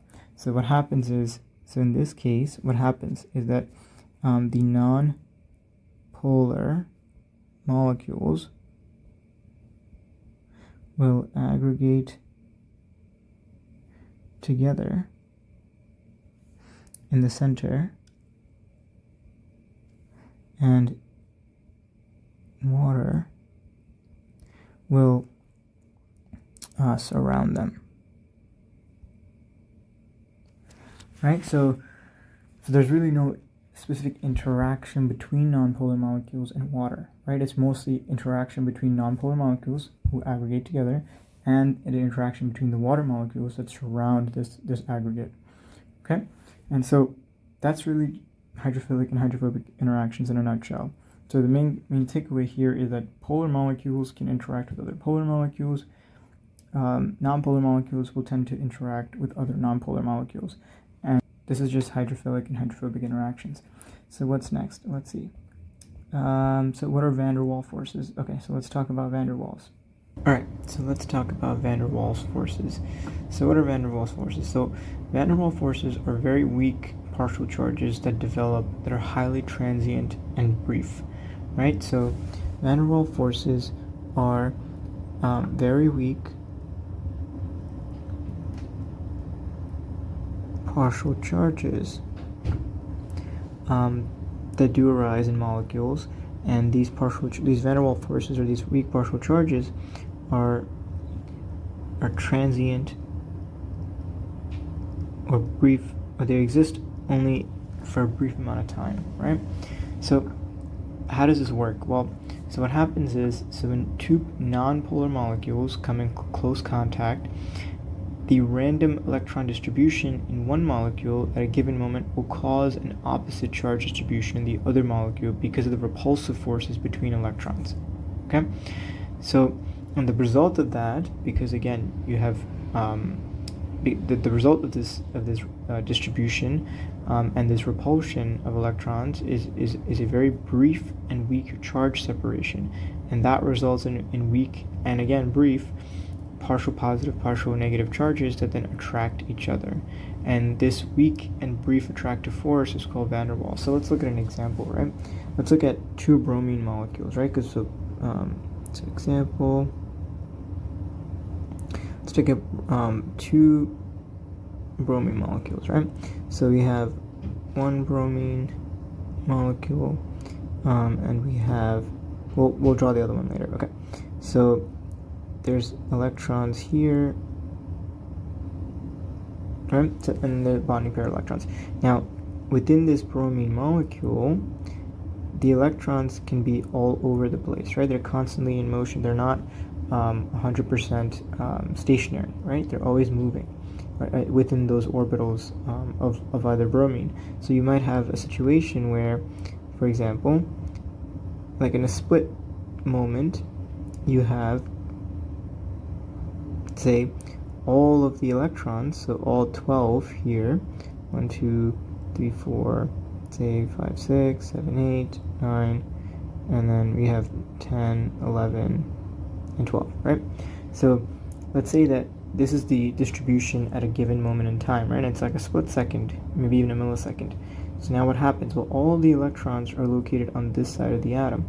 And so now this side is going to slightly have a partial negative charge, right? Again, it's very brief. It's a split second situation. And this side of the bromine is going to have a partial positive, right? Because there's less electron density there. It's mostly located here. So this entire bromine molecule will have a slight negative pole or partial charge here on this side of on this bromine side of the molecule, and a partial positive on that side. So now what happens? Say another bromine and bromine molecule will come, right? So let's say we have a bromine here, and we'll draw it this way, right? So now what happens? So again, this is the molecule, right?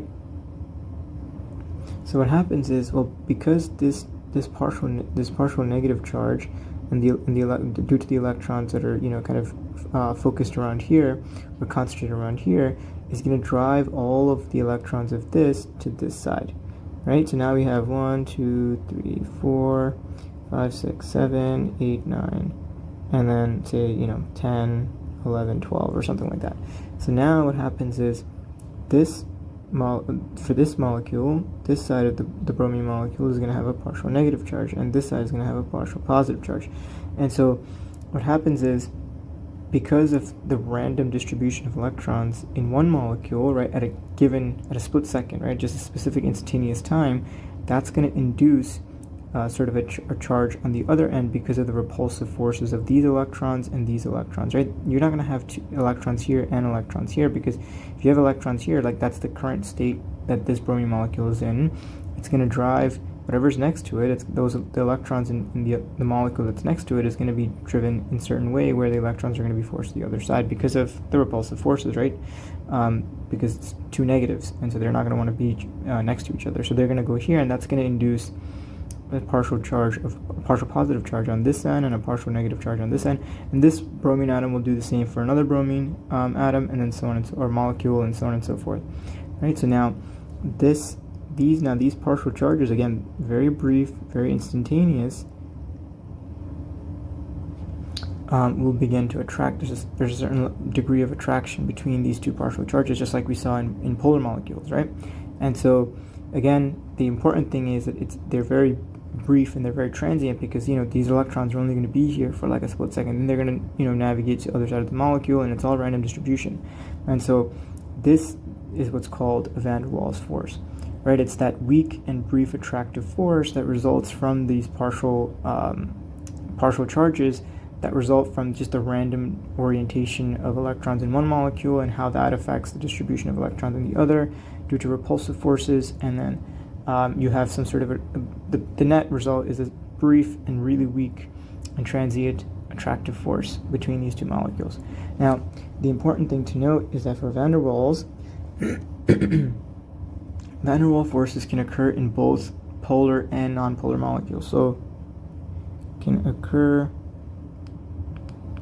in both polar and nonpolar molecules,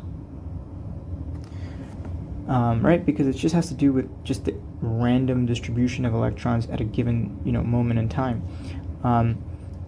But the important thing is that it can happen in both polar and non-polar molecules. But with respect to van der Waals forces, van der Waals forces are the only type of intermolecular forces found in nonpolar molecules. So they can occur in both polar and nonpolar molecules, but they are the only type of intermolecular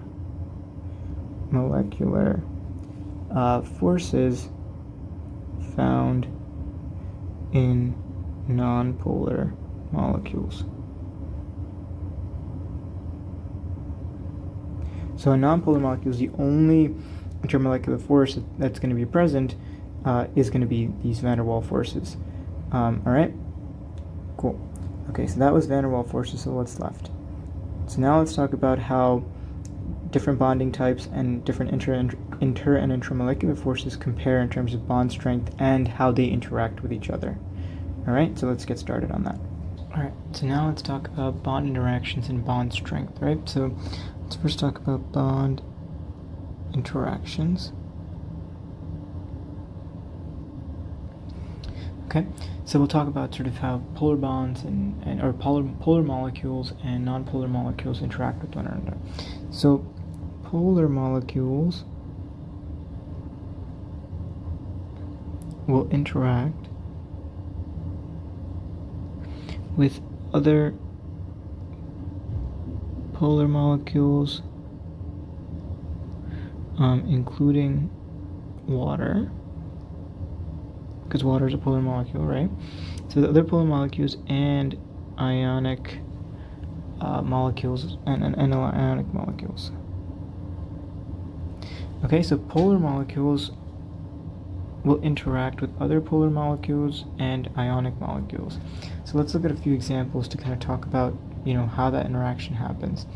And first of all, the reason polar molecules can interact with other polar molecules and ionic molecules is the fact that is a result of the opposite partial charges found across polar covalent bonds, right? So the difference in electronegativity between the two atoms in the polar covalent bond will give rise to partial positive and negative charges across that polar covalent bond, and there will be, and those charges will, it could be intramolecularly or intermolecularly, will attract other molecules or other atoms within the same molecule due to those partial charges. Okay, so let's talk about. So we'll first talk about polar molecule with polar molecule, right? So how does that happen?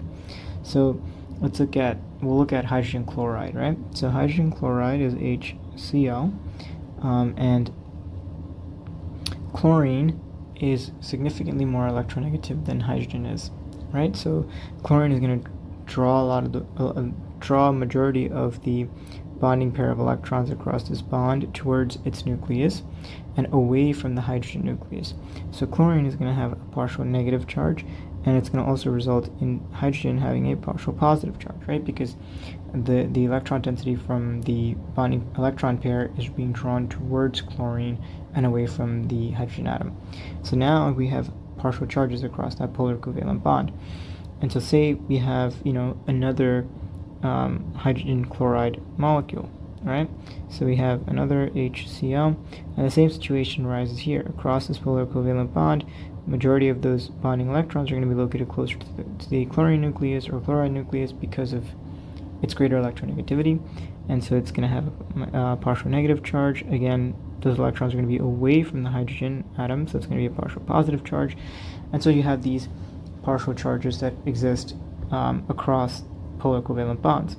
Now, what happens? Well, now what happens is this partial negative charge on chlorine will be attracted to this partial positive charge on the hydrogen atom, right? And so now there is some level of attraction, right? Some sort of an attractive force. And so this is how polar molecules will interact with other polar molecules. Now, we discussed another way polar molecules can interact with other polar molecules through hydrogen bonding, specifically with water, right? So we discussed here, where's hydrogen bonding? Right here. So we have, it's a little kind of jank, but we can see. So we have one water molecule here, another water molecule here, and we have partial charges on that oxygen, and this oxygen partial negative charges, because again, oxygen is the atom that is has a greater electronegativity, so it's going to pull that bonding pair of electrons towards itself, giving it a partial negative charge, and hydrogen is going to receive a partial positive charge. And so we have the result of hydrogen bonding here, and obviously water is a polar molecule, so this is another form of polar molecules interacting with one another, specifically with water. So now let's talk about what happens when polar molecules interact with ionic molecules, right? So for that, I'll just paste something here. Okay, so let's talk about what's going on here, right? So in this example, we have sodium chloride, which is table salt, in water. So sodium chloride, that's our ionic molecule, and water is our polar molecule, right? So what happens? Well, what happens is when you put sodium chloride in water, it'll dissolve into its constituent ions of the sodium, the positive sodium ion, and the negative chlorine ion, right, or chloride ion. And so the partial negative pole in the water molecule, which the negative pole is going to in the water molecule is going to be at the end of the oxygen, right? Because remember, oxygen is the more electronegative atom. It's going to draw the bonding pair of electrons towards itself. It's going to have a partial negative charge. So what's going to happen is that the negative pole in the water molecule, so that negative pole in the water molecule is in the oxygen. Oxygen houses that negative pole, right, because of its electronegativity, is going to attract the positive sodium ion. So that's what's happening here. So you have the partially negative oxygen atom in the water molecule attracting the positive, or being attracted to the positive sodium ion, right? So it's this is a partial negative, this is a partial negative, this is a partial negative, and this is a partial negative. And so the negative charge will be attracted to the positive sodium ion. And on the flip side, the partial positive pole in water, which is, at the level of the hydrogen, so partial positive, partial positive, partial positive, partial positive, and so on, will be attracted to the negative charge in the chloride ion, right? So what happens is, again, the sodium chloride, you drop that in water, the actual physical compound of sodium chloride, it's going to dissociate into its constituents of the positive sodium ion and the negative chloride ion, and water is going to sort of surround them and orient such that the oxygen of the water molecule will attract the positive sodium ion, and the positive hydrogen atom within the water molecule will attract the negative chloride ion, right? And this attraction, what actually happens is, as you can see, there's some sort of shielding going on, right? Shielding of the ions, sodium and chloride ions, by water molecules. And so the attraction between water molecules and the constituent ions of sodium chloride will actually prevent the ions from reassociating into solid sodium chloride, because water is shielding it. Remember, in order for attraction to happen, it's based on two things, right? It's the strength of the charges, of the opposite charges. So the stronger the positive and negative charges are, the greater the attractive force. The other one is also the distance between those charges, right? So the further away this positive sodium is from this negative chloride, the weaker that attraction becomes, right? The weaker the attraction becomes, and there's no desire for them to reassociate back into sodium chloride. And the reason they don't is because the water is surrounding it and kind of cutting off that charge, or the attraction between these two ions. Okay, so the net result is that water will actually prevent, or the attractive forces between the water molecules and the constituent ions of the sodium chloride will prevent those ions from reassociating into solid NaCl, or sodium chloride. So that's with respect to polar molecules, right? So we said overall polar molecules will interact with other polar molecules and ionic molecules, and water is included in that category of polar molecules. Okay, so what happens with respect to non-polar molecules? We talked a little bit about it before. So non-polar molecules.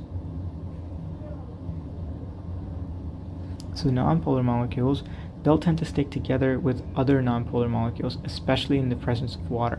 So nonpolar molecules will interact / stick together with other non-polar molecules, right? And especially this is the case when it's with respect to in the presence of water, and that gives rise to hydrophobic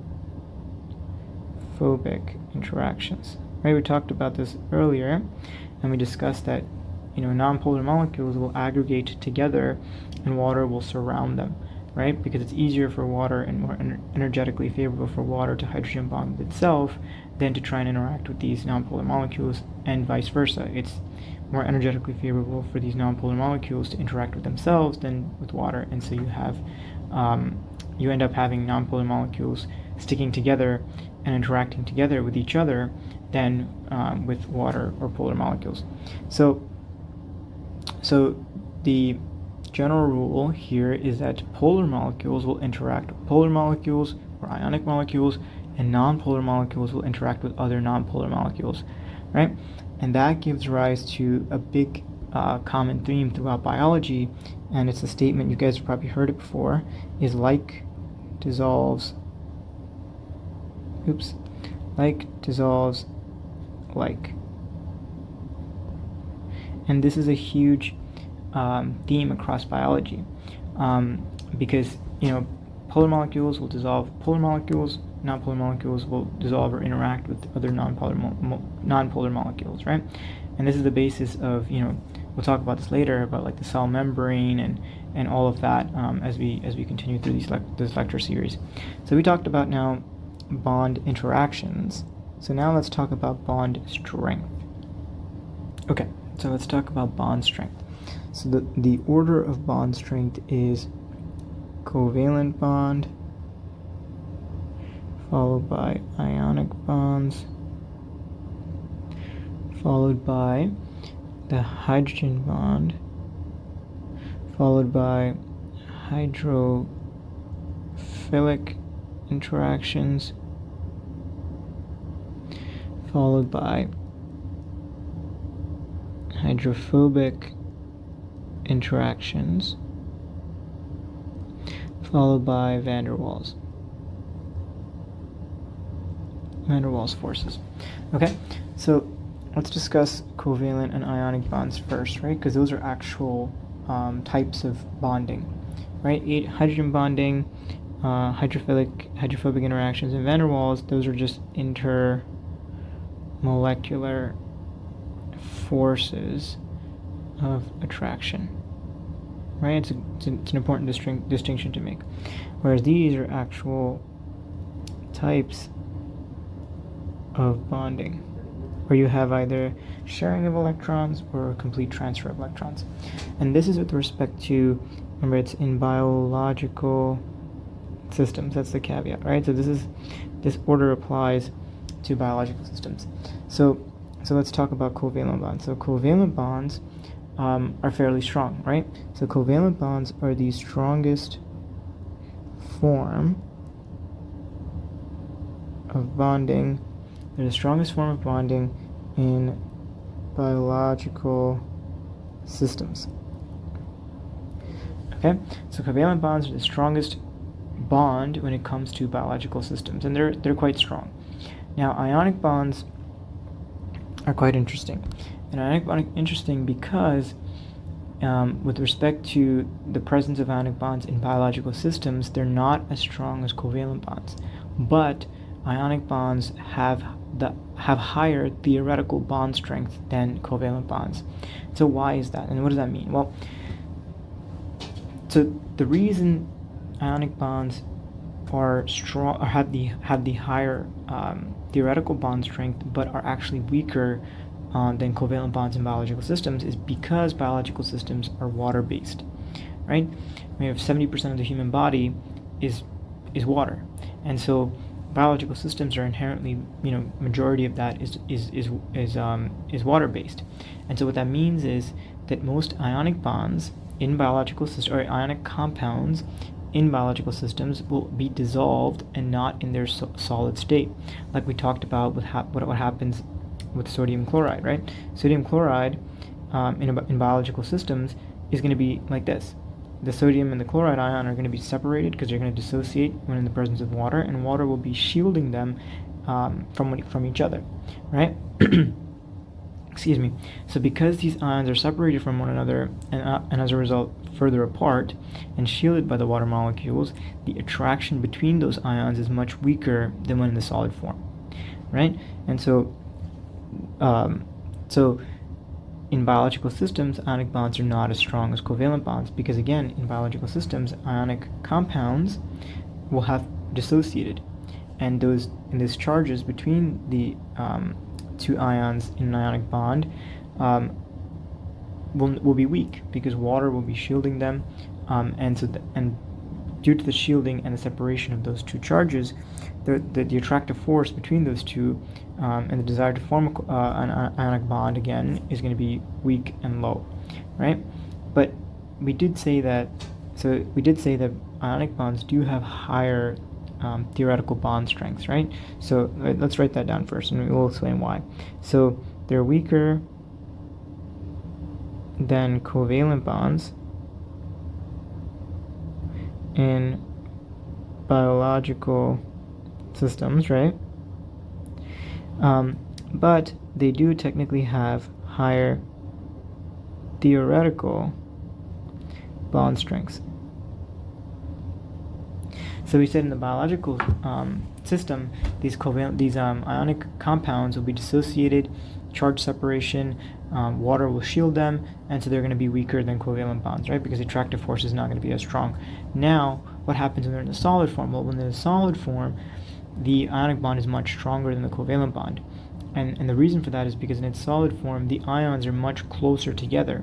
And if they're much closer together, they exert much greater attractive force on each other, right? Because we said two factors play a role in determining force of attraction. First one is the actual intensity of the charges involved in that force of attraction. And the other one is the distance. The closer they are, the greater the attractive force, right? Well, the actual charges themselves in an ionic bond are stronger, but in biological systems the distance is far greater because water shields it, and that's why ionic bonds in biological systems are weaker than covalent bonds. But when those ionic charges are within close proximity to each other, like they are when they're in their solid form, so outside of biological systems, what happens? Well, in those situations, ionic bonds are stronger than covalent bonds, right? And that's where that higher theoretical strength comes from with respect to ionic bonds. Okay, so that was ionic bonding and covalent bonding. So now let's talk about the intermolecular forces of attraction and how they compare in sort of the kind of, I guess, how they compare with respect to their forces of attraction. So the first one is hydrogen bonding. We discussed that earlier in this video. Now, hydrogen bonding is the strongest of the intra or intermolecular interactions, right? So it's the strongest intra or intermolecular forces. Okay, so hydrogen bonding is the strongest of these right here, of these intermolecular forces here, but they're obviously weaker than something like ionic bonding or ionic attractions, right? And that's obviously because with respect to ionic attractions, those attractions arise from actual ions, right, where the intensity of the charge is far greater. Whereas for hydrogen bonding, it's attraction due to partial charges. The occurrence of partial charges when hydrogen obviously is bonded to either oxygen, fluorine, or nitrogen, right? So they are weaker than ionic attractions. Okay, and they're obviously much weaker than covalent bonds because covalent bonds are actual bonds, and you actually have sharing of electrons versus just being, hydrogen bonding strictly being just a form of an intermolecular force of attraction. So they're weaker than ionic attractions. They're also weaker than covalent bonds. And again, remember, the bond designation in hydrogen bond is a misnomer, right? It's misleading. It's not an actual bond, it's just a force of attraction. But it is the strongest force of attraction when it comes to intermolecular forces of attraction, or intra or inter. Okay, now a key thing to note is that even though hydrogen bonds are relatively weak by themselves, they can be considerably strong when there are many hydrogen bonds together, like in water, for example, right? All the water molecules can form hydrogen bonds with each other. So when you have, they're weak individually, but they're strong in number. Okay, so weak individually with respect to, say, covalent and ionic bonds, but strong together, right? And like, for example, in like water, a lot of water's chemical or physical properties rather come from the water's ability to hydrogen bond, and we'll get to that in the next lecture where we talk about water and its properties. Okay, so now let's talk about hydrophobic hydrophilic interactions. So these guys are obviously, so hydrophilic interactions, there's still partial charges involved, right? Because hydrophilic interactions means they're water loving, which means they can interact with water, which means those molecules are going to have polar covalent bonds. Polar covalent bonds means that there's going to be a distribution of electrons across that bond, such that the atom with the higher electronegativity in that bond is going to have more of the bonding electron pairs, and the atom with the lower electronegativity is going to receive less of that, which means there's going to be partial charges across that. And if there's partial charges, that means there could be attractive forces present. But they're obviously not going to be as strong as hydrogen bonds, because remember, in hydrogen bonds, you have to have hydrogen covalently bonded to either fluorine, oxygen, or nitrogen, and those are the most electronegative atoms in the periodic table. And so the partial charges that arise from those bonds are going to be the greatest, which means the greatest partial charge means the greatest force of attraction, which is why hydrogen bonds are greater than hydrophilic interactions. But in hydrophilic interactions, you still have those partial charges, they're just not as strong, and so they're still an attractive force, okay, or force of attraction. Now we have hydrophobic interactions. So let's just write some stuff about hydrophilic, what we just discussed. So we still have partial charges, but weaker than H bonds, right? Now hydrophobic interactions are weaker still, right? And then we have van der Waals forces. So van der Waals forces are the weakest form of intra or intermolecular forces. But similar to hydrogen bonds, they're similar to hydrogen bonds in the way that they're quite weak individually, but they can be relatively strong when present in large numbers. So the same thing applies. So they're weak individually, but strong together. Obviously, they're much weaker than hydrogen bonds, but when they're present in large numbers, they can have a significant effect on the physical properties of an element or of a molecule. So that was bond strength, and let's see what else we have. Do we have anything else? Let's see. So we talked about what hydrogen bonds were. We talked about what hydrophilic and hydrophobic interactions were. We talked about van der Waals forces, and then we just finished talking about how different bonding types and intermolecular forces compare in terms of bond strength, as well as how they interact with each other. So that's it for part 5 of lecture 2. Hey guys, and welcome back to the Forum for Learning and to part 6 of lecture 2. So in this video, we'll discuss why water is so important. We'll discuss the structure of water, the different physical properties of water, and then we'll also finish off the video by discussing the different solvent properties of water. So without further ado, let's get started. Okay, so let's talk about the importance of water. So why is water so important? Well, first off, we are on average made up of about 70% water by weight. And water is the major component in pretty much all living things. So we are on average made up of about 70% water by weight, which is pretty huge because 70% is no joke, right? It means that even more than half, almost 3/4 of our body weight comes from the presence of water in our bodies, right? And like we said, water is a major component in pretty much all living things. The other important factor that makes water so important is that most biological reactions that keep us alive take place in water within our bodies, right? So most biological reactions that sustain us take place in water. Okay, so, and we'll discuss kind of, other things that are unique to water and their significance on how those properties help sustain life on Earth. Okay, so we talked briefly about the importance of water, so now let's talk about the structure of water. So now let's discuss the structure of water. Well, let's first draw it out and then we'll explain it. So we have water is H2O, as you guys all know, and so that means there's 2 hydrogens and then 1 oxygen, right? So that's the kind of the structure of water. And so water is unique because water is a polar molecule, right? It's a polar molecule, and the reason it's a polar molecule is because this oxygen in the center here is more electronegative than the hydrogen here. And so what that means is that oxygen is going to pull electron density towards itself and consequently away from the hydrogen atoms, giving rise to partial negative and partial positive charges.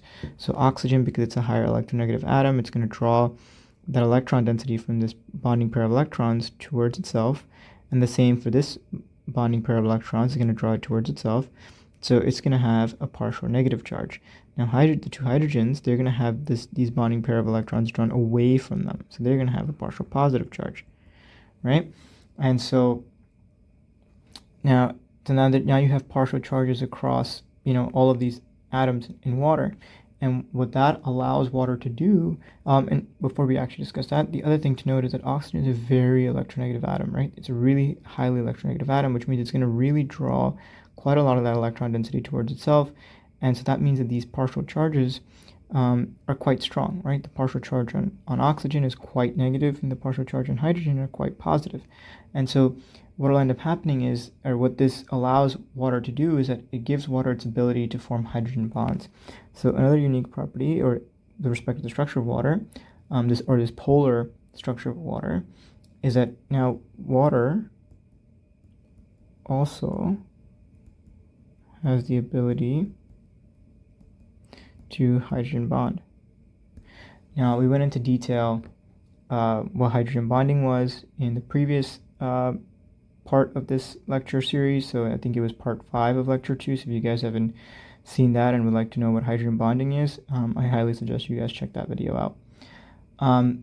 So the other thing that we should also note is kind of the actual the structure of water, right? We discussed that it's a polar molecule, but there's 2 different kinds of structures. You have geometric structures and you have molecular structure, right? So with respect to geometric structures, and geometric structure is just basically kind of describing how the electrons, both bonding and non-bonding in a molecule, are shaped, or sorry, are oriented in space. And then the molecular shape is the actual shape that you see here, the typical bent shape that you see here. So water has what's called a tetrahedral geometric shape. Okay, and it has a bent molecular shape. And this geometric shape describes how the electrons are oriented in space. And with respect to with respect to water, you end up having 2 pairs of non-bonding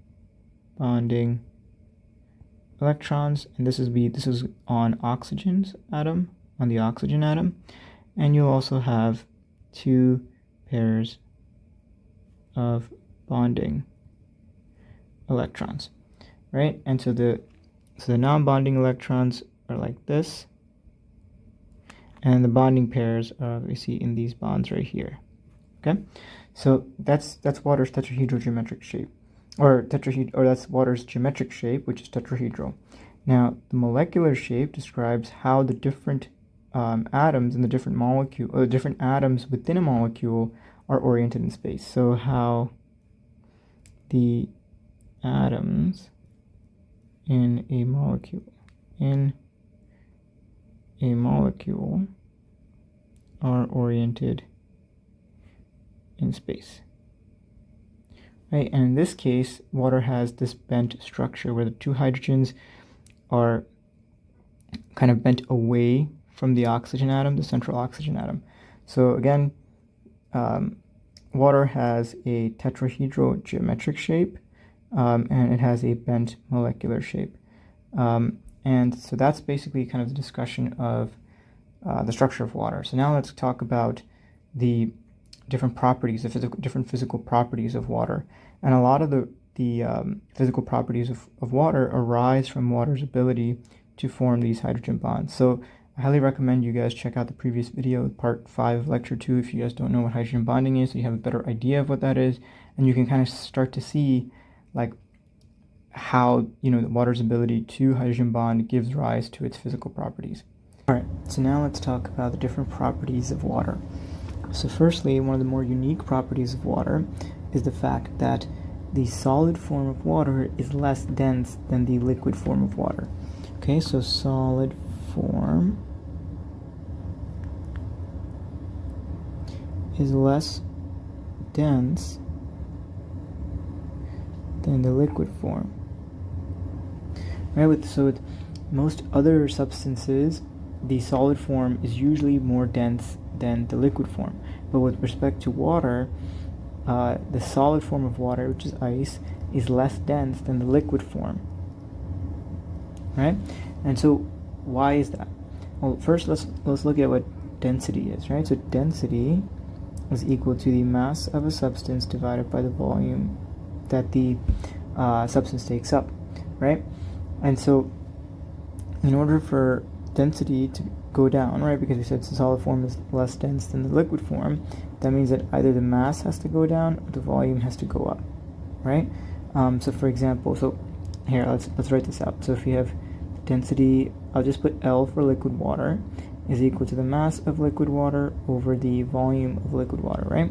And then the same thing, so density of ice, I'll just put dI, is equal to the mass of ice over the volume of ice, right? And we're saying that the solid form, so dI, is less dense than the liquid form. So the density of ice is less than the density of liquid water.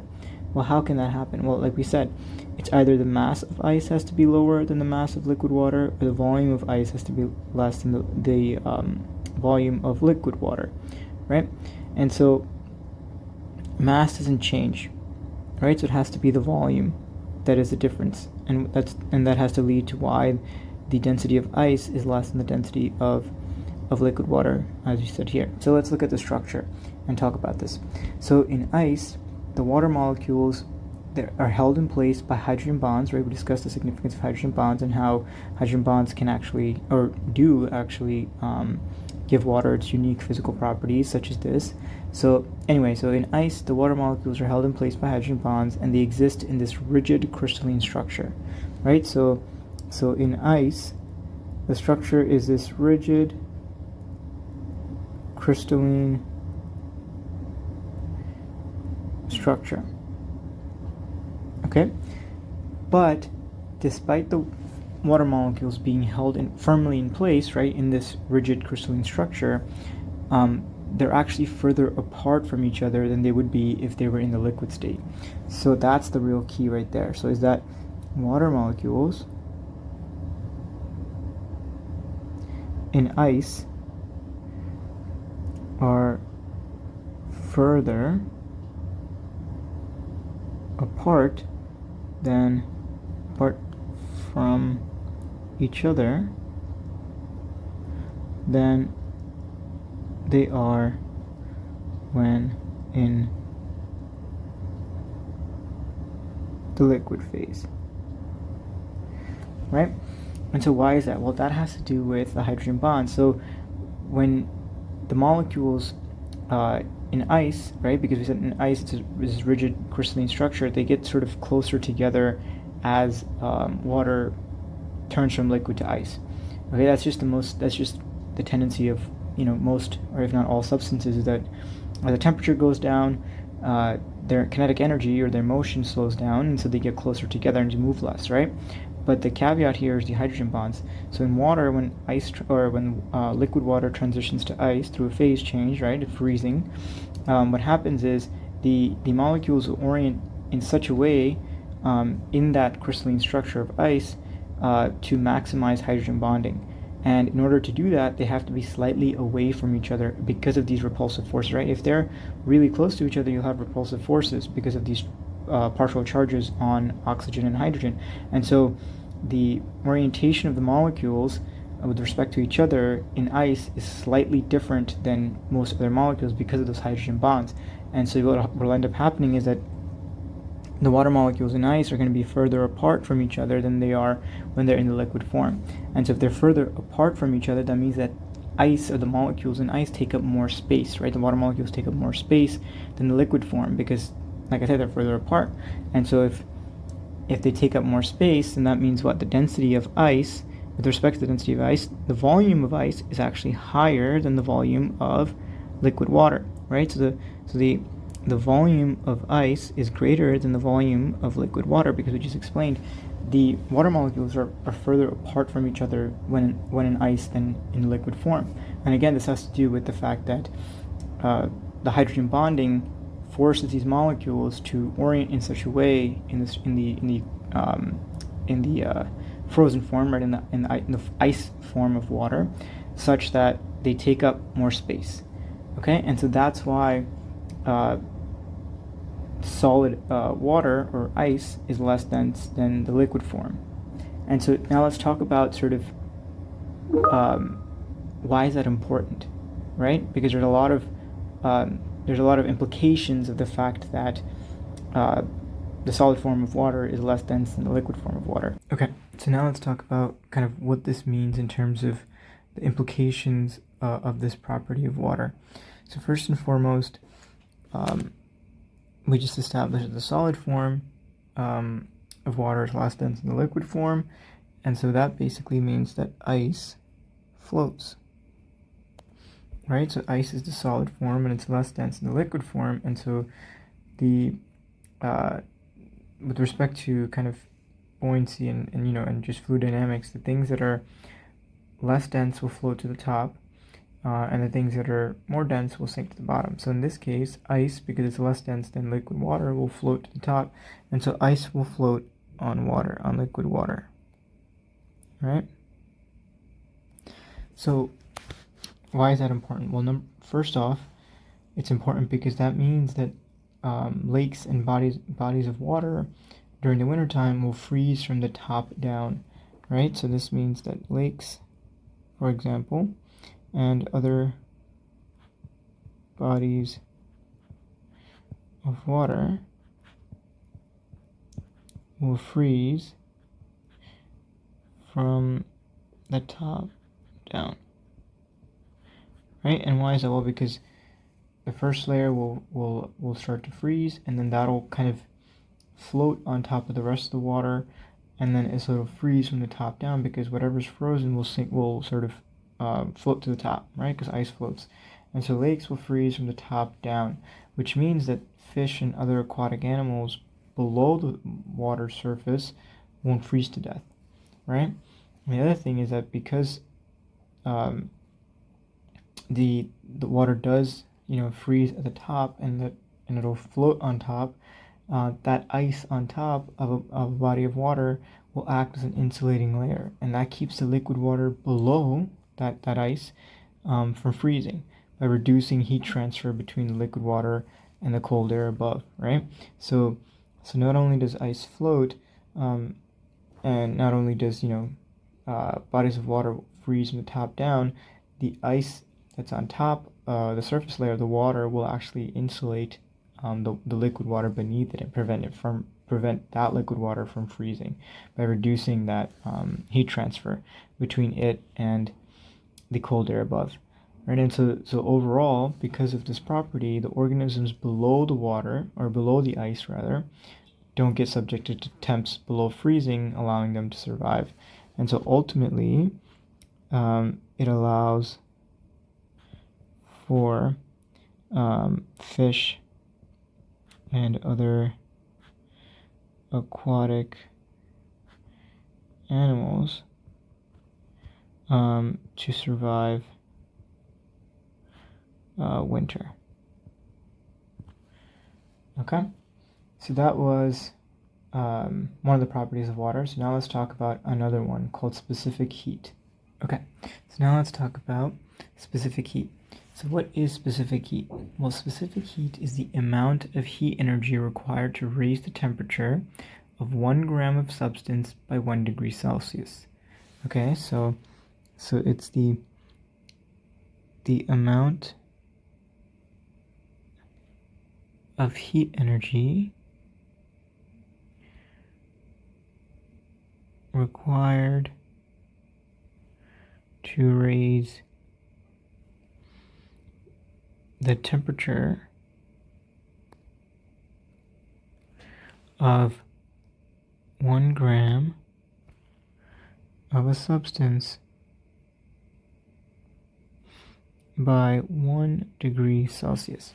Alright, so it's the amount of heat energy required to raise the temperature of 1 gram of substance by 1 degree Celsius. Okay, and water has a very high specific heat. Okay, so if water has a high specific heat. Okay, and in fact, actually, water has the highest specific heat of any liquid. All right, and so what does that actually mean, right? What that means is it takes a lot of heat energy and that means that it takes a long time to raise the temperature of liquid water, right? So it's going to take a lot of, so this basically means that it takes a lot of heat energy and thus a long time to raise the temperature of liquid water. Right, and the opposite is also true. The opposite is also true. And what's the opposite? Well, it's that water will release a lot of energy or heat energy when it cools down, and it takes a long time to do that. So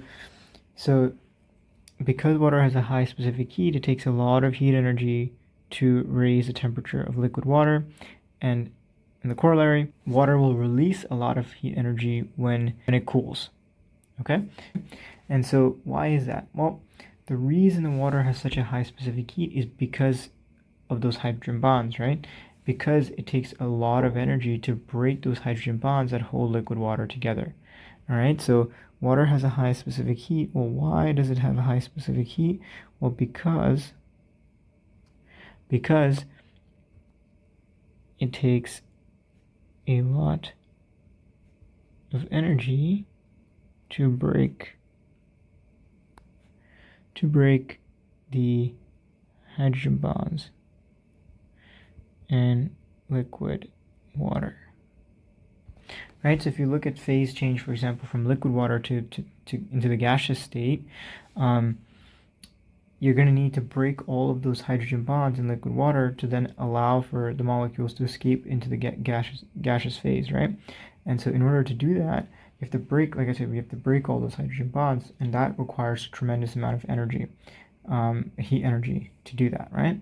And so what's the implication of this? What's the implication of water having a high specific heat? Well, because water has a high specific heat, coastal land masses will experience less extremes in atmospheric temperature because large bodies of water will absorb or release large amounts of heat in response to temperature spikes. So for example, if you live in, I don't know, any coastal region, you will have more temperate climate because you won't have extremes in temperature, because that large body of water, what will happen is if, say, the environment is really hot, well, that water will absorb a lot of that heat and kind of keep the land masses cooler, and vice versa. If it's really cold, water will, the freezing of water will release a lot of heat energy and keep those land masses warm, right? So you'll have less extremes of temperature in coastal areas because those large bodies of water can help regulate temperature spikes because they can absorb and release large amounts of energy, heat energy in particular. But if you look at, say, somewhere like Minnesota or the Dakotas of the United States, they'll have far more extremes because they're landlocked and they don't have large bodies of water around them to act as heat sinks or radiators, right? To try to minimize those spikes. All right, so that's specific heat. So now let's talk about the melting and the freezing of water, and we'll also talk about the heat of vaporization of water.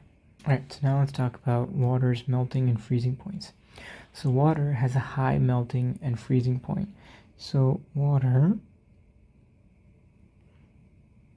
has a high melting / freezing point.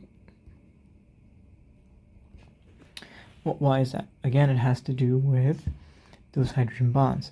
So when we melt ice, so that's the form, so that's right. So melting, right? So melting requires tremendous amounts of energy because we have to break those hydrogen bonds from ice to form liquid water, right? So melting is hydrogen bond breakage, and so this requires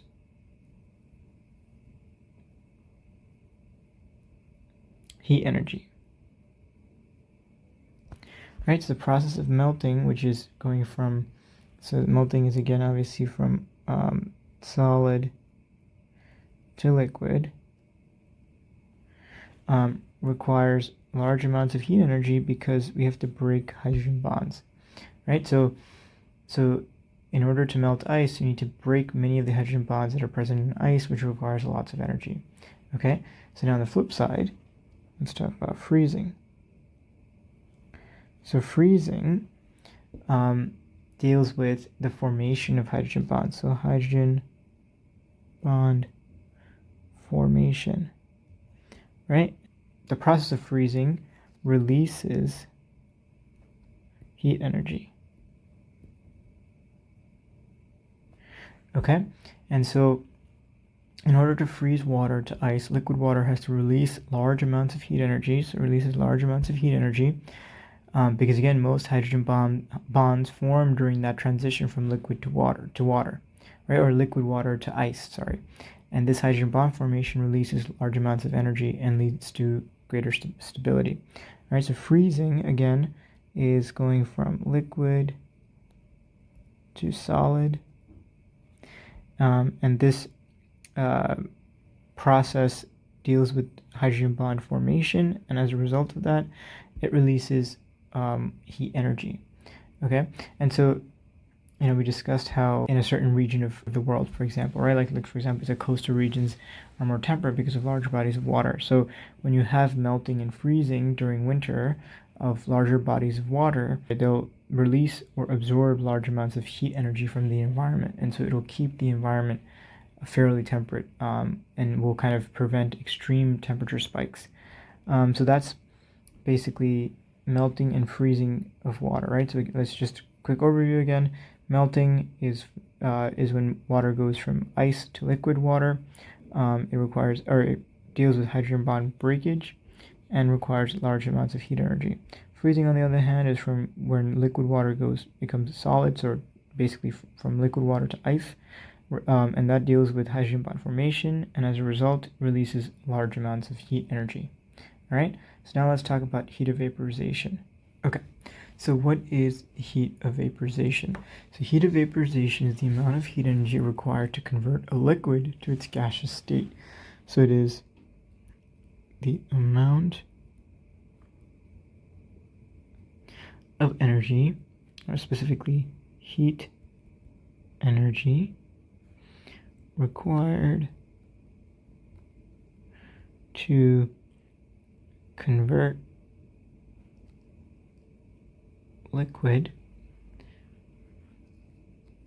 a liquid to its gaseous state. Okay? So that's what heat of vaporization is. So it's the amount of heat energy required to convert a liquid to a gas. Okay? So with respect to water, just like water has a high melting freezing point, has a high specific heat, water also has a high heat of vaporization. So water has a high heat of vaporization. So again, what that means is that it requires a lot of heat energy to convert liquid water to steam, right, or to water in its gaseous state. And this is again because in order for liquid water to enter the gaseous state, hydrogen bonds have to be broken, and that requires a large amount of heat energy. And so again, this is because for water to change from liquid phase to gas phase, H bonds have to be broken. And this requires large amounts of heat energy. Okay? So the interesting thing about this phase change from liquid to gas is that heat energy that is required for that conversion has to come from the environment, right? And so it has to come from the environment where this liquid is. And so because a lot of heat energy has to be absorbed by liquid water to break those hydrogen bonds and enter the gaseous state, evaporation actually has a cooling effect because the energy absorbed comes from the nearby environment, right? So say evaporation has a cooling effect on the environment, I guess, surrounding the water or the liquid, right? And because, like we said, water has a high specific heat, which means a lot of energy is required to raise the temperature of water, right? And so if you're trying to turn water from the liquid phase to the gaseous phase, it requires a lot of energy in and of itself. And because water has a high specific heat, it requires even more energy. And so water has to absorb a tremendous amount of energy to escape into the gaseous phase. And so if it's absorbing a tremendous amount of energy from the environment is losing a lot of that heat energy, right? Which means that it has a cooling effect. So that's how sort of the cooling effect works with respect to evaporation. Now, this evaporative kind of this cooling effect, so it has a cooling effect, right? This cooling effect, I already wrote that. This cooling effect is the whole basis of sweating, right? The purpose of sweating is when we get hot, is to use evaporative cooling to cool us down by making sweat absorb heat energy from our skin, which is the environment, right? And evaporate, and that cools us down in the process. So sweating is basically evaporative cooling happening on our skin, right? So basically the body produces sweat through the sweat glands, and it comes out of the pores and it lays on top of our skin, and when it's exposed to the environment, which is our skin, it absorbs those sweat droplets will absorb heat energy from our skin and then escape to the gaseous phase, right? And dry out. And that process of the sweat droplets absorbing energy cools us down, because that the energy required for the sweat droplets to go into the gaseous phase and sort of escape from our skin comes from our skin. And so the heat energy required will come from our skin, which then ultimately cools us down.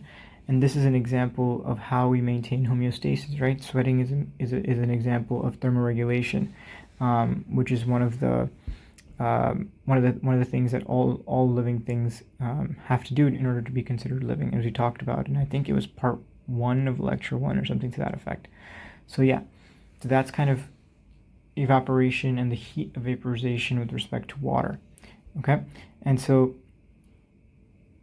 the big takeaway from what we just discussed with respect to, high specific heat, high melting and freezing temperatures, or melting and freezing points, and high heat of vaporization is that all of those properties of water come from its ability to form hydrogen bonds and the strength of those hydrogen bonds, because all the properties rely on the need to either break or form hydrogen bonds. Okay, so now let's talk about a couple more properties of water that kind of also deal with hydrogen bonds. Alright, so now let's talk about cohesion, surface tension, and adhesion. So let's start with talking about cohesion. So what is cohesion? Well, cohesion is the attraction of molecules for other molecules of the same kind, right? So it's the attraction of molecules, for other molecules of the same kind. Now the key is that it's of the same kind. So a certain set of molecules will have attraction to other molecules of the same kind. All right. Now water, for example, so water has strong cohesive forces due to their ability to form hydrogen bonds with each other, right? So let's say water's cohesive forces are due to its ability to form H bonds with each other. Okay, and so again, the key word here, the key point of cohesion, it's that it's attraction of molecules for other molecules, but they're the same type of molecule, right? So and with respect to water, these cohesive forces are due to the ability for water to form hydrogen bonds with each other. Okay, so let's look at an example of this. So let me this is going to be a crude drawing, just kind of giving you guys a heads up, but it should do the job. So okay, so if you guys have ever taken a penny and then used a pipette to drop some water on top of the penny, what happens? Well, water molecules will tend to stick to one another, right? And the reason for that is because water's adhesive properties allows those molecules to stick together and form a unified sphere on the penny's surface. And so so water it's due to those cohesive forces that water will stick together as opposed to just falling off of the penny, right? So this establishes water's cohesive property, right? Because if water didn't have cohesive properties, what will happen is water will just drip right off, and this will just come right off, and then you'll end up having just a pool of water here and a pool of water here. But instead, you can add quite a lot of water droplets to the top of the penny, and it'll still this shape will still remain, right? Shape will be held. And the reason for that, again, is because of water's cohesive forces, which are due to the ability for water to form hydrogen bonds with each other. All right, so now let's talk about surface tension and adhesion. So now let's talk about surface tension. So surface tension is the capacity of a substance to withstand rupturing when placed under tension or stress. So surface tension, again, is the capacity of a substance to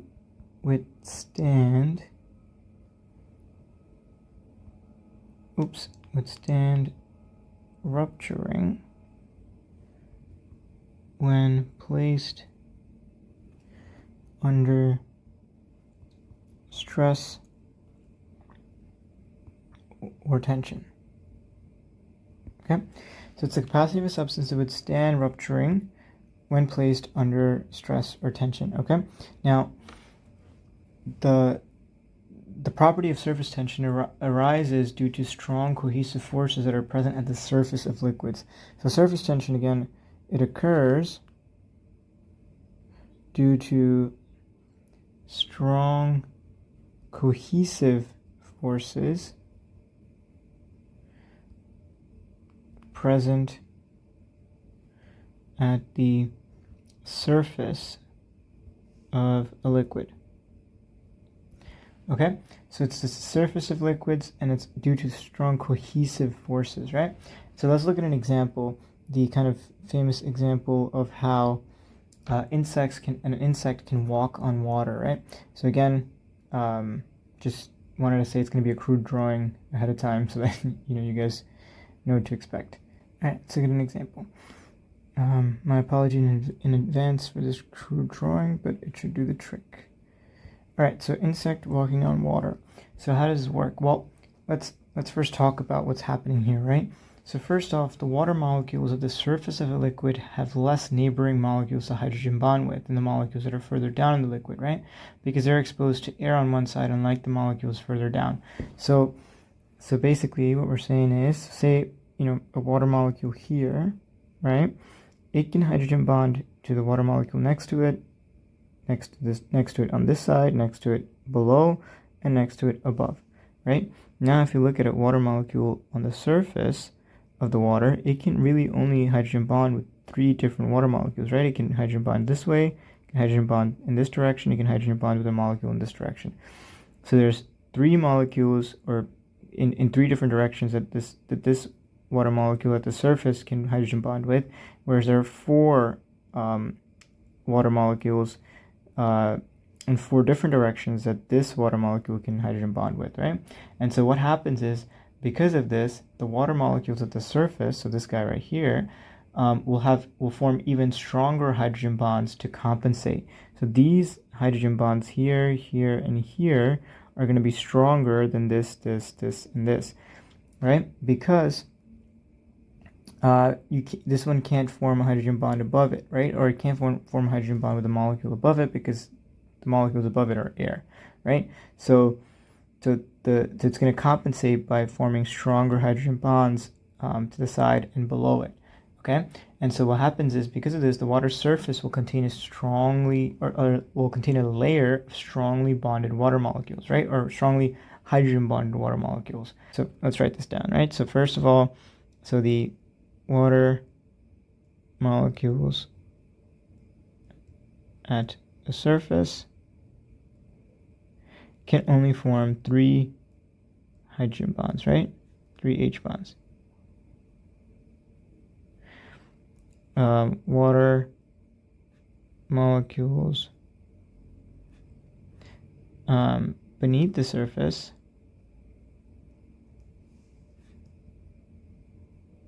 can form 4 H bonds, right? But because of this, because the water molecules at the surface can only form 3 hydrogen bonds, these H bonds are going to be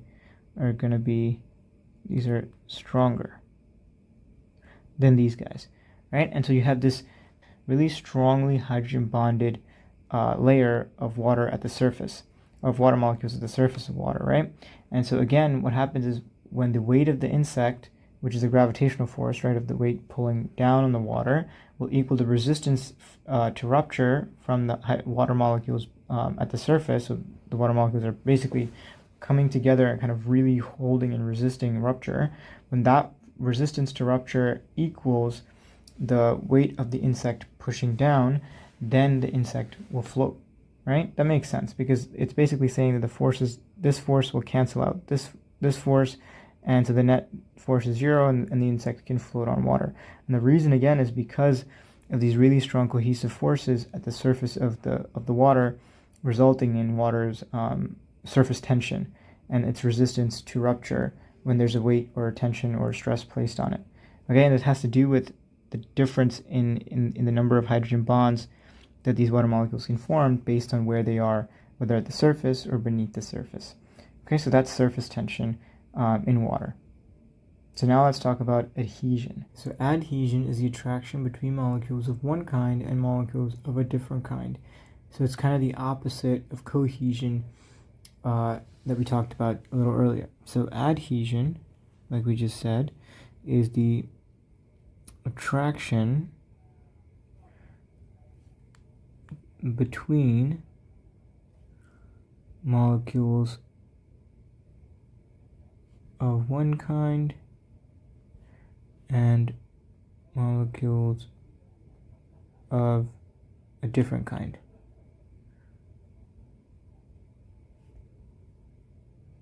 Okay, so remember, cohesion was the attraction between like molecules or molecules of the same kind.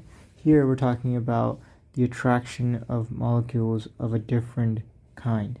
Okay, so now with respect to water, water can form strong or can have strong adhesive forces in the presence of positive or negatively charged molecules. Now we talked about, so let's write that first. So water can have strong adhesive forces when in the presence of charged, positive or negatively charged molecules. Right, so water, we discussed, was a polar molecule with two polar covalent bonds between oxygen and hydrogen, right? And that polar covalent bond between oxygen and hydrogen has a significant electronegativity difference across the two atoms in that polar covalent bond. And so there are going to be partial charges on either end of that polar covalent bond. Oxygen will have a partial negative charge, the hydrogen will have a partial positive charge, and so those charges can attract other molecules in the environment that are also charged, right? So that's why water can have strong adhesive forces, because water itself has partial charges across that across those two polar covalent bonds in the water molecule, right? And so it can have the strong adhesive forces when in the presence of other charged molecules, okay, because of the force of attraction. All right, so now let's look at an example. So we'll look at two examples, and we'll kind of discuss what is going on there. Now I know you guys have probably seen in your science experiments or like in your science classes of using a test tube and seeing kind of the meniscus of the water that is placed in the test tube. So let's say, or a graduated cylinder, for example. So let's see. Okay, so we have two examples here, and this right here, so the top right here and the top right here, that's called a meniscus. Okay, so what's happening here? Well, let's look at this example here, right? So here, what we have is, actually no, let's talk about this one first.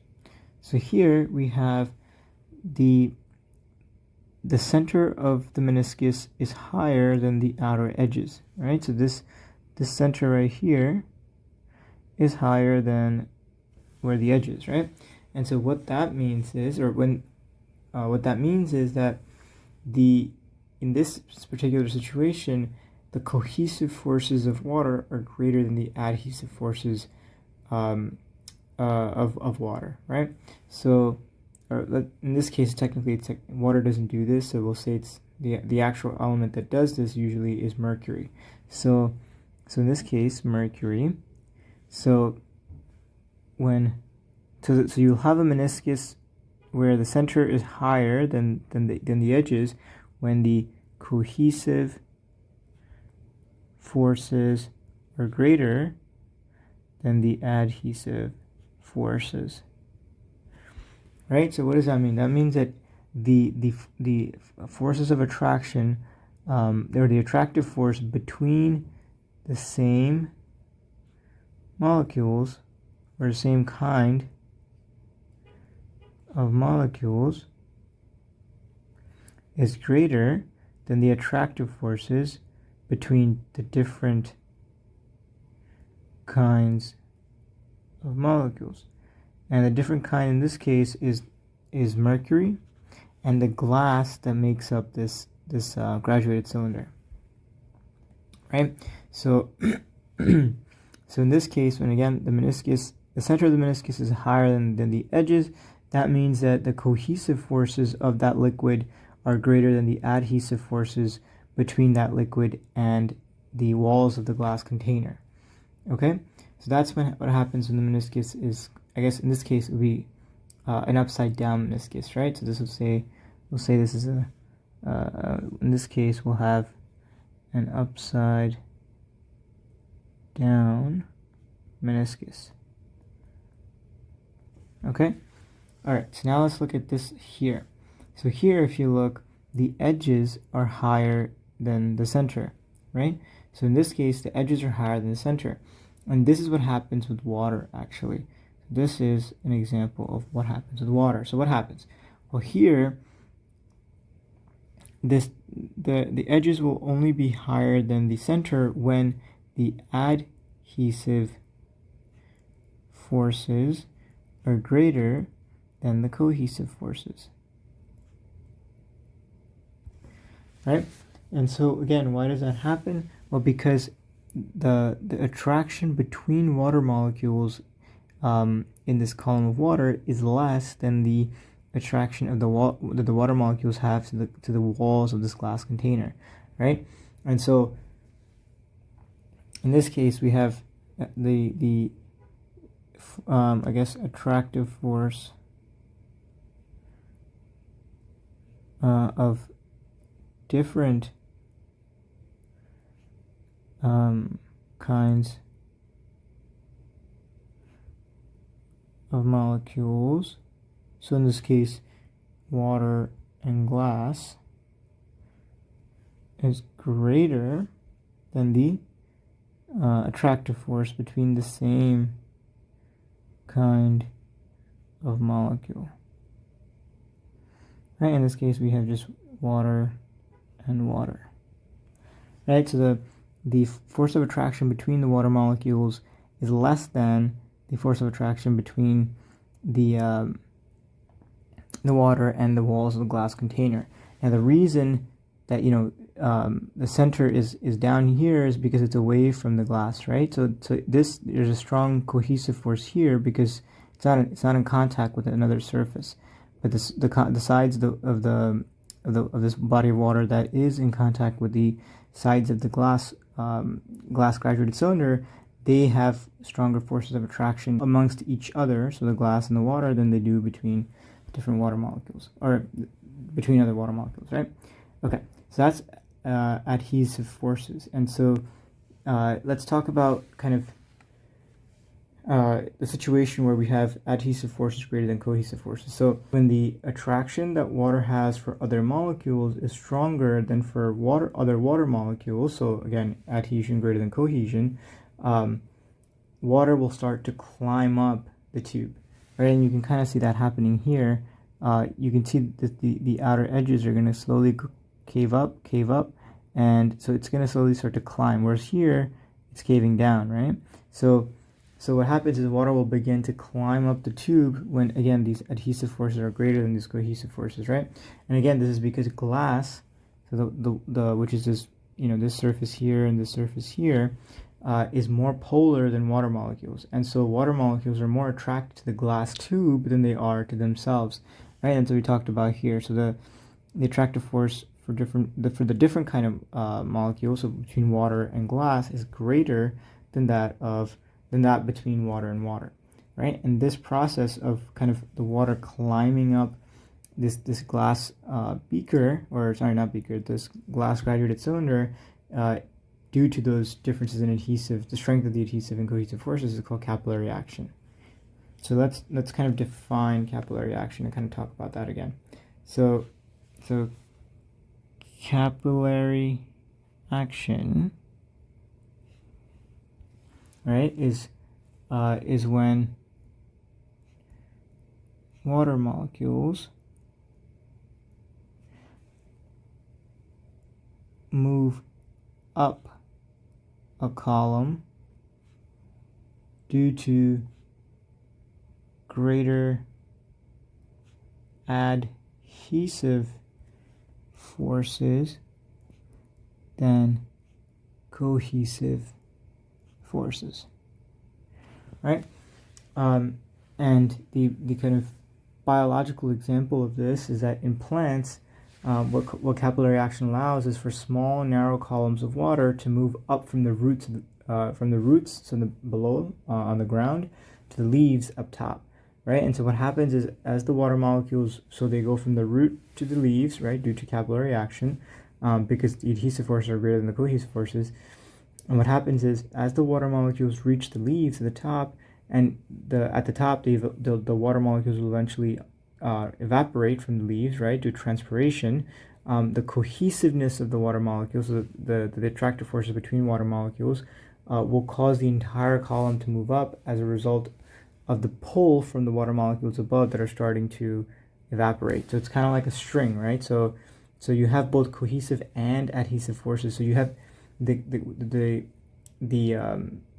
situation where you have greater adhesive forces than cohesive forces will cause the rise of the water, but from the roots to the leaves. But once they get to the leaves and the water at the leaves will evaporate, the cohesive forces come into play, because now all that water and that string of water is attracted to each other, right? And what happens is, as the water molecules at the top evaporate, they kind of pull on the water molecules further down because of those cohesive forces, because they're attracted to each other, right? So think about like somebody's pulling a string from the top.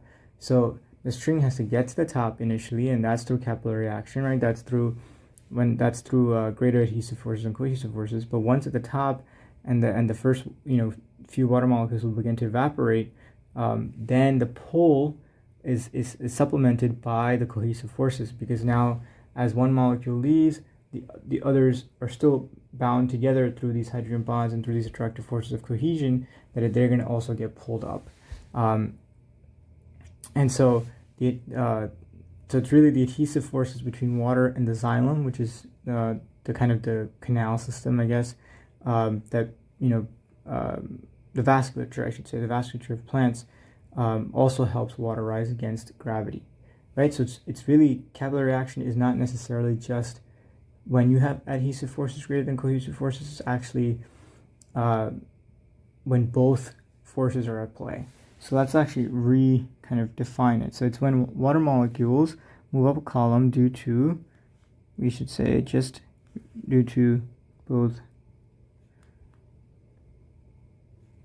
cohesive and adhesive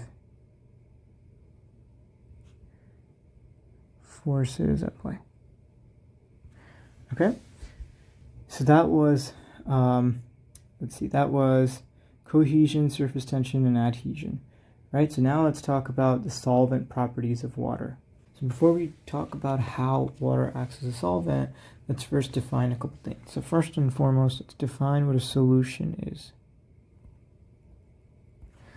Okay, so a solution is a liquid mixture in which a substance is dissolved in a liquid, okay? So it is a liquid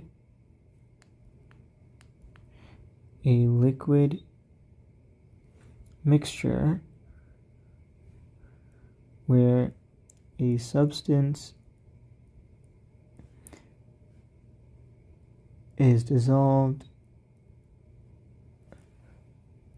in a liquid. Okay, so it's a liquid mixture where a substance is dissolved in a liquid.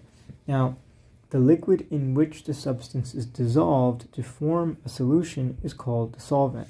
So in this case, so here, this is called the solvent. So the liquid in which a substance is dissolved in to form a solution is called the solvent.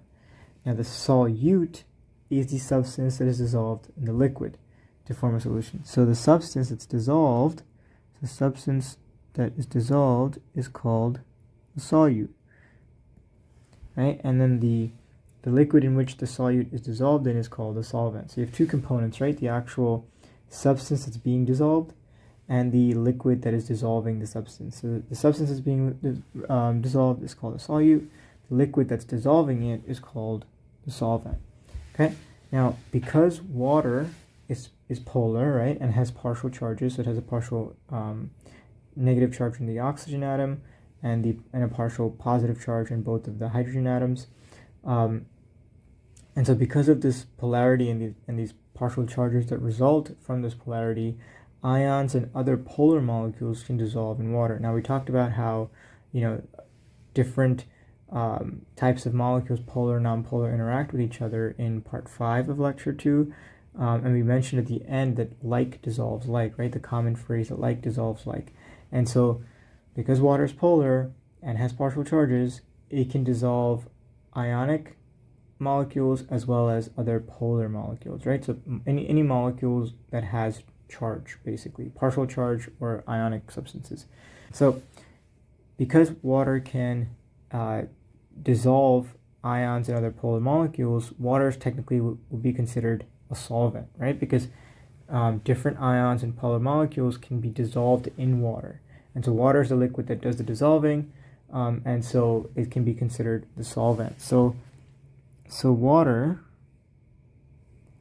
is a good solvent, right? Now, when water acts as a solvent in a solution, then the solution is called an aqueous solution. All right, so aqueous solution is a solution where water is the solvent.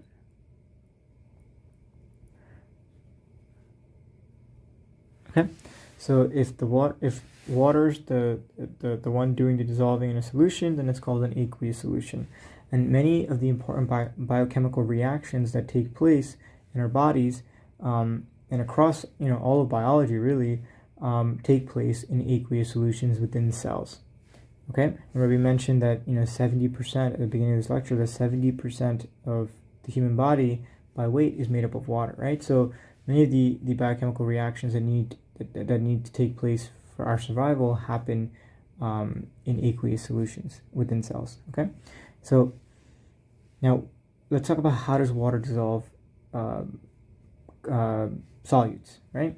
So water is able to dissolve ionic and other polar compounds due to its ability to form what are called spheres of hydration.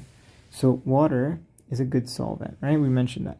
So how does it work? Well, water is a good solvent because it can dissolve ionic and other polar compounds because of its ability to form spheres of hydration. So let's talk about that. Spheres of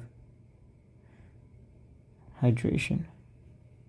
We kind of mentioned this and kind of went a little bit into detail about spheres of hydration and how water dissolves ionic compounds in part 5 of lecture 2. So again, I highly recommend you guys check that out before coming onto this video. But yeah, let's continue. So anyway, so spheres of hydration. So what happens is when water molecules act as the solvent, right? And the solute, say, is a polar molecule or an ionic molecule, so any sort of charged molecule.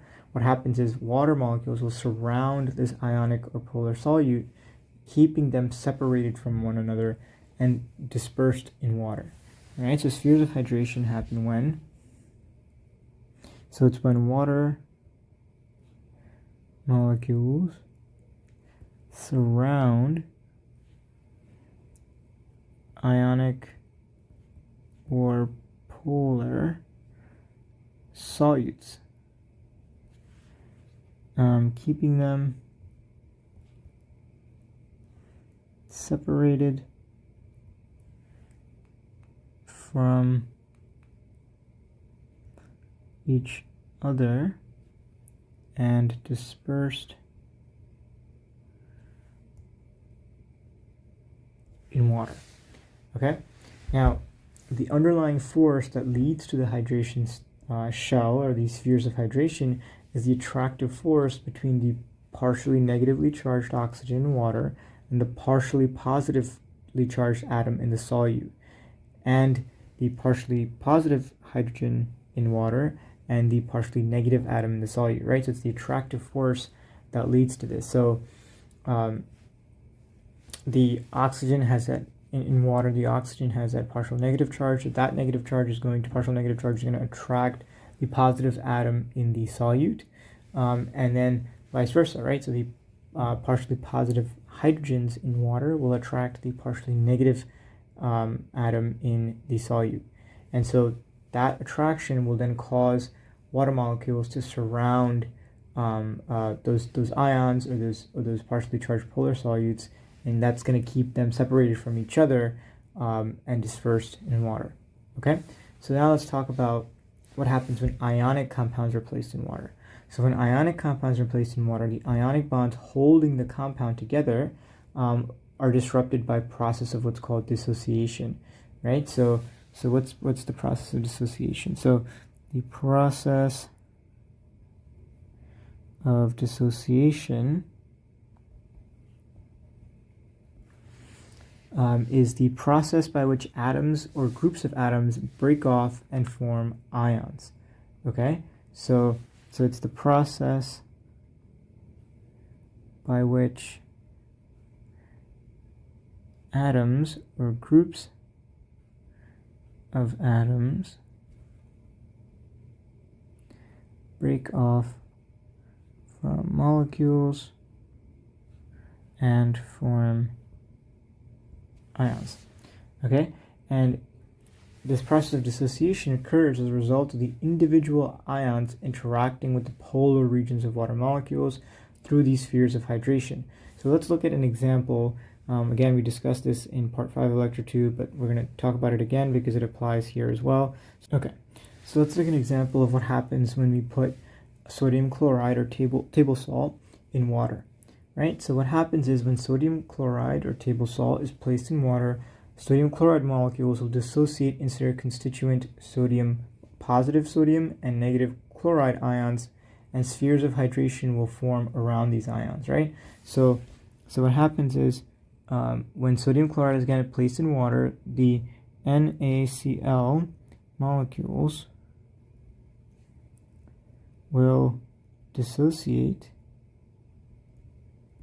again via the process of dissociation, which is a process by which atoms or groups of atoms will break off from molecules and form ions. So again, the molecule here is sodium chloride. So when you place that in water, it's going to dissociate and it's going to break off into its constituent sodium cation and chloride anion. So sodium chloride molecules will dissociate into the sodium cation and the chloride anion, and spheres of hydration are going to form around these ions, and spheres of hydration will form around these ions. Right, so let's look at this right here. So here we have sodium is the positively charged sodium ion is going to attract the partial negative charge on the oxygen molecule, right, in water. And so all of those oxygen molecules in water are going to orient themselves towards this sodium cation. And again, the reason is because all of these oxygens have a partial negative charge, right? And so that negative charge and that oxygen in water is going to attract this positive sodium ion. And the same is true on the other side. So you have all of these partially positive hydrogens, and they're going to be attracted to this chloride anion, negatively charged chloride ion, right? And so, and this is again what's called the spheres of hydration, because if you look, this charge is now separated from the chloride ion, right? And so the molecule breaks up, dissociates, but then you have these spheres of hydration which kind of surround, right? They surround ionic or polar molecules and they keep them separated from each other, and that's what's happening here, right? So the partially negative oxygen in water, in the water molecule will orient and surround the positively charged sodium cation, and the partially positive hydrogen ion or partially positive hydrogen atom in the water molecule will orient itself and surround the negatively charged chloride anion. All right, so that's kind of how water acts as a solvent, especially with respect to when you place an ionic molecule, such as sodium chloride in water. Right, it's through these, it's through the process of dissociation, and as well as the ability of water to form these spheres of hydration. Okay, so I think that might be it for part 6. Let's see. Why is water so important? We mentioned, right, 70% by weight, and a lot of the biological or biochemical reactions that sustain life take place in water. We talked about the structure of water, right, the polar covalent bonds and how oxygen has a partial negative charge and hydrogen has a partial positive charge and the implications of that. We talked about the different physical properties of water, right? So the fact that, the solid form of water is less dense than the liquid form and the biological implication of that. We talked about water's high specific heat, high heat of vaporization, high freezing and melting points, the cohesive adhesive forces that water can have, as well as what else was there? Was water surface tension that comes from these forces. And then we finished off by discussing the solvent properties of water. And the main thing to take away is that a lot of these properties that water has, these physical properties that water has, come from its ability to form hydrogen bonds and come from its ability to, or it having partial charges across that polar covalent bond between oxygen and hydrogen in water. Okay? All right, so I think that's it for this video for part 6 of lecture 2. Welcome back everyone to the Forum for Learning and to part 7 of lecture 2 in the Biology 101 lecture series. So in this video we'll discuss what are moles and Avogadro's number, we'll discuss what acids and bases are, and then we'll talk about pH and why it's so important in biological systems, and we'll finish off by discussing what buffers are and how they work. So without further ado, let's get started. So how do we quantify things in chemistry, right? There's a couple ways to do it, and we'll talk about a few of them. So the first one is using the concept of the mole. So the mole, so let's write that down. So what is the mole? Well, you can also see it written like that as well. So what is a mole? So a mole is the amount of a substance in grams that is numerically equal to its molecular weight. Okay, so let's write that down. So it's the amount of a substance in grams that is numerically equal to its molecular weight. Okay, so let's look at a few examples here. So what do we mean by mole? Well, in 1 mole of hydrogen, right, the hydrogen molecule, you have 2 sort of atoms of hydrogen, right? So you have 2 hydrogens, and each hydrogen atom weighs about 1 gram, right? According to the periodic table, the atomic weight of hydrogen is around 1 gram, so we'll say that. So that's 2 times 1, you have 2 grams. So 1 mole of the hydrogen molecule is equal to 2 grams. All right. So again, so the mole is the amount of a substance in grams, which is right here, that is numerically equal to its molecular weight. So molecular weight there. Okay. So let's look at another example. So 1 mole of sugar, C6H12O6. Right. So here we have 6 carbons plus 12 hydrogens plus 6 oxygens. Right. And that equals, so 6 times the atomic weight of carbon is right around 12 grams, plus hydrogen, which is around 1 gram, plus oxygen, which is around 16 grams. If you add all of that up, you get about 180 grams. So 1 mole of sugar is around 180 grams. So again, a mole is the amount of a substance in grams that is numerically equal to its molecular weight. Okay, so that's one way to quantify things in chemistry. Now let's look at another way. And the other way is called Avogadro's number. Okay, so what is that? Well, Avogadro's number is a specific number, and it's 6.02 times 10 to the 23, right? That's Avogadro's number. Now, what's the significance of Avogadro's number? Well, the significance is that 6.02 times 10 to the 23 represents the number of molecules in 1 mole of any substance, all right? So this number represents the number of molecules in 1 mole of the substance. Okay, now the important thing to note here is that this number is the same across all elements. Okay, so what that means is 1 mole of salt will contain the exact same number of molecules as 1 mole of sugar.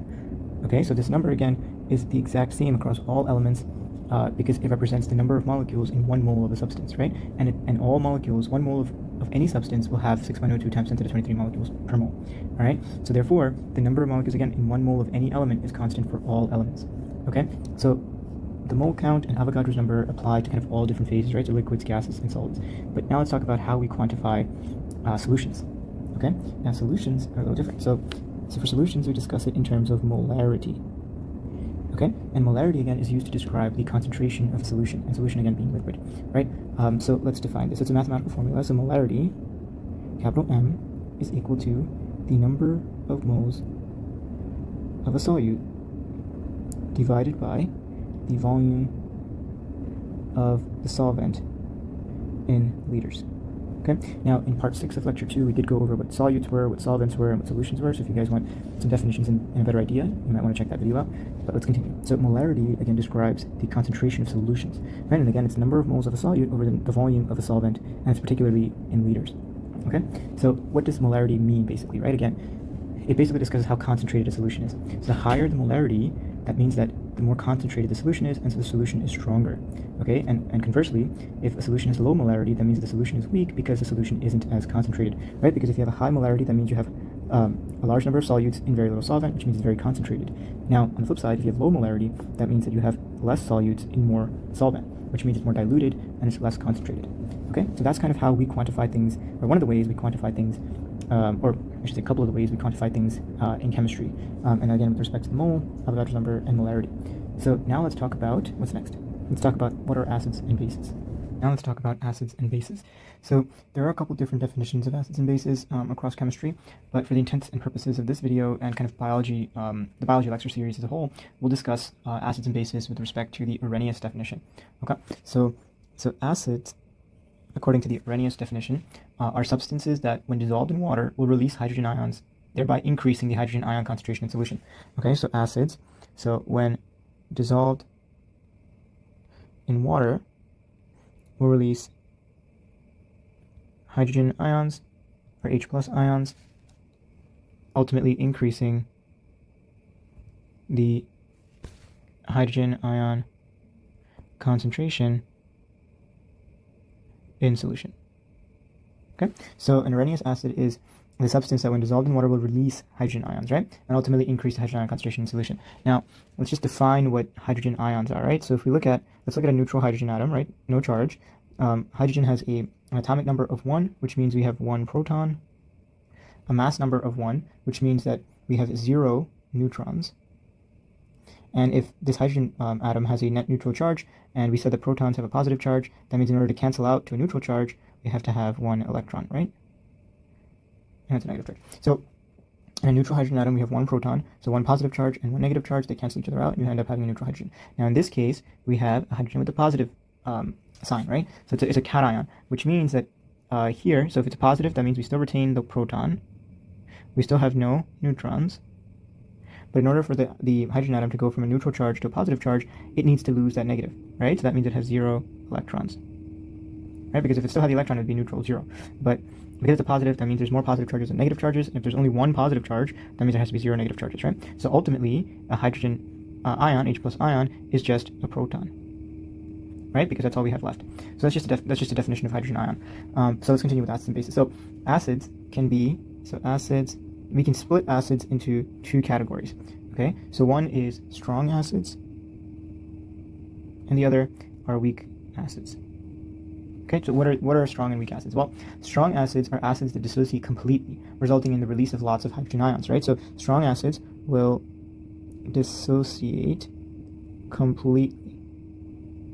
Now, we talked about dissociation and water's ability to form spheres of hydration in part 6 of lecture 2, so if you guys want to learn a little bit more about that before proceeding with this video, I highly recommend checking that one out. I think we discussed it towards the end of that video. But anyway, so strong acids will dissociate completely, and what that means is they'll completely dissociate into their ionic constituents, right? And so that results in the release of lots of hydrogen ions. So let's look at an example here. So one example is hydrogen chloride. So when you put hydrogen chloride in water, what happens is, or rather hydrochloric acid, right, in solution in water, this hydrochloric acid will dissociate into the H+ ion and the chloride minus ion, right, or the hydrogen cation and the chlorine or chloride anion. And this happens completely, meaning all of this will dissociate into this and this, right? So because hydrochloric acid is a strong acid. Okay, so a couple of other examples include H2SO4, which is sulfuric acid, and there's 2 hydrogen ions. Sulfuric acid can actually release up to 2 hydrogen ions because it has 2 of them. Okay, so those are strong acids. Now let's talk about weak acids. So weak acids, they don't dissociate completely, which means that they only release some hydrogen ions and they retain the original structure. So weak acids do not dissociate completely. Okay, so only some of those weak acids will dissociate into the hydrogen ion and its constituent other ions, and some of those acids will remain and retain their original structure. So we said, for example, that strong acids will always break down completely, meaning every single molecule of that strong acid, when placed in water, will split up into its constituent ions, right? It'll go to 100%. It's complete dissociation. Whereas weak acids, some of the weak acid will dissociate, while others will retain the original structure. So let's look at an example. So an example is carboxylic acids. It's an organic acid, right? So carboxylic acids have the structure of this. So it'll be carbon, double bonded to an oxygen, single bonded to a hydrogen and an oxygen, right? Now this is what's called carboxylic acid, and here this is a weak acid. So what'll happen is so let's do it this way. So it's fine. Some of it will dissociate into O minus and H plus, right? So some of it will dissociate into this, releasing some hydrogen ions, but some will also retain this original shape. Okay, or this original structure, so which means it won't dissociate. So there's partial dissociation between the molecules. And so again, weak acids, they don't dissociate completely, which means they only release some hydrogen ions, as is the case if it was to dissociate, but some of it will also remain in its original substance. The original substance will also remain. Okay, and this is carboxylic acid. So a couple of other examples include H2CO3, which is carbonic acid, and CH3COOH, which is acetic acid. And the same principle applies because these two are weak acids. Now, I know there's two hydrogen, right, atoms in this carbonic acid, and we said that sulfuric acid also has that, but sulfuric acid, because of the properties of it will dissociate completely, whereas this will just dissociate partially. All right, so those are what acids are, and that's a different distinction between strong and weak acids. Okay, so now the key takeaway from this is that the stronger the acid, the more hydrogen ions it will release. Okay, so again, the stronger the acid, the more it dissociates completely into its constituent ions, and the more it dissociates into its constituent ions, the more hydrogen ions will get released. Yeah, so that's really just acids, or the Arrhenius definition of acids. So now let's talk about the Arrhenius definition of bases. So bases are substances that when dissolved in water will release hydroxide ions. Okay, so bases are substances that when dissolved in water will release hydroxide ions. Actually, let's write this down. Hydroxide, it's right here. Hydroxide ions. Hydroxide ions are OH minus ions, okay? So again, bases are substances that when dissolved in water will release hydroxide ions. Now, the important thing about these hydroxide ions is now because these hydroxide ions are negatively charged, so OH minus, they can combine with the hydrogen ions that acids release and form water. In other words, they can neutralize that hydrogen ion in solution and form water. So what that means is that bases can provide those hydroxide ions, which can then combine with the hydrogen ions from acids to then reduce the concentration of hydrogen ions in solution. So these hydroxide ions can combine with the hydrogen ions in solution and reduce the concentration of those H plus ions. Right, because the hydroxide ion combines with the hydrogen ion, they form water, which means the number of free hydrogen ions in solution goes down. Okay, so now bases, just like acids, will have two categories. So we have strong bases and weak bases, and the idea is essentially the same. So strong bases will dissociate completely, okay, into their constituent ions, thereby releasing hydroxide ions, right? So they'll dissociate completely and release lots of OH minus ions, and now these OH minus ions can then go on and accept the hydrogen ions in solution, again thereby reducing the concentration of hydrogen ions in solution. Okay, so they can donate hydroxide ions and then ultimately accept hydrogen ions and neutralize them in solution. Okay, so let's look at a couple examples actually. So one example is sodium hydroxide. So sodium hydroxide in water, what's going to happen is sodium hydroxide is going to break down into sodium plus and OH minus, and again, because the strong base, it's going to dissociate completely, meaning all of the sodium hydroxide ions in solution will then break apart and form the sodium plus ion and the OH minus ion in solution. Okay, so again, they can completely dissociate, meaning all of the molecules will break down into their constituent ions, releasing OH minus, which can then go on and accept hydrogen ions and thereby reducing the concentration of hydrogen ions in solution. Another one is barium hydroxide, and so on. Okay, now weak bases, on the other hand, just like weak acids, will only dissociate partially, right? In other words, they do not dissociate completely.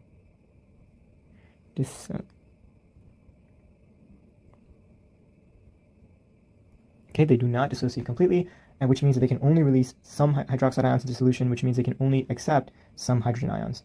Okay, so it's similar to acids, just that acids release hydrogen ions and bases will release hydroxide ions. Okay, and the same thing applies. The stronger the stronger the base, the more OH minus ions it can release into solution. Okay, so now let's talk about acid-base reactions. So how do acids and bases interact with one another when in the presence of water? So now let's talk about acid and base reactions. Okay, so acid and base reactions can either be reversible or irreversible. Okay, so the ionization of strong acids and bases in water are irreversible. Okay, so irreversible, in this context, are reactions that involve the ionization of strong acids and bases in water.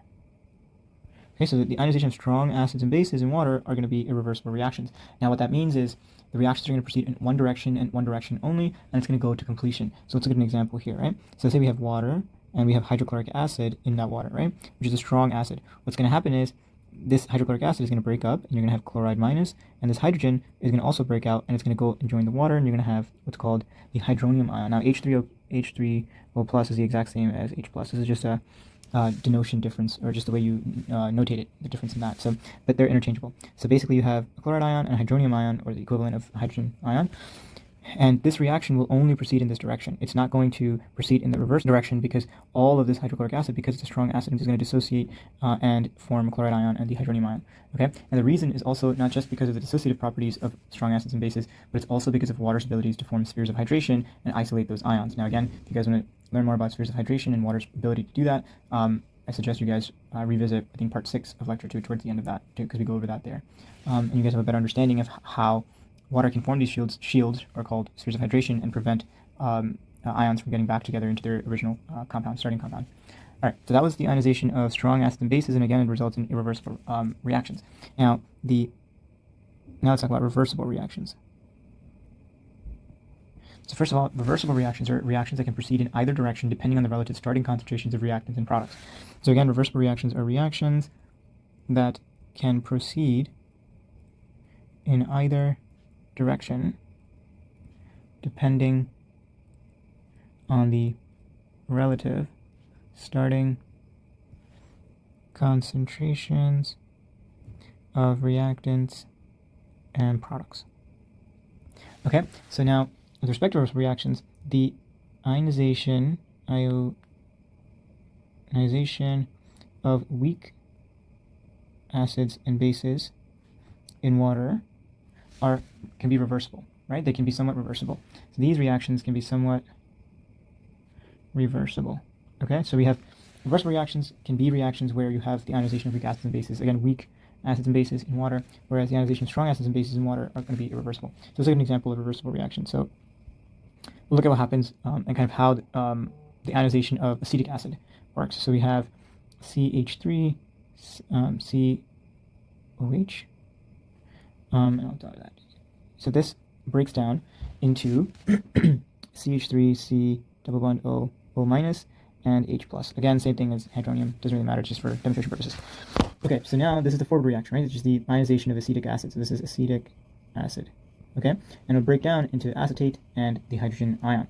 Now let's look at the reverse reaction. So here we have, so it's this reaction, but in reverse. So we have CH3, C double bond O, O minus, plus the hydrogen ion. That's going to give us acetic acid. Right? So this is, again, this reaction here is the forward reaction, and that is the breaking down or the dissociation of acetic acid. And this here is technically the reverse reaction in this direction here. Right? This is the reverse reaction of the ionization of acetic acid. And so this whole reaction, or both of these reactions, can be summed up and denoted this way: CH3, C double bond O, OH, CH3, C double bond O, O minus, plus H plus. So this double arrow denotes that the reaction is reversible, which means it has a forward and a reverse reaction component. Right? It can happen in either direction depending on the relative starting concentrations of reactants and products. All right. So again, the ionization of strong acids and bases are going to be irreversible reactions, and the ionization of weak acids and bases are going to be somewhat reversible. Again, depending in the direction depends on the starting concentration of the reactants and products. Okay, so now let's talk about water and how water relates to all of this. Water is unique in that water can be a weak acid or a weak base, technically and. Okay, so water has the ability to be a weak acid and a weak base, and compounds like this are called amphoteric, right? They can basically just mean that they can be acids and bases depending on the situation. So let's look at an example and talk about what we mean. So water is a hydrogen ion and a hydroxide ion, right? Can ionize. This is the way water can ionize, meaning it can dissociate and form ions in this way here, where we have a hydrogen ion and a hydroxide ion. So here, water can release hydrogen ions into solution. Right? When water dissociates, it can release hydrogen ions, but it can also release hydroxide ions into solution. Like right here. Right? So when water breaks down, it can donate both a hydrogen ion as well as a hydroxide ion. And now this hydroxide ion can then go and accept H plus ions like bases do. So this is water's ability to become a base. This is water's basic property. Whereas this is water's acidic property. So as you can see, water can act as either an acid or as a base, but it would be a weak acid or base because of its internal properties. So now the ionization of water, meaning that the dissociation of water into its constituent ions of the hydrogen ion and the hydroxide ion, is infrequent, right? It doesn't happen all that often. But what we have to consider is that because we're made up of 70% water by weight, that ionization, even though it's infrequent, can be significant, right? Because you have so much water, even if 1 in every 10,000 water molecules will ionize at any given moment, because we have so much water in our bodies, that ionization can be quite significant, right? Okay, so again, just a quick overview. The ionization of water just essentially means, or the ionization of any substance just means how it breaks down into its constituent ions. So in this case, water will break down into the hydrogen ion and the hydroxide ion. In this case, water can release hydrogen ions and act as an acid, or it can release hydroxide ions and act like a base, right? And again, so it can act as either a weak acid or a weak base. All right, so water is very unique in that sense, and molecules or compounds that can do that or that have that same ability are called amphoteric molecules or compounds. All right, so now let's talk about pH. So what is pH? Well, pH is a metric that we use to measure how acidic or basic a solution is, right? So pH is a metric we use to measure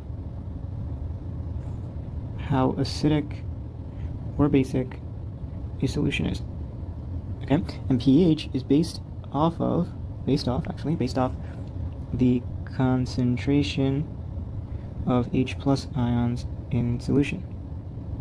That's why it's pH, right? Because it's based off of the concentration of hydrogen ions in solution. Now, the concentration of hydrogen ions is denoted by H plus in brackets. So going forward, we're going to use that to basically represent the concentration of hydrogen ions. And this concentration of hydrogen ions is represented in, the units to represent the concentration of hydrogen ions is molarity, right? Because remember we mentioned that one of the ways we quantify things in chemistry is through molarity, and molarity again is the number of solutes in a solution divided by the liters of solvent. And molarity essentially just gives us an idea of how concentrated a solution is with the specific solute, and the solute in this case being hydrogen ions. Okay, now the formula for pH, so pH equals the negative log of the hydrogen ion concentration. So this is what pH is, right? And that is the formula for pH. So now let's break it down and kind of explain why the formula is the way it is. Well, we already discussed the hydrogen ion part, right? Because pH, that means it takes into account the hydrogen ion concentration. So in this case, the solute that we're focusing on is the hydrogen ions in solution. Okay. Now let's talk about why do we use a logarithmic function and why is it a negative? So the reason we use the log function for pH is because the hydrogen ion concentration in solutions can vary greatly, and logarithms help to compress that range. So let's talk about what we mean by that. So let's look at an example here, right? So if you look at the concentration of hydrogen ions in pure water, it's equal to 10 to the negative 7 molar. Okay? Now if you look at, say, the hydrogen ion concentration in 1 molar hydrochloric acid, so a very strong acid, right? That's going to be 1 molar. And the reason it's 1 molar again is because hydrochloric acid is a very strong acid, and strong acids will dissociate completely. So 1 molar hydrochloric acid will result in 1 molar hydrogen ions and chloride ions, right? So it's because they dissociate completely. And so then again, the hydrogen ion concentration is 1 molar. Now on the other side, so if you look at the hydrogen ion concentration of a strong base like sodium hydroxide, so say we have 1 molar sodium hydroxide, that's going to be equal to 10 to the negative 14 molar. And the reason again is because all of this, because it's a strong base, will dissociate into sodium and hydroxide ion, right? And the hydroxide ion is going to combine with the hydrogen ions in solution, taking them out to the ultimate result is the resulting concentration of hydrogen ions is going to be very low, because you're not going to have that many free hydrogen ions, because these hydroxide ions are going to combine with the hydrogen ions to form water. So now, as you can see, the concentration of hydrogen ions in various solutions can vary greatly, right? Because again, these are to the power of, right, which means like the number of zeros. So there's a large scale across which hydrogen ions exist in different solutions, and so that'll be very difficult to represent, and so that's why we use the log of the hydrogen ion concentration, because it allows us to compress that range. Okay, so now let's talk about why is it negative. Why is it the negative log of, right? Well, the reason it's the negative log is because the hydrogen ion concentrations in most biological systems is less than 1 molar, right? So in biological systems, the hydrogen ion concentration, for the most part, right, not 100% always, but for the most part, is always around less than 1.0 molar, right? So, which means that in most biological systems, if we just take the log of hydrogen ion concentration, say pH was just this will always be a negative number. Because again, that's just how logs work, right? If you take the log of a number that's less than 1, so say for example 0.1 or 0.001 or 0.0001 and so on, the net result of this logarithmic function is going to be a negative number.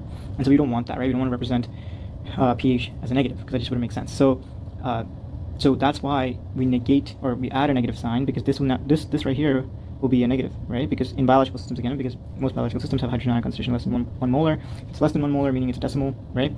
This is going to punch out to a negative. So if you put a negative around a negative, that's going to allow us to have a positive, right? Just the functions of, or the laws of math. But it's going to net a positive, so that means pH will be a positive, right? So that's why the formula is the way it is. And now let's talk about the actual pH scale, and talk about acids versus bases and so on. So let's talk about the pH scale. So the pH scale runs from 0 to 14. Okay, so this is kind of the range of the pH scale. So if we break this down, so let's break it down into 3 categories. So if the pH is less than 7.0, what that means is the solution is an acid. Okay, now if we have pH greater than 7, that means that the solution is a base.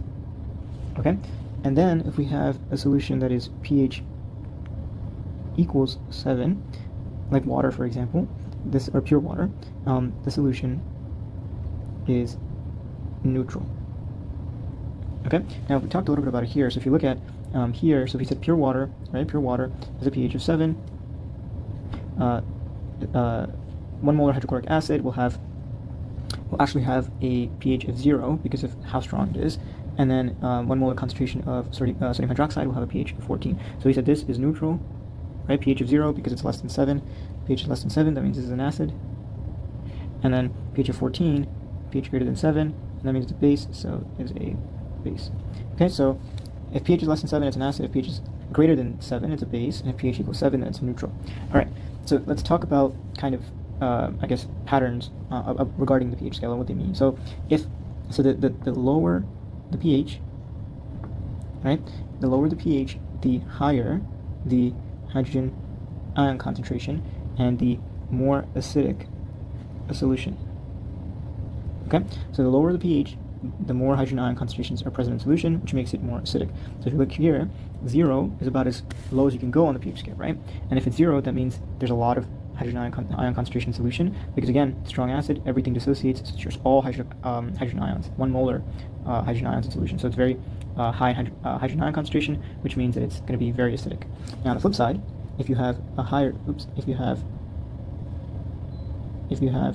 a higher pH, so the greater the pH, the lower the hydrogen ion concentration, and the less acidic, right? So the less acidic a solution / the more basic a solution. Okay, so those are kind of the key sort of, relationships or patterns within the pH scale. So something that's very important to note, which sounds pretty counterintuitive, is that a 1 point change in pH is actually equal to a 10x change in hydrogen ion concentration. So let's look at an example, right? So if you look at an example, so if you take, say, for example, negative log of, say the hydrogen ion concentration is 0.1. Okay, we have another solution where we have hydrogen ion concentration of 0.01, right? So if you look at the difference between the hydrogen ion concentration in this solution, which is, I guess, 10 to the negative 1 power, versus this solution, which is 10 to the negative 2 power, right? That's a 10-time difference between the two. This is 10 times more concentrated than this solution is, right? Or this solution is 10 times less concentrated than that solution. So the difference here is a 10x difference in hydrogen ion concentration. But if you look at the pHs, if you plug this into a calculator, right, the negative log of 0.1 is going to net you negative times negative 1, which is equal to positive 1. So it's going to have, this solution is going to have a pH of positive 1. Now on the flip side here, we have the negative, we'll have the log of 0.01 is equal to negative 2, and so you have positive 2. So this right here is the pH, and this is the hydrogen ion concentration of the respective solutions. So if you look, the difference in pH here is just a matter of, the change is a matter of just 1, right? But if you look at the change here, change is a matter of 10. So as you can see, a single point change in pH will result from a 10 times change in hydroxide ions, which means that a solution with a pH of 1 point higher than the other one is going to be more or less concentrated, and we'll explain that in a little bit here. So you just have to really understand this point, because it's fairly counterintuitive, right? Because you're going from 1 point to 10 times, it doesn't make sense, but as you can see in this example, it does carry over and it does make sense. So now let's talk about changes in pH. So we talked about the lower the pH and so on, or the greater the pH. Now let's talk about changes in pH and what that represents, or what that means. Well, as you saw here, if we have, say, a decrease, so let's look at it this way. So if we have a decrease in pH, which means we're going from this solution to that solution, right? A pH of 2 to a pH of 1. So if you have a decrease in pH, that means that you're going from a solution that is less concentrated to more concentrated hydrogen ions, right? So a decrease in pH is actually, it means an increase in hydrogen ion concentration. Okay, again, like we said, we're going from pH of 2 to 1, so that's a decrease in pH, but that means that you're going from a solution that has only 0.01 molar concentration of hydrogen ions to 0.1, so there's an increase in hydrogen ion concentration, as you saw. Now, on the flip side, if we have an increase in pH, that means a decrease in hydrogen ion concentration. Okay, so let's look at it again. So let's look at, now, remember we said this is an increase in pH, so we're going this way, right? We're going from a solution that is pH of 1 to a solution that's pH of 2, so you're increasing in pH, right? Increasing in pH, but if you look here, the hydrogen ion concentration is going from a greater concentration of hydrogen ions to a lower concentration of hydrogen ions, so you have a decrease in hydrogen ion concentration, right? So these relationships sometimes are inverse, because you have a decrease in pH means increase in hydrogen ions, and then over here you have low pH, that means you have high hydrogen ions in solution, and vice versa. So this is so pH. So I guess you could say ultimately pH and hydrogen ion concentration have an inverse relationship. Okay, so that's very important to know. So now let's keep going and talk about why is pH so important in biological systems. So why is pH so important? Well, pH is important because it can influence the shapes of molecules, right? So pH can alter or influence the shapes of molecules. And we discussed this earlier, that the shapes of molecules in biology determines their structure. Their structure and consequently their function. Right? So because pH can influence the shapes of molecules, that means it can also influence the function of those molecules, right? And so that means that because, again, the function is dependent on pH, pH is of profound importance, especially in biological systems, right? Now, many biological molecules can have charged groups, right, which can interact with those hydrogen ions in solution, and which means that their structure can often be altered by changes in pH. So let's look at an example of what we mean by all this, right? So if we look at, acetic acid, for example. So say we have acetic acid, so CH3-C double bond O, OH, right? Now, here, say in solution, the hydrogen has dissociated and we end up having acetate, right? So we have acetate with a negative charge in the oxygen because the hydrogen had dissociated.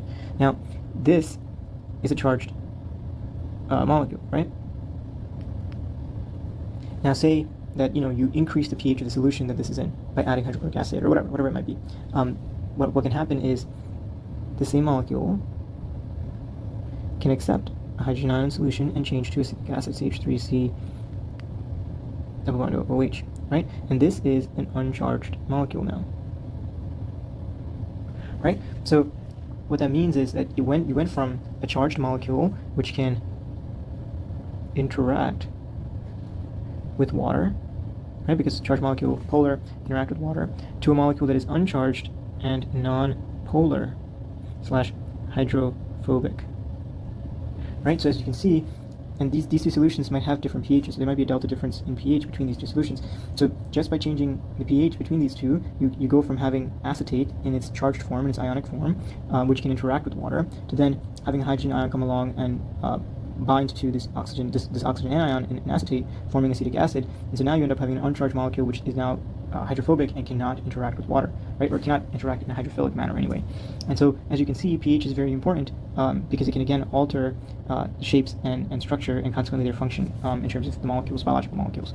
And so the big takeaway is that it's very important for biological systems to maintain pH within a certain range, right? So it's very important to maintain pH within biological systems because fluctuations can alter the shapes of molecules and consequently their function or their ability to function as they normally would. And again, this maintenance of pH is a form of homeostasis. Okay, so now let's finish off this video by talking about buffers, which are a way to maintain, which are solutions or sort of a mechanism to maintain pH within a certain range. So let's talk about buffers. Now let's talk about buffers. So what are buffers? Well, buffers are solutions that maintain a relatively constant pH even when substantial amounts of acids or bases are added to them, right? So they are solutions that maintain a relatively constant pH, all right? And so the addition of a given amount of acid or base will result in a smaller change in pH in a buffered solution versus in a solution that is not buffered, okay? So how do they do this? Well, buffers, what they do is they're able to maintain this relatively constant pH sort of range because they're able to readily absorb excess hydrogen ions or hydroxide ions in solution. So they do this by absorbing hydrogen, or I should say excess hydrogen ions and hydroxide ions in solution. Okay, and so in order to do that, buffers typically are made up of a mixture of a weak acid and its corresponding base, or a weak base and its corresponding acid. All right, so buffers are made up of either a combination of a weak acid and its constituent base, or a weak base and its constituent acid.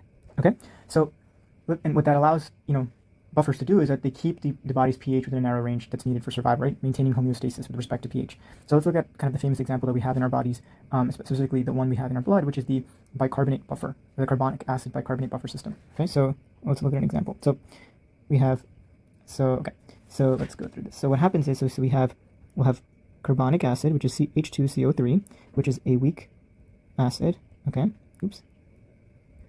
And its constituents are, so when carbonic acid breaks down and dissociates, again, is a weak acid, so it doesn't completely dissociate. In other words, not all of the carbonic acid molecules in a solution are going to be dissociated, but the ones that do dissociate will dissociate into the hydrogen ion, as well as what's called the bicarbonate ion. Okay, so this bicarbonate ion is your constituent base. Remember, we said a weak acid or constituent base combination is what makes a buffer, or vice versa, right? In this case, we have a weak acid, which is carbonic acid, and you have its constituent base in solution, which is the bicarbonate ion. Okay. So now let's look at a situation where we have, so let's say this is in solution, right, with water or whatever, and now let's say we add acid to the solution, and let's see what happens when we add acid. Well, if we add acid, and I'm talking about a strong acid, say like hydrochloric acid, so say we have, we add hydrochloric acid to the solution, right? So remember, we said strong acids will dissociate completely, which means that this is going to break down into hydrogen ions and chloride ions, right? So now we have additional hydrogen ions that are entering this system right here, this solution here. So now what happens is the hydrogen ion concentration will go up, right? Because you're adding acid, okay? So this is where we're talking about strictly a situation where we add acid to a buffer. So when you add acid, what happens is if more acid is added, the concentration of hydrogen ions will go up, right? So that's how we expressed here. This hydrogen ion concentration goes up. And so what happens now is more of these bicarbonate ions are going to latch onto and accept these added hydrogen ions, right? So you have these bicarbonate ions, you're going to accept this added hydrogen into the solution, and that's going to produce more of carbonic acid, right? So what's going to happen is this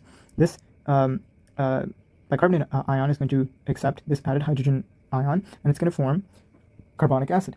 And in doing so, what this bicarbonate ion does is it's removing these free hydrogen ions in solution, thereby preventing this addition of hydrochloric acid from changing the pH. Because remember, pH is the negative log of the concentration of hydrogen ions in solution, right? So if we add acid, this concentration goes up, which means the pH will go down. Because remember we talked about that; it's inverse, right? So the hydrogen ion concentration goes up, which means pH goes down. But what happens is this bicarbonate ion is going to grab onto or accept these hydrogen ions, right? It's going to readily accept those, and so what that's going to do is it's going to decrease the hydrogen ion concentration in the solution now, right? Because you're not going to have free hydrogen ions floating around anymore because it's going to grab onto those, and so you're going to decrease this concentration. And if you decrease this concentration, the pH is not going to lower as much as if if this wasn't there. Because then if this buffer system wasn't there and you just add hydrochloric acid, the pH is going to drop significantly, right? Because you're adding significant amount of hydrogen ions into the solution. But now that you have this bicarbonate ion grabbing this, the change in this hydrogen ion concentration is going to be less, right? It's going to be less added to, there's going to be less free hydrogen ions floating around in solution, which means that the pH isn't going to change as much. Okay, so what ultimately will happen is when you add acid to this solution, to this carbonic acid / bicarbonate buffer system, what will happen is the reverse reaction is going to be favored, right? Because bicarbonate will combine with the hydrogen ions, the added hydrogen ions, forming carbonic acid, so the reaction is going to go in reverse. So here, the reverse reaction will occur. Okay? So again, if more acid is added, meaning the hydrogen ion concentration goes up, what happens is bicarbonate will accept it and produce more carbonic acid. And so not all of the hydrogen ions from the added acid will remain in solution, because some of the bicarbonate will accept some of them to form carbonic acid, thereby decreasing the acidifying effect of the added acid and ultimately reducing the change in pH that results from the addition of this acid. Okay, so now let's look at what happens when we have the addition of a base. All right, so now let's look at what happens when we have the addition of a base to this buffered solution. What happens is if we have more base added, right? So say we add, I don't know, sodium hydroxide, right? It's a strong base, so sodium, say we add sodium hydroxide to the solution, what's going to happen is, this is going to, again, strong bases will dissociate completely. You'll have sodium ions and hydroxide ions floating in solution. And what will happen is, now what happens is, these free hydroxide ions, what are they going to do? They're going to go ahead and grab a hold onto these hydrogen ions in solution and remove, and deplete these hydrogen ions in solution, right? Because OH is going to combine with this and form water, right? H2O. And so this concentration of free hydrogen ions in solution is going to go down, right? And so what happens is, if this goes down, this reaction is going to start to proceed in this direction, in the forward reaction. Why? Well, because you want to replenish the hydrogen ions that are depleted by this, by these additional hydroxide ions, right? By the addition of the base. So again, the hydroxide ion is going to latch onto this, or it's going to accept this free hydrogen ions in solution, thereby decreasing the concentration of free hydrogen ions in solution, and ultimately changing the pH, right? Its pH is going to shoot up. But what happens is this carbonic acid is now going to detect that, and it's going to push the reaction into the forward reaction, and ultimately more of this carbonic acid will dissociate to try and replenish the stock of hydrogen ions in solution, to try and counteract and replenish those hydrogen ions that are lost to the addition of this base. So again, the ultimate result being that it's trying to limit the change in the pH of the solution when you have additional base added. Okay, so again, overview, if we have more base that is added to the solution, what's going to happen is that you're going to have greater concentration of hydroxide ions, right?